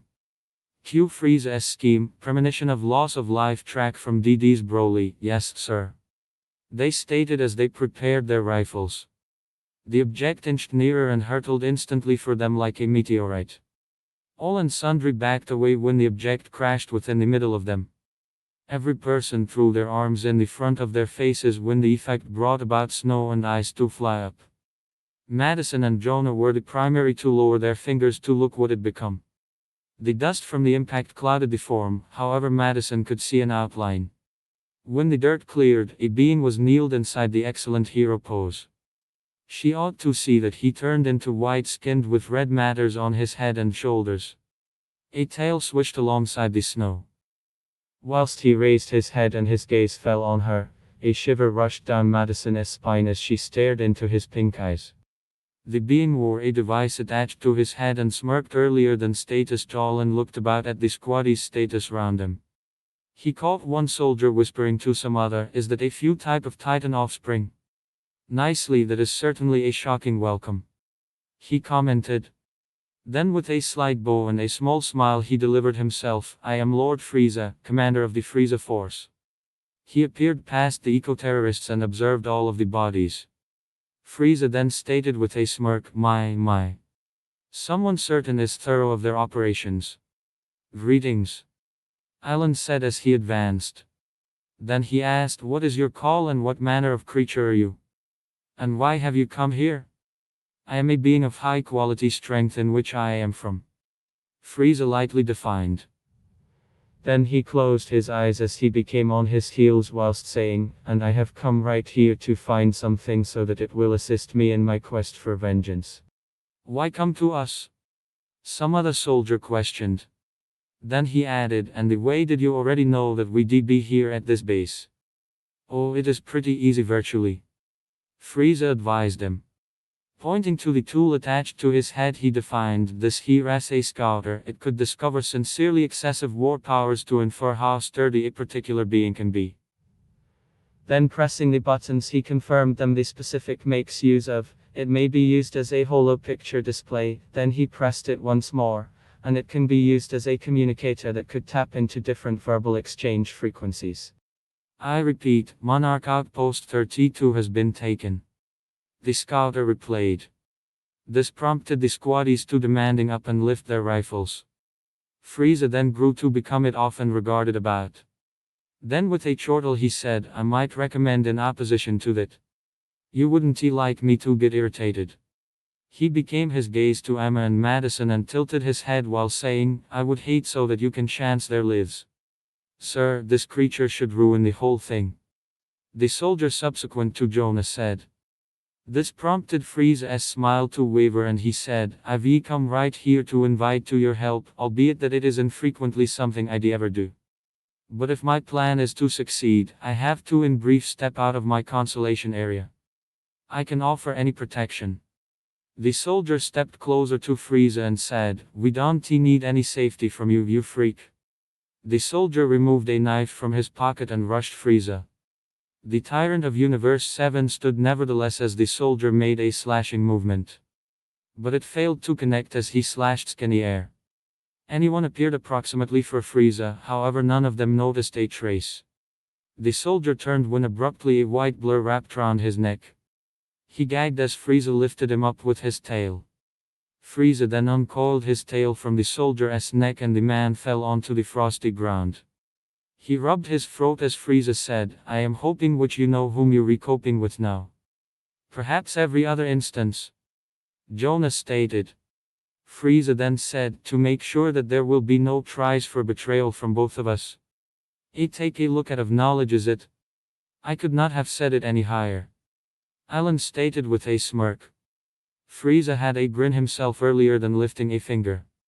He then fast grew to become and pointed the appendage at Madison. Absolutely everyone gasped when a small purple mold appeared on the end of it. Emma held her daughter near, fearing the worst. But they have been all pressured while Frieza turned his finger to the soldier nevertheless at the ground. He looked in worry whilst Frieza's grin grew wider as he stated, "This is the electricity of a freak. Revel in the afterlife." He then fired a single shot at the person. The soldier grunted in pain as the beam pierced his heart. As his final breath escaped him, the soldier fell onto his lower back. Blood flowed at the frozen floor as it pooled across the soldier. "Give up of music, I accept as true with that there is an understanding between absolutely everyone?" Frieza asked as he appeared to every of the infantrymen. They all shook their heads as they understood. Frieza clasped his arms together and said, "Terrific." Turning back to Jonah he stated, "How about we walk and communicate internal?" He seemed to Madison and cracked, "I pay attention that monkeys don't accomplish that nicely within the bloodless." specifically the younger ones. Even though it without a doubt angry a number of them, nobody stated something as they made their manner into the compound. Alan, Emma, Madison and Frieza took the lead and the squaddies followed them inside. As they walked, Alan took the time to ask, "So, Lord Frieza, why exactly are you right here?" "I am here to look for a creature which can rival a god of destruction," Frieza stated as they walked through the corridors. This careworn a number of the soldiers and one wondered, what the heck is a god of destruction? Let us just say which can be beings that preserve large energy which could annihilate complete planets. Frieza stated without looking back, and I used to be told that there is a creature that could keep its own towards them. There may be a couple of. Alan requested. Frieza nodded and said, "Oh, yes. There are 12 in number. One for each universe." This left all of the people speechless as they continued strolling. Post 32 song from Kakarot, they quickly came to a hard and fast of elevator and the companies break up to take boat. A soldier pressed the button and the doors opened. The infantrymen entered earlier than Frieza, Jonah and the two hostages entered. As they dropped a few degrees there was an ungainly silence. As Alan wiped the bloodless snow off of his face, he stuck Madison staring at him. Then trying to appear on right terms together with her, he reduced his hand before elevating it once more and placed on a grin. However, Madison's response to it became to use her center finger to rub her eye, even though Alan stuck on Speedy to the insult. All of us heard Frieza chortle and regarded to him. I concept all of us thought the younger have been speculated to be told to admire their superiors. Frieza stated with a smirk. Then he cracked or become it to appreciate their elders. Alan, even though indignant Viaduct Frieza's funny story, did not say anything as they reached their level. The doors opened and all and sundry's eyes went huge from the sight. A soldier behind Alan said, "Mother of she had nothing to do with this." His leader stated with a smirk. Frozen in a giant wall of ice turned into a massive three-headed dragon and alongside the ice wall were catwalks that covered the whole cavern. Even Frieza became astounded by using the sight. The institution came to the quit of the scaffolding and Madison uttered words, "Monster Zero." Frieza's eye twitched to the lady. He appeared to Alan and asked, "Is there another call for the creature? And do you have got any records on it?" "No longer that we re privy to," Jonah replied as they walked off to the proper. The infantrymen walked on both in the front and behind Alan, Emma, Madison and Frieza as they walked down the tunnel. Frieza curved toward the tool in Emma's hand. They turned down another tunnel and got here to a small place. Alan and Frieza stood off to the perimeters of the place even as Emma and Madison came toward the ice. Madison walked up to the frozen beast and held out her hand as they could pay attention Monster Zero's heartbeat. A soldier walked as much as Alan because the chief requested, "Were there any survivors?" "No." The soldier responded, "They attempted to launch an emergency beacon, however we reduced them off in time." "Properly," Frieza said as he was slightly inspired, "talk about efficiency. Jogs my memory of my very own troops." "And in which are they?" Alan puzzled. Frieza most effective glanced to the vintage guy and said, "They served their motive as a distraction at the moment." He gazed as much as in which Monster Zero's heads might be and said, "As soon as I discover the destroyer of destroyers and acquire what I want I am able to cross lower back to Universe 7 and maintain conquering worlds." Although they failed to appearance returned, Emma and Madison did not like how this Frieza become speaking. Alan went lower back to the soldier and returned to the preceding verbal exchange, "Monarch will discern it out subsequently." Then he ordered, "Fire, place up the drills and ready the explosives." Green and not afraid to apply absolute way, Frieza stated as he moved to the center of the area. He nodded and said, "I love it." The infantryman did not pay much attention as the soldier speaking to Jonah whistled to get the others' attention. They started out to move out and perform the challenge. Alan looked to Emma and puzzled, "Do you have the whole lot you need?" She best nodded and walked over to a small stand. Alan then walked off at the same time as announcing, "Nicely, let us get commenced." "I could not agree extra," Frieza stated with a smirk as he stood patiently. The tyrant and Madison looked up to look drills make bigger themselves toward the charming ice and activate. The drills pressed up in opposition to the ice and began to work their manner into the ice. Madison raised her hand again to the ice whilst Madison set up the orca. She pressed the button and the orca starts to show specimen. Monsters or orca reading specimen by acoustic sliding flickered on as Madison stored to the wall. They were signs to help the orca examine Monster Zero. Emma looked to Madison before catching a glimpse at Frieza. She lured away when the white alien glanced again at her. Emma seemed again to the orca's screen because it had simply scanned 1%. The massive aircraft known as the Argo flew through the bloodless air as it made its way to the outpost. Maximum of Monarch were on the bridge as they over-regarded a display console. Vivian stood at a screen as she defined what Titan become on the place. The specimen at this site has been saved totally off ebook. Goku appeared down at pics of the Titan. His feeling of dread became starting to develop. A nagging feeling become working its way into his mind as she said, and for the reason that it is a greater current discovery, our statistics is restrained. She sounded a touch worried as she stated, but it appears to be every other apex predator. Emma known as it Monster Zero. Drive.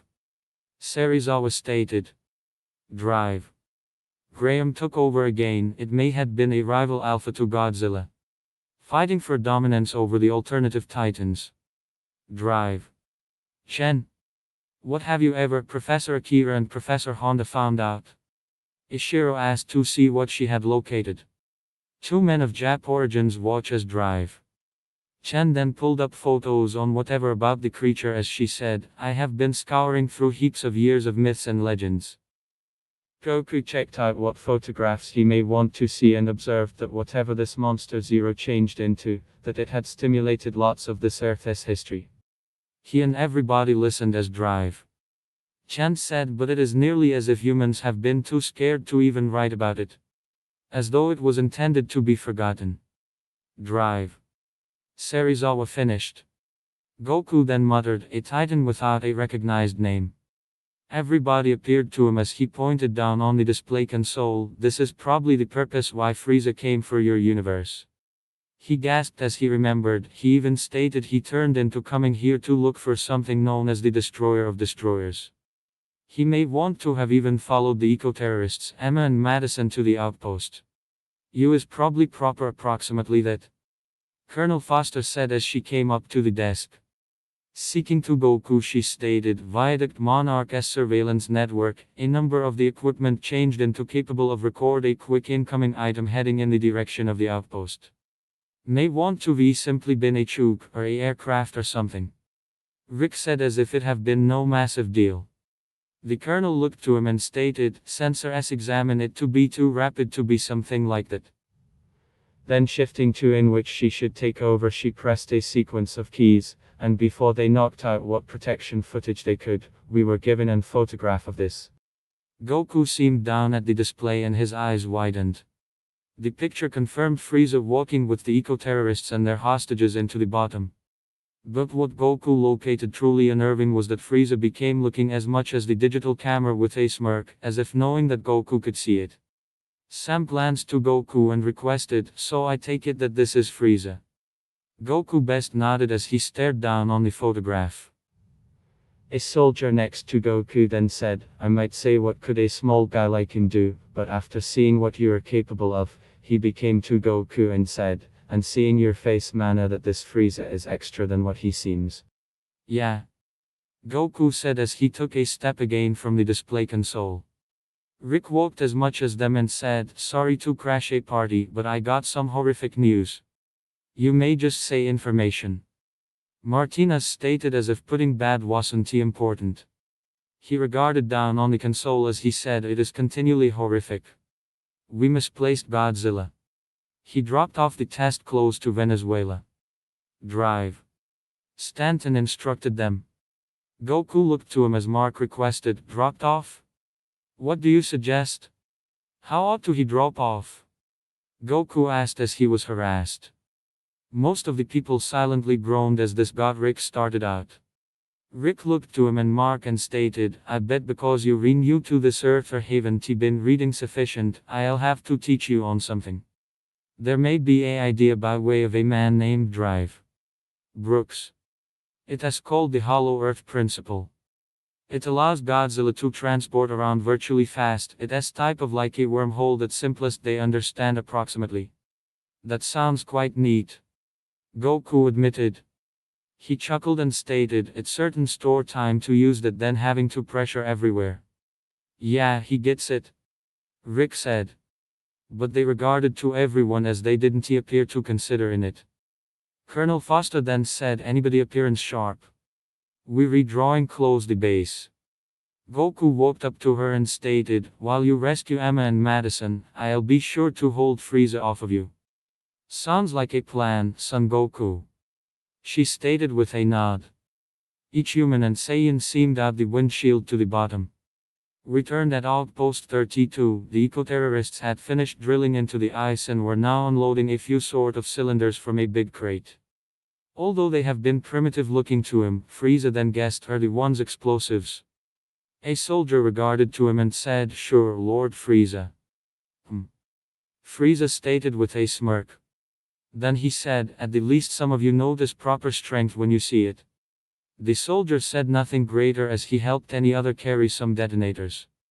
They located the small explosives within the slots that the drills dug out. As they have been in area they were activated and beeped because the men walked away.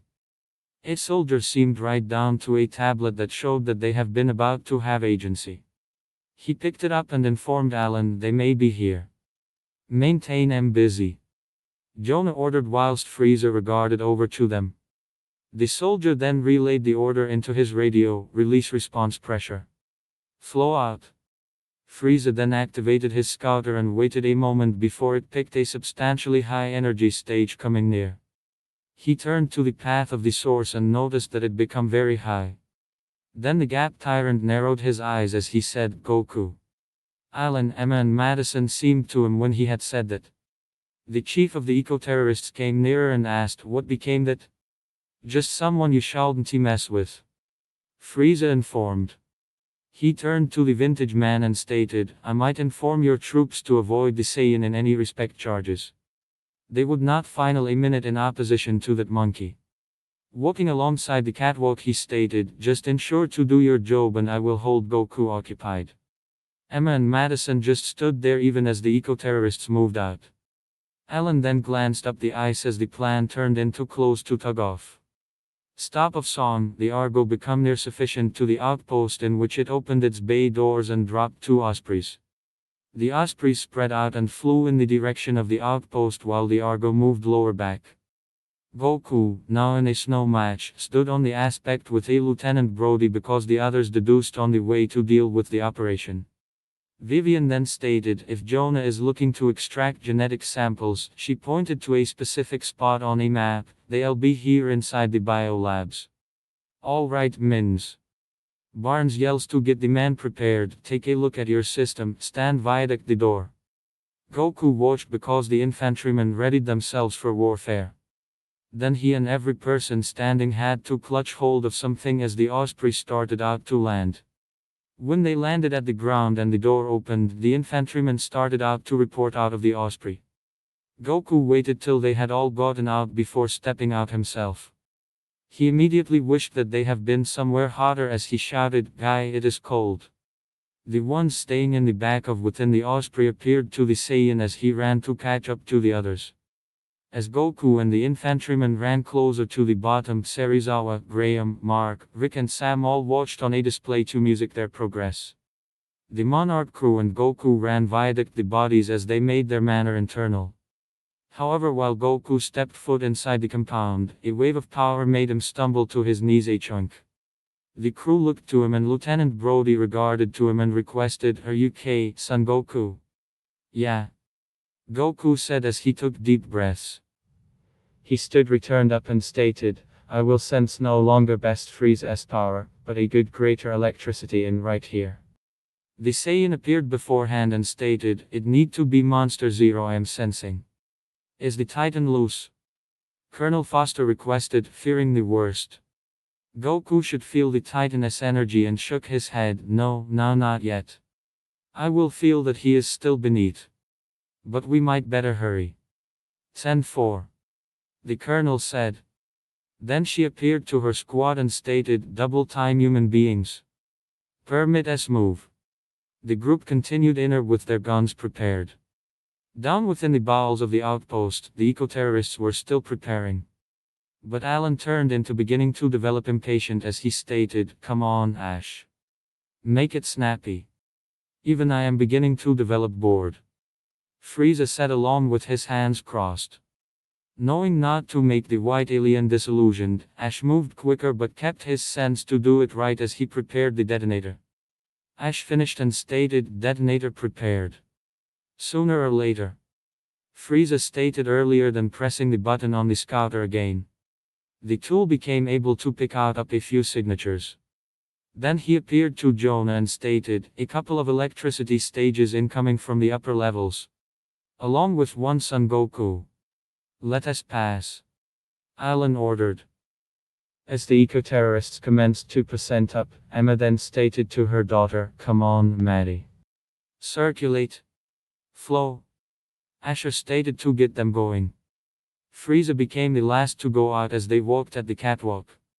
However, before the white alien observed them further, Frieza levitated off the ground. The Monarch Team's elevator came to a forestall and they all exited the race. The infantrymen looked approximately with their weapons as they filed out. They cut up to move down each tunnels. The group at the Osprey watched as the infantrymen made their manner viaduct.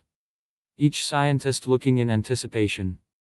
Although no one stated whatever, all of them was hoping that the entirety could pass properly.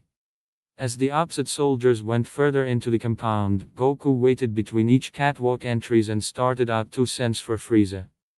Infantrymen flanked him to maintain an eye fixed out for the eco-terrorists. The Saiyan had his eyes closed as he continued to feel for Frieza's precise place.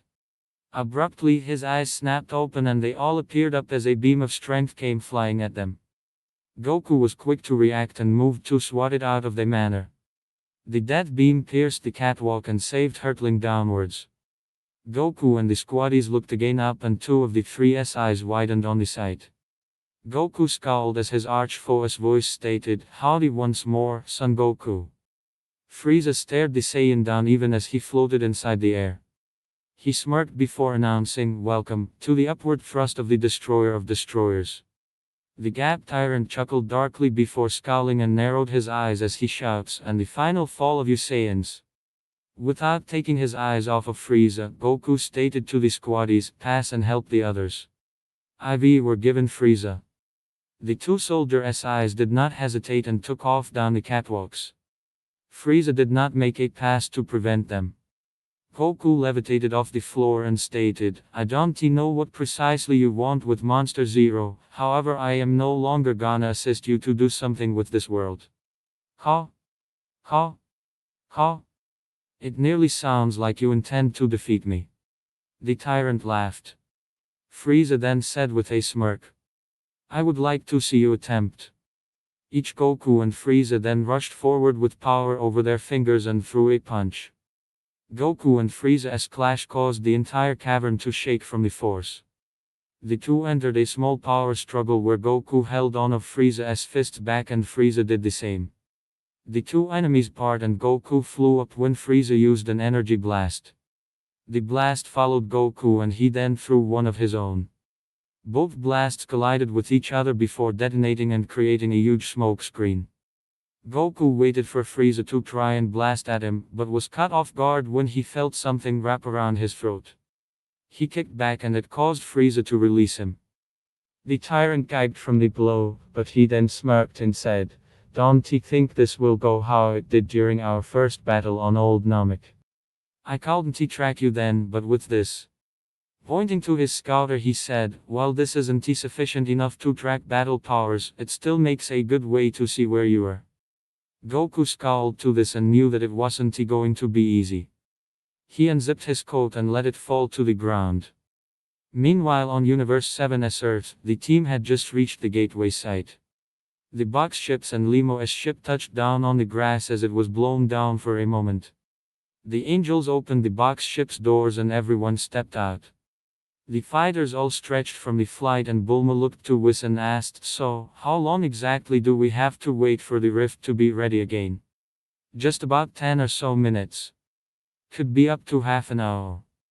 Kusu, the angel of Universe 10, said as she and her 11 siblings used their staves to scan the sky.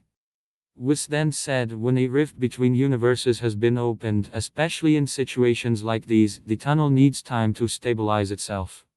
While we were waiting, Yamcha started but was interrupted when the sounds of a ship's thrusters came from overhead.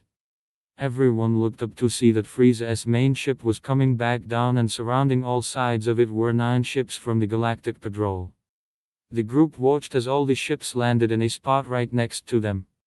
One of the GG ship's hatch opened up and revealed Galactic Patrolman Yako as he stood in a dramatic pose. Beerus looked to the small man with a bored expression and said, "Stop standing like that." This caused Yako to flail and fall off of his ship. The patrolman quickly stood up and ran to them and said, "People of Earth, destroyers, they're angel guides, and just get on with it or I'll destroy you." Kampa shouted as Vayne appeared on his head. Yako then took in a deep breath and said, "Sorry if we were a little late." Bulma's call, didn't he make it in time when the invasion began? "You called for them?" 18 asked the scientist. Bulma nodded and said, "I figured that we could use some help just in case. And it was good thing that you called," Yako said with an index finger held in the air. Then with a swish of his arm he said, "Even though we were late to help with the initial invasion, we were able to capture Frieza's remaining ship." Gesturing to the Z fighters, he asks, "If you'd all be so kind as to help us round up whatever is left of Frieza's forces." 5 minutes later. It wasn't long or difficult for the Z fighters to find and bring the non-fighters of Frieza's army out of the only ship. They were tied up and standing along with Frost and General Bogart, who was still sleeping. The yellow one with antennas was looking like he was going to faint from all the sweating. Beerus looked to his fellow deities and said, "Me and Shin will interrogate these guys." "Whatever you say, brother. The rest of us will wait to see what the angels have to say," Kampa said with his arms crossed. The both of them walked over to the captured and Beerus started with Frost and asked, "Do you understand the severity of the situation? That Frieza intends to gain more power to defeat Son Goku?" Frost asked back. He looked over to Whis and Shin before looking Beerus in the eyes and said, "I don't understand the entirety of his plan, but he did promise me vengeance of my own." The 3 then looked to each other before Beerus lashed out with a fist. Frost grunted in pain from the blow as his head snapped to the side. Everyone seemed to notice, but didn't he say anything. He then looked up to Beerus with a glare before Universe 7's destroyer said, "Since you helped an invasion in Universe 7, you can face Universe 7 justice before facing it in your own." Frost said nothing as the 3 then turned to General Bogart. But when they saw that he was still asleep, Kaioshin said, "Maybe we should give him a little longer." "Couldn't he care less, so I'll go along with it," Beerus said with his arms crossed as they moved to the yellow one. The small alien gasped when he saw the 2 in front of him. He held up his shackled hands and said, "Please don't hurt us. I am sure that we can work something out." "First off," Shin started, "is this everyone of Frieza's army?" It should be," the alien said as he looked about. But then he gasped and shouted, "Where is Berry Blue?"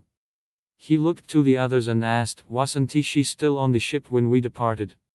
The other crew members looked to each other before shrugging. Beerus looked to Yako and asked, "Hey Yako, was there anyone else on the ship? We had scanned for all the life forms on the ship, but it did seem that one of smaller ships had jettisoned before our arrival." Yako said. The little yellow alien became confused and said, "But this doesn't make any sense, there was no alert to a drop ship being deployed."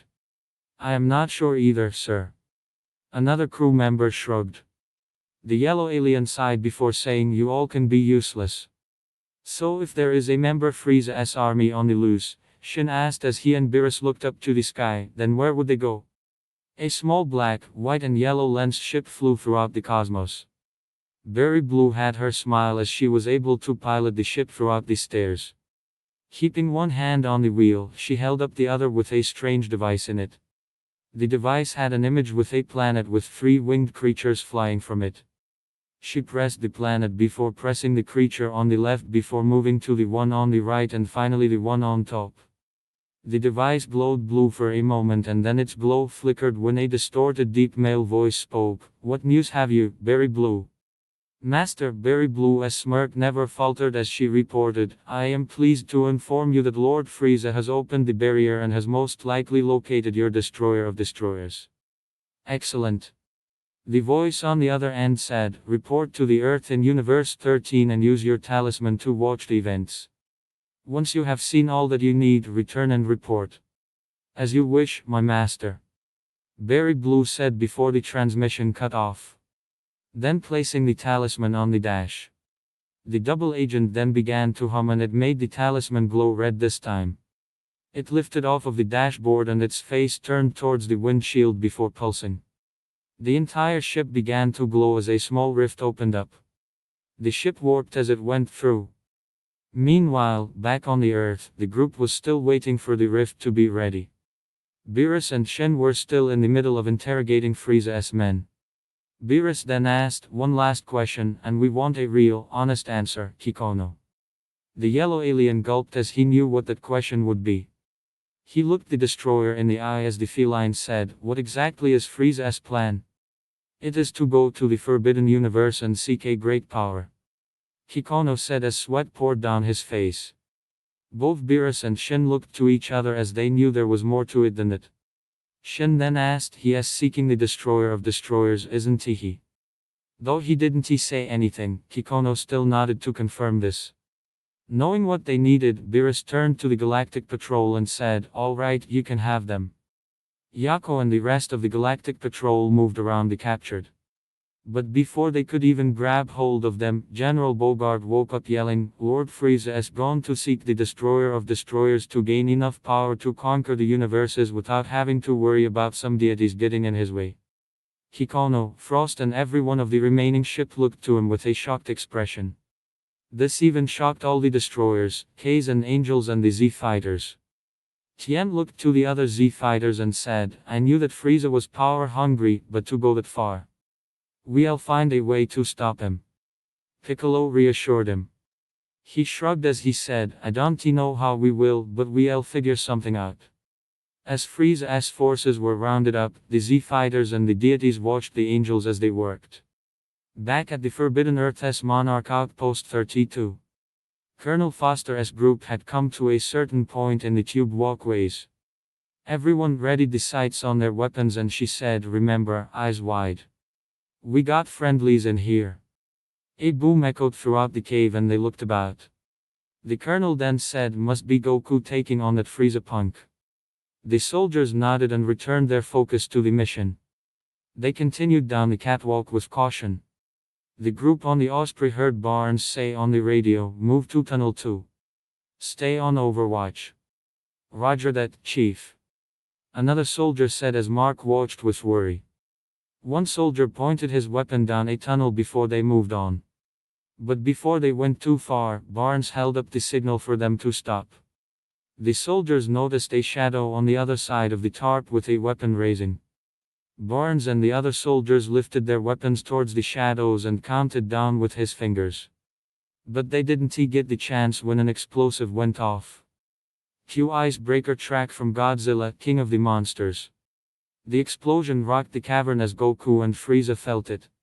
The latter smirked to Goku as they then heard gunfire. "It would seem that my new allies have gotten the jump on your friends." Goku gritted his teeth as he heard the firefight going on. But he couldn't worry about them at the moment when Frieza came screaming at him. The scientists on the Osprey could only watch as the soldiers started to fight. They heard Barnes warn, "Ambush! Ambush!" Barnes' team began firing at what they could to defend themselves. Then a few soldiers were grabbed by hands from outside the tarp. Barnes then shouted into his comm, "Team under fire. 360 ambush. We're taking heavy losses." Everyone on the Osprey watched with wide eyes to what they saw. As Foster's team made their way through, they were soon under fire. Colonel Foster then shouted, "Break right!" They came upon Alan, Emma and Madison, who was screaming from the battle. "Hold your fire! Hold your fire!" They heard Colonel Foster shout, "We got friendlies!" Mark's eyes grew wide at the sight of his family in danger. No one noticed at first seeing him leave. But drive. Serizawa then turned and saw Mark walking out and called, "Mark!" The eco-terrorists kept themselves between Monarch and their hostages as they ran through the covered corridors. Colonel Foster then ordered, "Get down there and help Barnes. I am going after him." Another rumble from overhead made them look up to see Goku falling from the air. But he was able to stop himself in midair before he fell too far. He glared up and took off like a rocket. The colonel looked to see her soldier just sitting there and said, "Get going, soldier." "Roger that," the soldier said as he took another tunnel. Mark rushed into the main tunnel of the outpost and stopped for a second when he saw a pistol lying on the ground. Kneeling down, he picked the pistol up and pulled on the back to ready it. Then he ran for one of the elevators and pressed the button. The door opened and Mark entered before making to go down. Back on the Monarch Osprey, Chen turned to a monitor and said, "Hey guys, I'm getting an EC reading." They looked to see that she was right. It was like there was a heartbeat starting up from Monster Zero. Mark, having made it down to the catwalks, pushed through the veil as he walked about. He looked up to see Goku going at it with that Frieza character. Goku threw a punch that Frieza caught before using tail in an uppercut. But Goku then grabbed Frieza's appendage and twirled the alien around before sending him up towards the cave ceiling. Mark then continued on into the covered tunnel as he could hear gunfire. As he looked amongst the fallen, he called out, "Emma?" He went in further and shouted, "Maddie." The eco-terrorists continued up a short flight as someone shouted, "Number 1, let us go." Mark could see the terrorists and his family as they made a right on the catwalk and ran to catch up to them. Goku's fight with Frieza was swinging both ways as they exchanged blows and blocking them at the same time. Frieza vanished as he threw a punch, and before he knew it, Goku was kicked from behind and crashed into Monster Zero's frozen prison. He turned himself and blocked a punch from his nemesis. As he held him there, Frieza smirked and said, "It won't be long until the destroyer of destroyers is free, and then my true plans can commence. I won't let it happen," Goku said as he grabbed Frieza's arm and pulled him close to bury his knee into the tyrant's gut. Spit flew from Frieza's mouth before Goku brought a conjoined fist against his head. Frieza yelled as he was sent crashing to the ground. Goku launched himself down after Frieza. As Mark was running to intercept the eco-terrorists and Goku had his hands full with Frieza, another had her sights on a prize of her own. With her sights set on a running Jonah, Colonel Foster radioed, "Barnes, this is Foster." She had a lock on him as she said, "I've got eyes on the target." Repeat, "Eyes on the target." Mark climbed up the ladder to make it in time. As an eco-terrorist looked down to see if there were any obstacles, Mark moved onto the catwalk, pointed his gun and shouted, "Let him go." The eco-terrorist in front raised his weapon to Mark, but a bullet from Foster quickly put him down. The man dropped dead while the detonator fell out of his hands. The girls screamed as Alan cried, "Ash! Dad!" Madison cried out as the terrorists' weapons pointed at him and wherever the bullet may have come. Frieza happened to have flown back up and looked down at the situation. He noticed the detonator lying on the catwalk a few feet from his allies. Mark kept his weapon trained on Jonah as the girls looked to Mark. Mark then shouted to his family, "Emma, Madison, let us go." "Dad," Madison said as they both began to move. They began to walk across the catwalk as Mark shouted, "Let us go." "Emma, Maddie, come on." "Daddy," his daughter said as she couldn't believe her eyes. Mark then said, "Come on, honey. Walk over to me." But just as they had walked past all the eco-terrorists, Frieza landed behind in front of them and pointed a finger at the two while saying, "That's quite far enough." "No!" Mark shouted and tried to shoot at Frieza. But the white tyrant swatted the bullet away and it bounced off the metal and back at the man. Mark would have been killed had a certain Saiyan caught the bullet. Goku stood beside Mark as he watched the scene. Mark looked to Goku and asked, "Think you could distract that Frieza guy long enough for them to get across?" "Sure," Goku said and moved to do his part. But he didn't get very far as some of the eco-terrorists shot at him. Goku fell back to avoid being shot and they stopped as well. Up on the catwalk, Colonel Foster still had her sights set for Jonah, but radioed as she had a problem. "Barnes, I've got 2 hostages, 1 target down and a big white problem. I do not have a shot." She had her crosshairs locked onto where Jonah is, but couldn't get a clear shot because of metal pole. Frieza looked to the girls as he held a finger to the girl and asked, "Is there going to be a problem?" "No, Lord Frieza. You don't need to worry," Emma said as she stepped forward, surprising Frieza. Then she pleaded, "Just please don't hurt Madison." Then she looked to her daughter and her voice seemed to echo when she said, "Madison." "Emma, what are you doing? Let us go," Mark shouted as he and Goku were confused. As Emma pulled Madison back, she walked past Frieza and stooped down to pick up the detonator. Monster Zero's heart beat slowly as Emma picked up the device. Frieza lowered his finger with a smirk and waited for what came next. Both Goku and Mark were even more confused as Emma, Madison and Frieza looked at them. As Emma looked down at the device, an equally confused Foster questioned, "What the heck?" She moved the sight to the detonator and wondered what Emma was doing. Emma looked from the device to the frozen Monster Zero. Mark, Frieza, Madison, Alan and Goku all looked up to the frozen Titan. Emma then looked over to Mark and Goku before saying, "I am sorry." Neither Mark nor Goku understood what she was doing as she looked back down at the detonator in her hand and said one word, "Run." End of track. Then she pressed the button and activated the bombs. Explosions went all across the ice around Monster Zero and cracks formed all around the icy prison. Everyone on the catwalk stumbled as the explosions rocked the ice caverns. Emma looked over to Mark and Goku's side as ice rained down on the catwalk. Colonel Foster yelled as she fell off the side but quickly caught on to the railing. Alan, his men and the girls ran back down the catwalk as they made their escape. Goku looked to Frieza as the White Tyrant said, "I believe that the score would be 2 to me while you were behind, yes." With a purple aura shrouding him, Frieza gave him a 2-fingered salute before taking off and burrowed through the ice towards the surface. Goku was about to follow him when he looked back to Mark. Stumbling while walking to him, he said, "Head back up."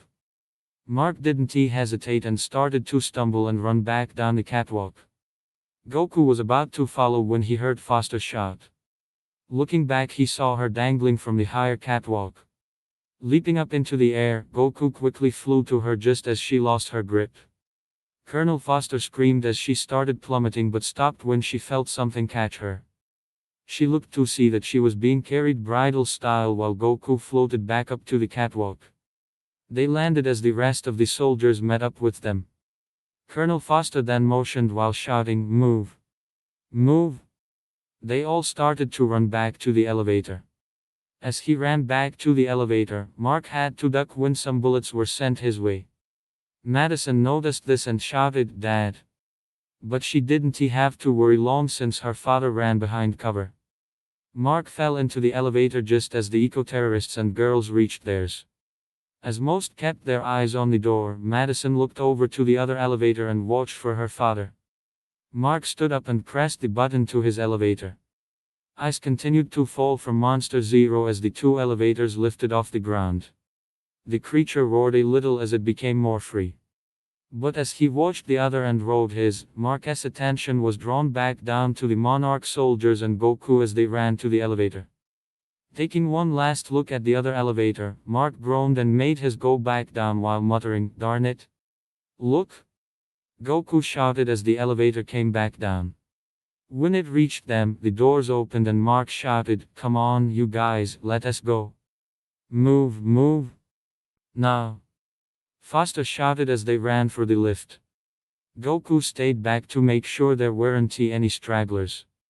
But just as the last of the soldiers made it into the elevator, Foster looked up and gasped before shouting, "Watch out, Goku!" Goku looked up to see a giant chunk of ice falling right towards him. He jumped out of the way just as the chunk destroyed the section of the catwalk. Looking back, he shouted, "You guys go. I'll catch up." Mark hit the button again and the doors slid close. Goku transformed again to Super Saiyan and took off just as the elevator went up. As the outpost on the verge of collapse, Alan, Emma, Madison and the eco-terrorists quickly ran back to their Osprey. But just before they could get inside, the ice in front of them broke and Frieza landed before them. He smirked and said, "Sorry if I am a little late." He stepped out of the way and said, "I believe we must go now. Otherwise things will get much messier." None of the humans thought twice before running inside the Osprey. Frieza made sure that he was the last one in as the engines started up. As the pilot was joined by another, he said, "No checklist this time." As the rest took their seats other than Frieza, Emma opened up the Orca while Madison questioned, "What is Dad doing here?" "I don't know, honey," Emma said as she readied the device. Frieza walked over and said, "You know, Miss Russell, I never thought you to be a double agent." He turned to the girl and said, "And I believe that any father would come to rescue for their family. Or am I wrong?" He had turned back to Emma as he asked it. She didn't say anything as she powered up the device. The pilot then said, "Let us go." The engines powered up as they began to take off. Even Frieza had to grab hold of something as they lifted off the ground. The Osprey took off as the outpost continued to shake and fall apart. Madison then told her mother, "We can leave him." Cue Rise of Ghidorah track from Godzilla King of the Monster. "What are you waiting for?" Alan questioned as Emma hesitated. He then ordered, "Wake it up." Emma still hesitated for a moment and Frieza decided to take action. He pointed his finger at Madison once again. This made Emma hold up a hand, said, "Okay, I'll do it."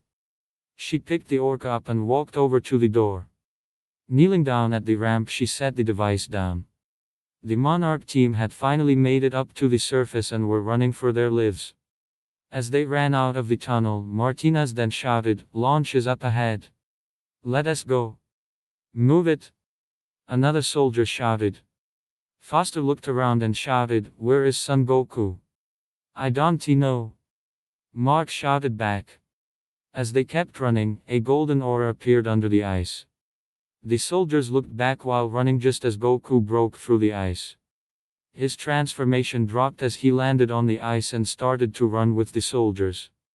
More explosions detonated under the outpost as it started to collapse.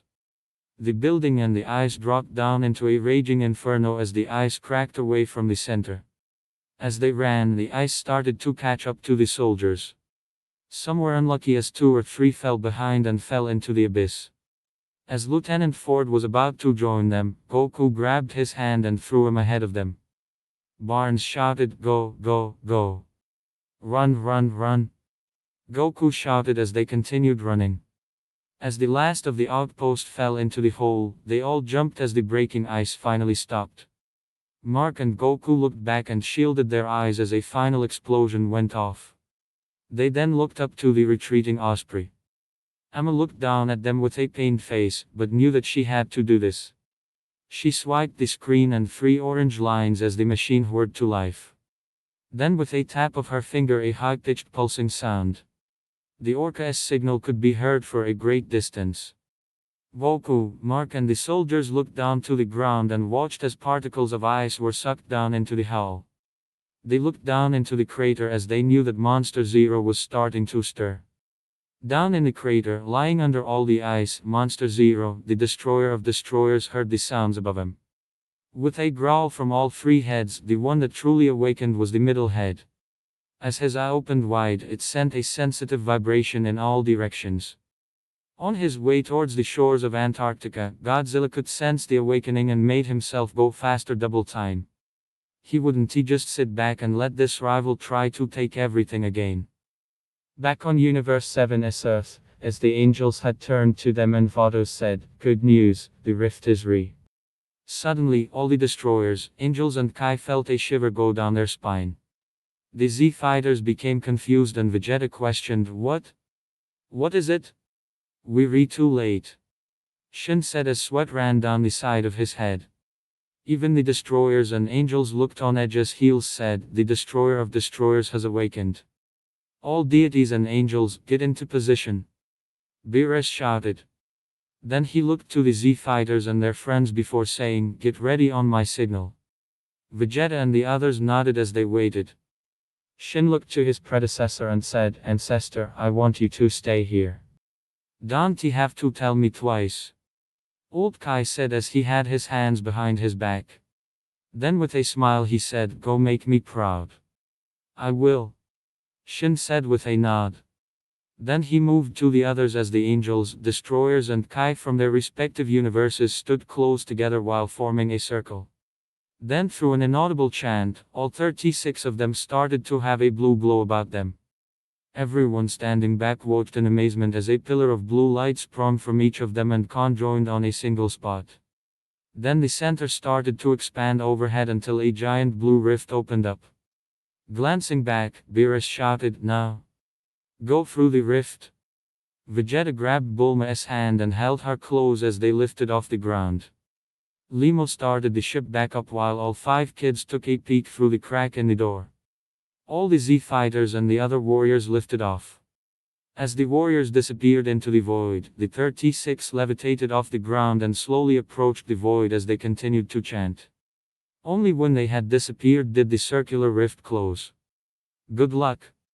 Old Kai said as he stared at the sky. Goku, Mark and the soldiers continued to look down into the crater. The large power washed over Goku again and stumbled a little. He winced as he fought to stay on his feet and said, Man, this guy is really powerful. He is just as strong as Godzilla. A growl came from down below and the hole became alive with a few bolts of lightning.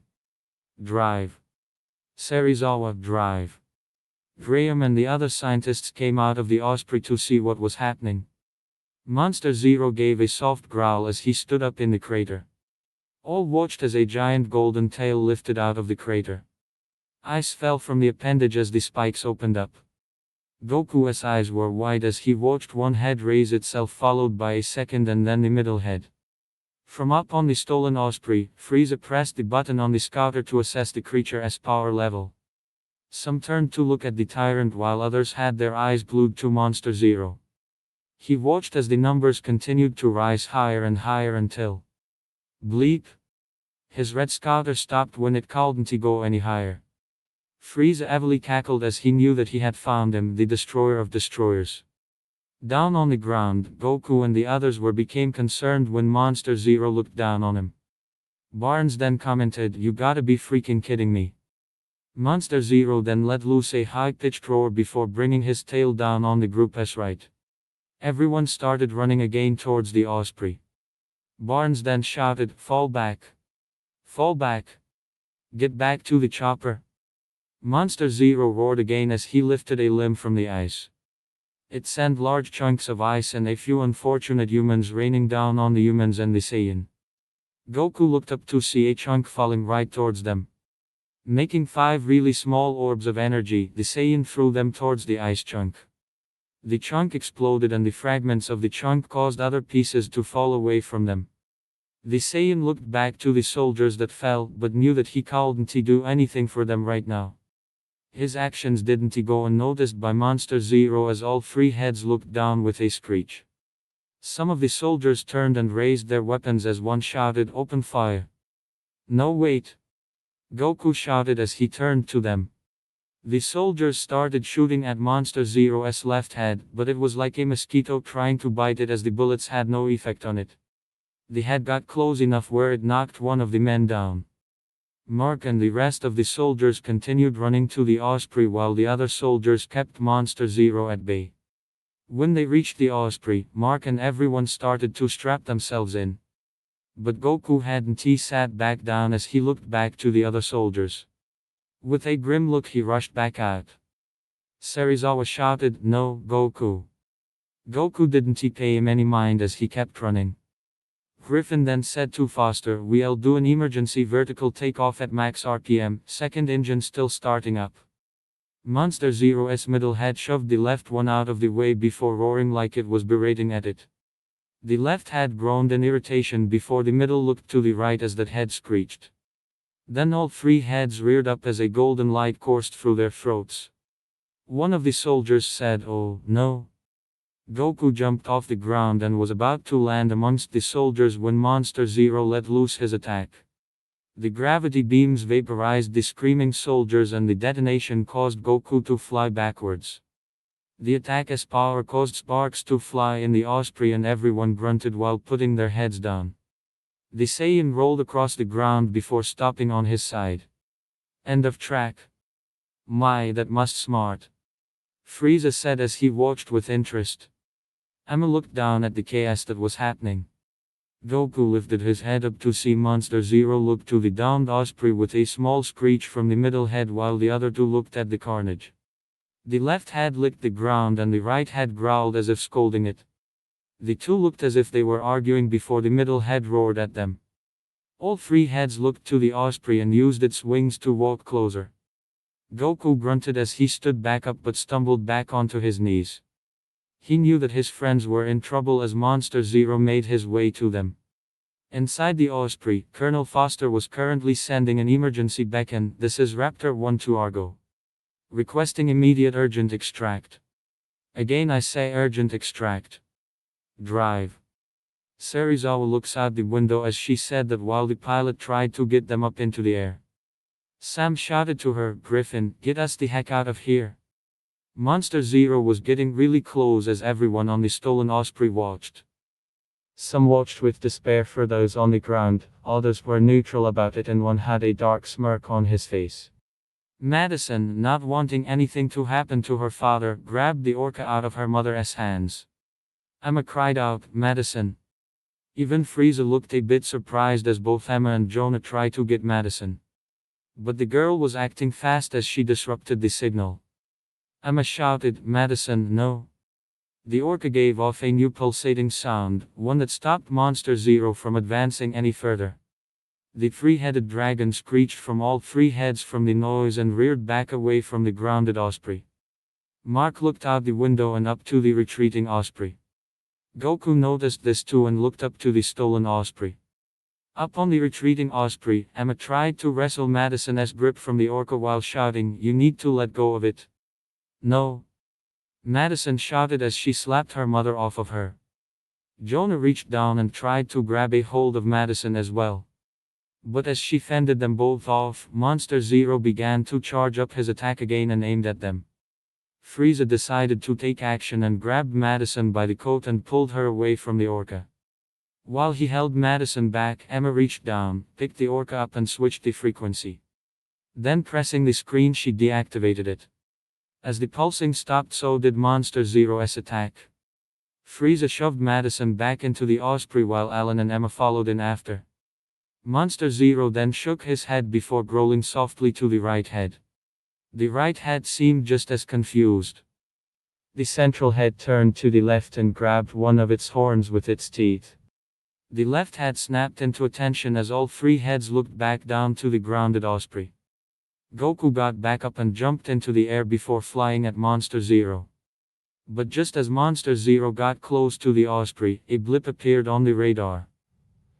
As the doors to their Osprey closed, Frieza looked down to the girl in front of him and said, "Your bravery and your love for your father, though commendable, was oh so idiotic."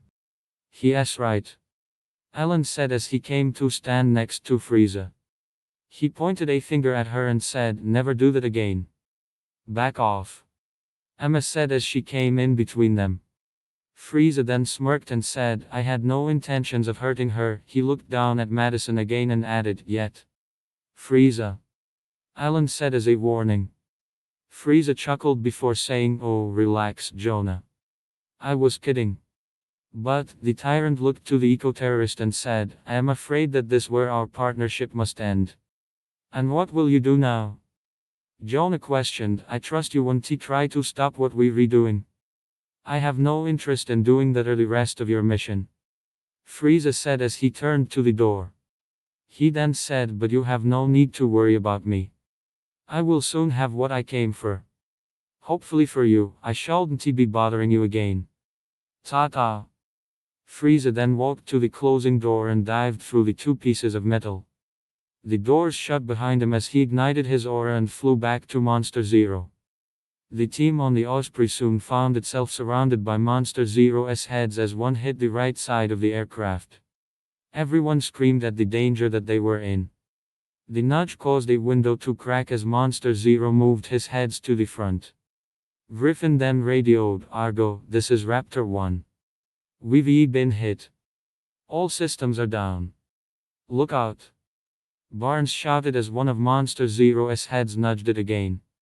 Everyone continued screaming as Goku rocketed above them all and powered up an orb of ki. He shouted down at Monster Zero, "Hey, you." Monster Zero's middle head looked up to Goku and narrows his eyes as Goku sends the orb towards him.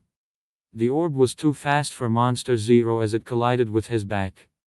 All three heads screeched in pain before turning towards the Saiyan and unleashing three gravity beams at him. Goku quickly maneuvered out of the way and fired a small Kamehameha at the three-headed dragon. But it missed as Monster Zero moved its middle and left heads out of the way. Goku then silently cursed, "Darn it." Gathering his energy again, he quickly transformed into a Super Saiyan. All eyes from Monster Zero widened with surprise. But before Goku could even make a move, something moved in front of him. Goku blocked a punch from Frieza as the tyrant started to unleash a volley of them on the Saiyan. Q Broly begins to fight track from DD's Broly. Both fighters then threw a punch towards the other and it created a shockwave that caused the surrounding ice to crack. Monster Zero cackled to this as all three heads looked down to the growing cracks in the ice. As the two other heads looked about, the middle head turned its gaze back to the fight. Both Super Saiyan Goku and Frieza were still going at it as they threw one punch after another. They separated and Frieza coated his hands with a purple aura. Then he came swinging at Goku again. Goku knew to stay clear of Frieza's hands as he knew that they would have some kind of devastating effect on him. Goku caught one hand before knocking the other away with his foot. Then with his free hand he grabbed an incoming kick before spinning and throwing Frieza to the ground. Monster Zero had all his heads watching as Frieza plummeted to the ground and was slightly impressed when Frieza was able to stop himself from hitting the ice. But they all looked up to see Goku about to fire something. Monster Zero then charged up his gravity beam attack again and fired 3 streams of lightning. Goku looked and saw it coming. Dodging the electric attack, he was then left open to an attack by Frieza as the tyrant appeared above him and delivered a kick to his gut. Goku looked up to Frieza as he fell but then focused his power and with a yell, he ascended to the next level, Super Saiyan 2. Both Frieza and Monster Zero looked in surprise to this, and it allowed to Goku to get an advantage. He quickly flew back up to Frieza and fired a beam of energy at him. But Frieza scowled before swatting the beam far where it impacted the ice elsewhere. The two enemies then went back at it as they launched a series of rapid punches and kicks at the other. When Frieza had kicked Goku a good distance away, Goku then decided that enough was enough. Gathering his energy once again during this fight, he began the next level. A bright golden light enveloped his being and with a primal scream, Goku transformed again. Frieza, the Titan and those in the Osprey had to shield their eyes from the light as it flashed. When it faded, all eyes looked to Goku once again. Everyone was completely surprised to see Goku's newest transformation. His golden hair had grown down to his legs, there were pupils in the blue irises and he had no eyebrows. Electricity crackled around the Super Saiyan 3 as he looked between Frieza and Monster Zero before rushing into action. Frieza was the one now that was having a hard time as he struggled to block every attack from his nemesis. Monster Zero charged up his gravity beams once again and fired. Goku felt the beams coming and held out his left hand to catch it. It proved to be a mistake on his part as he yelled at the intense power. Then he threw it away before looking down to his hand. His eyes widened at the sight of burnt flesh. Goku figured that had he not been at the 3rd level, he would have been killed by that attack. But Goku had no time as Frieza came at him once again with his hands once again shrouded with energy. The two then began trading blows as they were able to land blows to the face. Goku and Frieza then parted and fired two giant beams of energy that quickly detonated and filled the air with a giant smoke cloud. The dust cloud was quickly dissipated when the two warriors disappeared and reappeared while exchanging blows. End of track. Monster Zero looked from their battle back down to the grounded Osprey. The heads once again started to converge on it. Goku was able to dodge a charge from Frieza and looked down before gasping. He ignited his aura and quickly rushed down to help his friends. Frieza then followed after the Saiyan. Cue old rivals track from Godzilla, King of the Monsters. Monster Zero's middle head looked between the two fighting before he detected a presence. The other two heads felt it too as they backed away from the Osprey. All three heads hissed as they looked about for whatever it was. They could tell that it was still a good deal away, but it was getting closer. Super Saiyan 3 Goku was able to kick Frieza away when he felt the incoming power as well. A smile grew on his face as he could feel Godzilla's power coming at them. Back on the Osprey, everyone inside looked to the radar as it started to ping. They looked up as the radar kept pinging and the sound of breaking ice from in front. Goku and the Monarch team saw the ice glowing blue as it came closer. Monster Zero hissed again as he and everyone watched the glow stop. Then bursting through the ice, a glowing Godzilla rose out of the ground with a roar. "All right!" Goku shouted. Everyone in the Osprey watched in amazement as the Titan rose to his full height. Snow flew around him as Godzilla looked over to Monster Zero. Monster Zero responded with a growl and rattled his twin tails. Then the middle head let out a screech to the battle that was long awaited. Godzilla only glared at the rival creature as Monster Zero flapped his wings and stood at his full height. Both Frieza and Super Saiyan 3 Goku lowered themselves next to Godzilla and Monster Zero. Godzilla briefly glanced at the transformed Goku before looking back at his real foe. All four stood at the ready with two bright lights floating above two mountains of flesh. Godzilla took a deep breath before roaring his challenge. Monster Zero responded by screeching and using his wings to rush Godzilla. Godzilla charged forward while Goku and Frieza rushed forward as well. As they neared each other, Colonel Foster then shouted, "Everybody, hold on." Everyone grabbed onto something as Godzilla stomped past. The ice broke underfoot as the Titan walked and his tail collided with the Osprey. It spun around from the blow and everybody inside screamed as they were sent on a wild ride.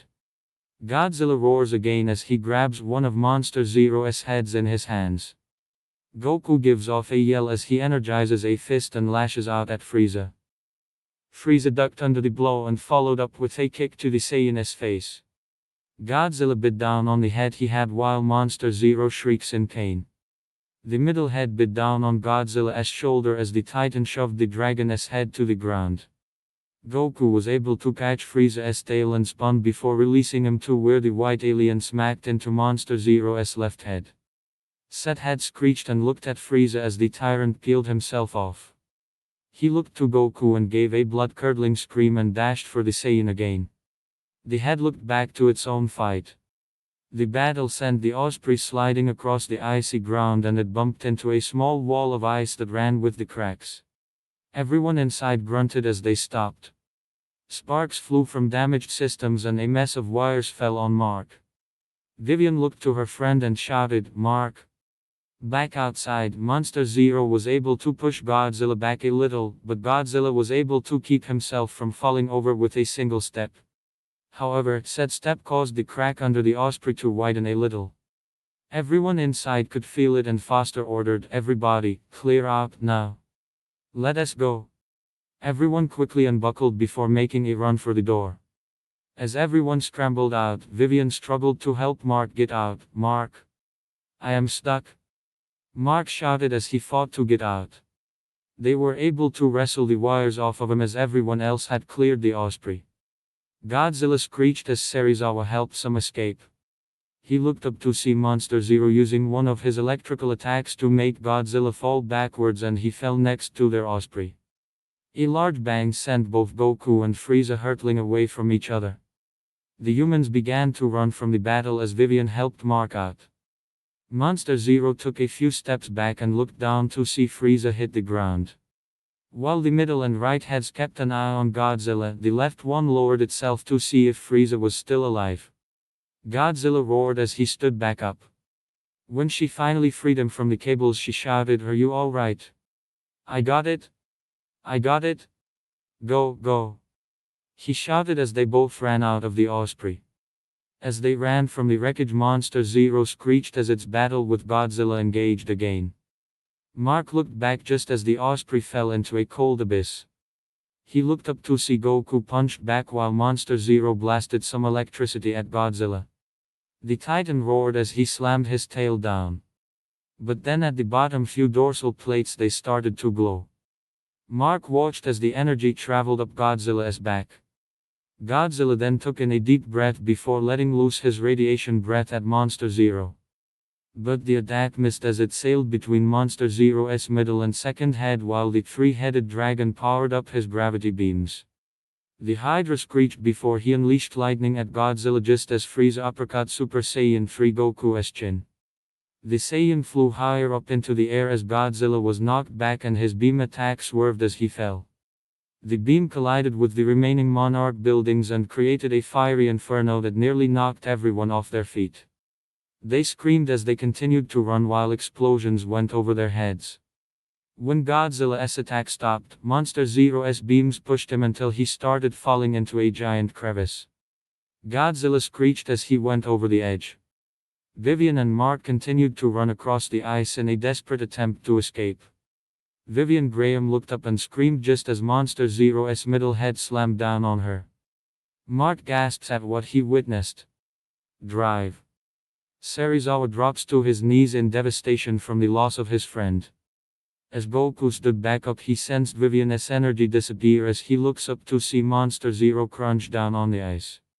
Though he had not known her or any of them for long, Goku could feel a rage building up inside his person. His face scrunched up in anger as his power built up. With a yell and a burst of power, Goku rushed towards Monster Zero. Frieza deliberately put himself in Goku's path in an attempt to stop him. But when he was close enough, Goku used instant transmission to disappear behind Frieza. The tyrant looked behind him to see Goku still rushing at Monster Zero as he powered up his attack. With a glare, Super Saiyan 3 Goku shouted, "Kamehameha!" He unleashed an energy beam that collided with Monster Zero's torso. The three-headed dragon screeched in pain as the beam pushed him back. Goku was coming in hot, and didn't he notice one of Monster Zero's tail coming right at him? The appendage smacked him out of the sky and the Saiyan crashed into the cold hard ground. The three heads of Monster Zero then turned their attention to the soldiers and scientists. But before he could attack, a missile collided with the left head. The whole of Monster Zero screeched in pain as more missiles hit it. Monster Zero reared his heads back to look for the attackers. Frieza looked to where the missiles came from and saw a large fleet of smaller aircraft in the company of a much larger one. The smaller planes launched missiles at the Titan as Monster Zero raised a wing to block the projectiles. Goku's fist punched out of the ice and the battered Super Saiyan 3 looked about as reinforcements had arrived. Mark continued running away from the battle but stopped when he saw a missile deflect right off of Monster Zero's wing and came right at him.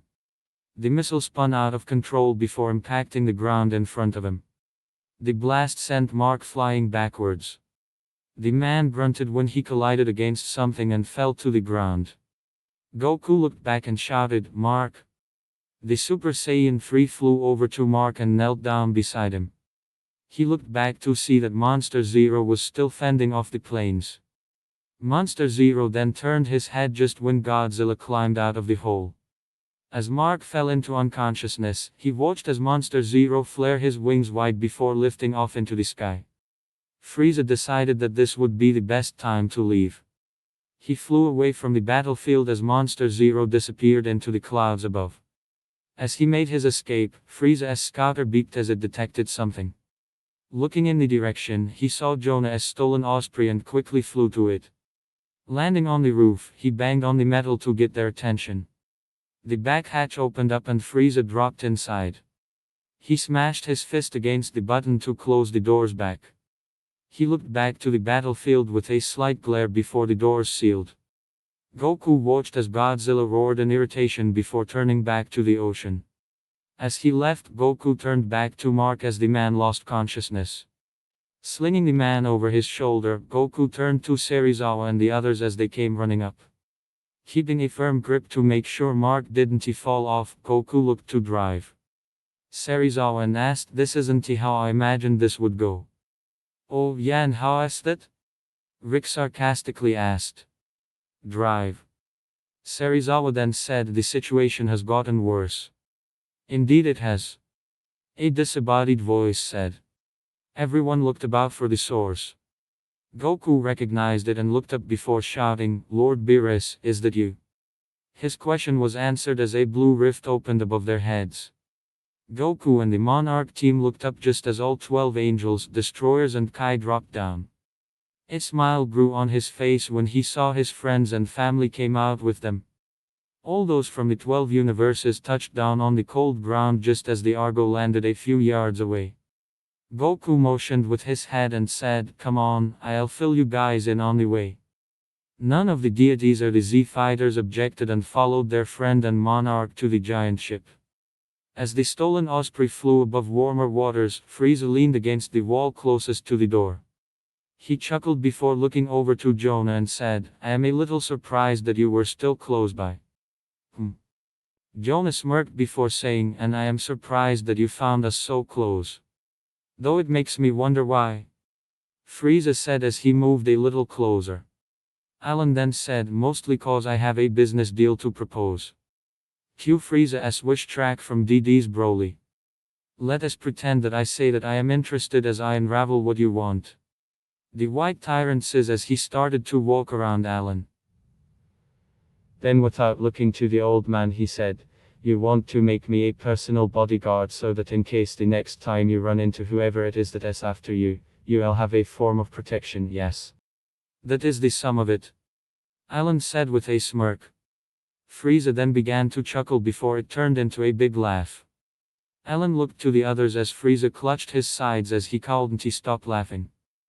When the alien began to calm down he turned and looked Jonah in the eyes and said, "I admire that you think that you could ask me to protect you." Then quick as a snake, Frieza's smile faded as he grabbed Alan by the collar and pulled him close. The soldiers all raised their weapons at the tyrant. Frieza held up a hand to stop them. Even Maddie and Emma were shocked by this. One leader then said to the other, "I am not one who works for another, I am the one find those to work for me. But when I truly want something, I must be the one to get up and do the work. I was born to rule an empire and I ruled it half. And with the destroyer of destroyers, I shall raise an even mightier empire. Now, I seek to conquer the entire multiverse and I have only traveled to this universe as a means to getting here. And now that I have found the means, I must acquire them." He released Jonah as he said, "Now if you'll excuse me, I have a titan to find once again." He moved towards the door and punched the button. The eco-terrorists and the 2 hostages had to hold on as the wind rushed out of the Osprey. Frieza waited until the door was completely opened. He glanced back and said, "I will make good on my promise. I won't be bothering you again. And perhaps the destroyer of destroyers could be merciful and let you keep your world." "What is that supposed to mean exactly?" a soldier asked as he didn't understand. Frieza's smirk returned and said, "I doubt that this titan will be doing what you were hoping. But like me, this monster Zero has an obstacle of his own." He looked out into the horizon as he said, "And he is about to have a lot more." He waved goodbye before walking to the edge of the ramp and simply stepped off of it. Alan, Emma and some of the other soldiers ran forward to see what happened. They jumped back when Frieza, shrouded in a purple aura, came flying back up and flew quicker than the Osprey to wherever Monster Zero went. End of track. The doors once again closed as they watched Frieza disappear into the world. Frieza had been flying for over an hour as he crossed the Forbidden Earth's skies. He was currently going over countless files to see if there had been any recent sightings of anything peculiar. It was only when he came across a weather report about a massive tropical storm that appeared not too far between one landmass and the Antarctic. A new course set in mind, Frieza altered his trajectory towards this storm. As he flew, Frieza muttered to himself, the nerve of that human. Asking me to become a lackey for him. But then he took a deep breath to calm himself. He said, but no matter, I shall gain Monster Zero's aid and slash a power for my conquest. It was then that he noticed something on the horizon. A giant storm lay ahead of him, and from what he could see of it, lightning danced vigorously inside of it. Frieza put in a little extra speed as he rocketed towards the storm. He didn't let the heavy rain slow him as it pelted against his skin. The closer he flew towards the center of the storm, the worse the lightning strikes grew.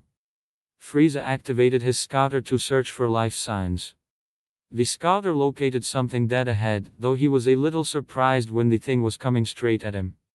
Frieza stopped flying and hovered in the storm and looked up as the eye of the storm came overhead. Another lightning flash brought him back to in front of him as a giant shape appeared before him. Monster Zero flapped towards Frieza before stopping and maneuvering to where he hovered in the air. Q Ghidorah Team Shrek from Godzilla, King of the Monsters. Frieza was at a loss for words but then regained his composure. Levitating a little higher, the white tyrant stopped until he was at the height of the central head. Then with a bow, Frieza then said, I have come a long way to find you, destroyer of destroyers. Monster Zero seems to acknowledge Frieza's words as all three heads let loose a prideful sounding screech. The white alien then said, I wish to offer you a chance of revenge on those who had banished you from the 12 universes. The gods and angels that fought against you. Not to mention the Omni King. Saying those names set Monster Zero off as the middle head gave off an angry screech. Frieza became a little worried as all three sets of eyes glared at him. He quickly flew out of the way when all three heads fired gravity beams at him. As he went higher into the air, Frieza scowled and muttered, foolish beast. Then shouting in fury, I did not come all this way for a chance of revenge and conquest just to be obliterated. Frieza then ignited his aura before diving down towards the three-headed dragon. Monster Zero was able to swerve out of the way as Frieza shot past the Titan. With a whip of his tail, Monster Zero was able to knock Frieza out of the air. The intergalactic tyrant spun as he fell towards the ocean, but was able to stop himself before he hit the water. Frieza looked up to the destroyer of destroyers as Monster Zero hovered in the sky. With a blood-curdling yell, Frieza shot towards the dragon at amazing speeds while powering up two orbs of energy in his hands. He chucked both spheres at Monster Zero. The three-headed dragon was able to dodge the first, but the second hit his right wing. The dragon screeched in pain as it fought to keep itself in the air. Monster Zero was completely caught off guard when Frieza rammed into him. The blow sent the dragon flapping back a little, and as the left and right heads grimaced from the pain, the middle head looked to the smaller alien with a glare. Frieza smirked as he had a finger pointed at the Titan. If it takes me beating you into submission, I will. But I will have the power to conquer the multiverse. Frieza then fired multiple death beams at Monster Zero. The beams tore through the dragon and the destroyer of destroyers screeched in agony. But as Frieza continued powering on his attack, Monster Zero gathered what energy he could before unleashing a torrent of lightning upon the tyrant. Frieza had a split second to dodge, but a small amount grazed his shoulder. Frieza gripped his shoulder while gritting his teeth. He could feel a tiny surge of electricity flowing through his body and it started to make him angry. With a yell of fury, Frieza gathered his energy before letting loose an explosion of power.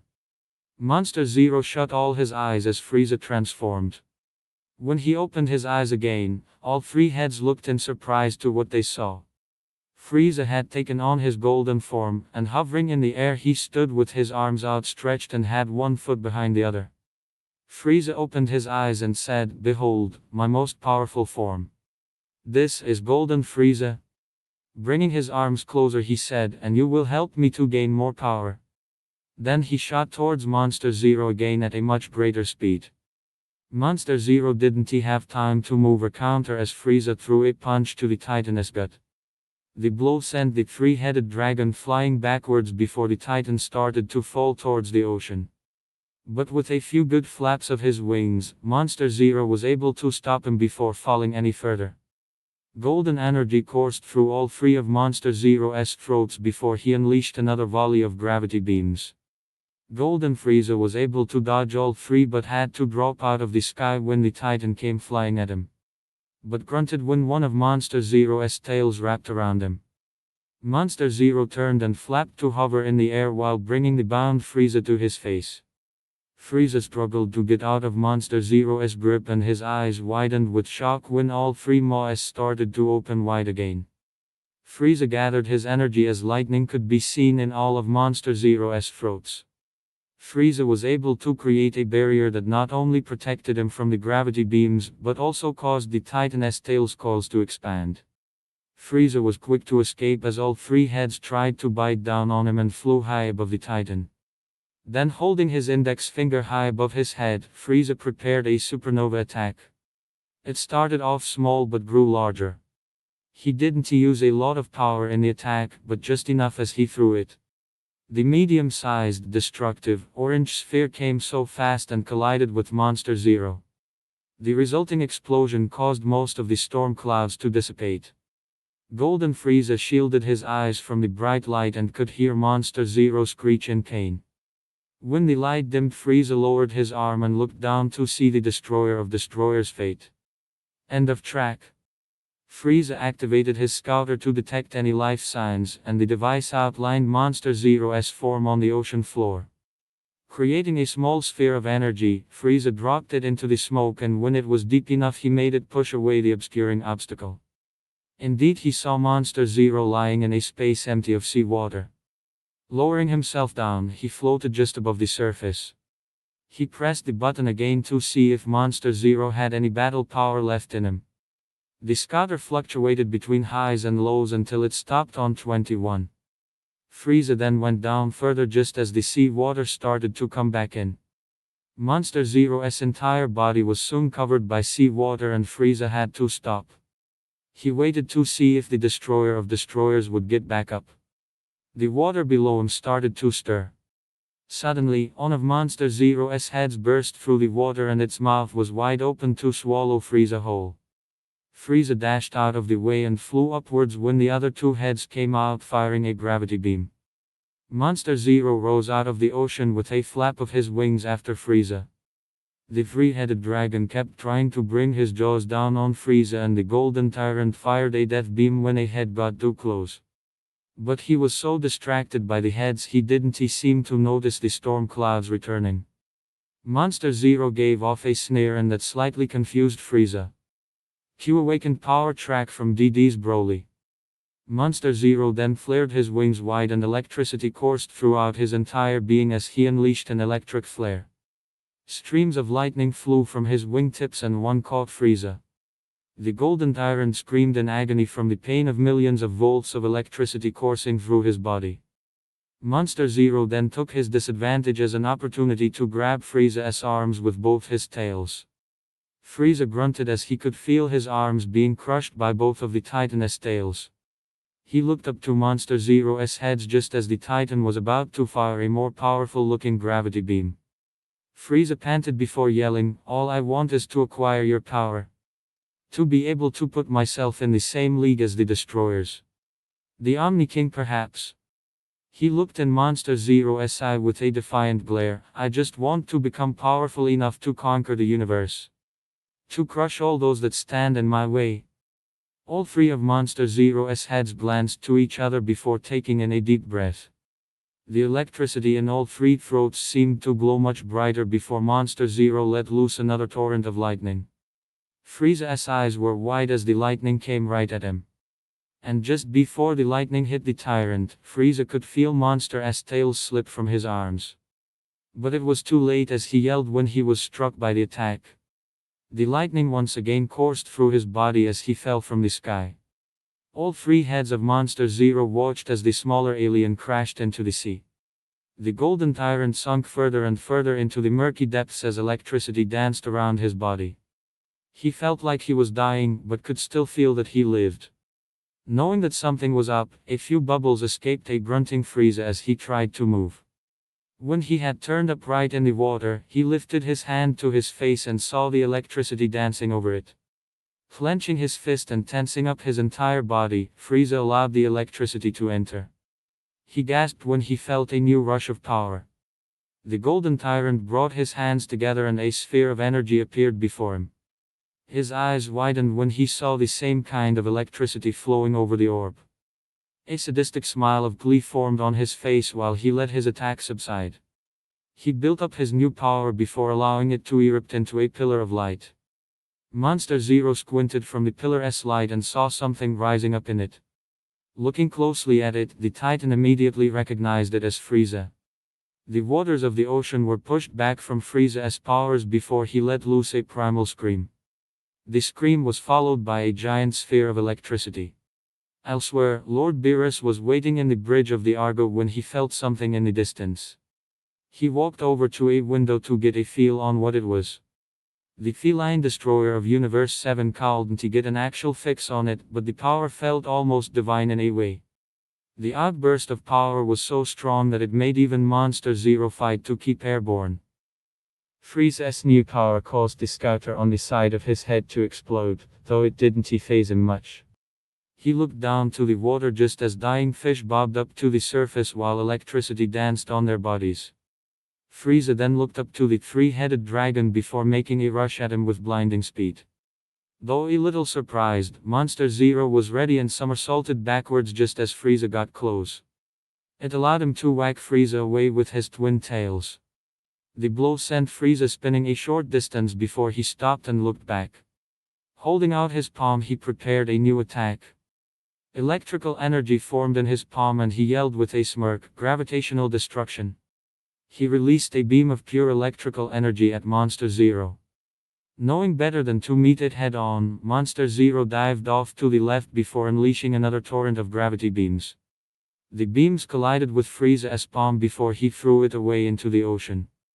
Frieza prepared himself as Monster Zero came right at him. But just before the Titan got too close, he flapped and stopped. A now confused Frieza looked up to the Titan as all three heads looked down at him. End of track. Cue Frieza and Broly track from DD's Broly. Monster Zero started to make a few growls from each head. Frieza clutched his head as he began to feel something with each growl.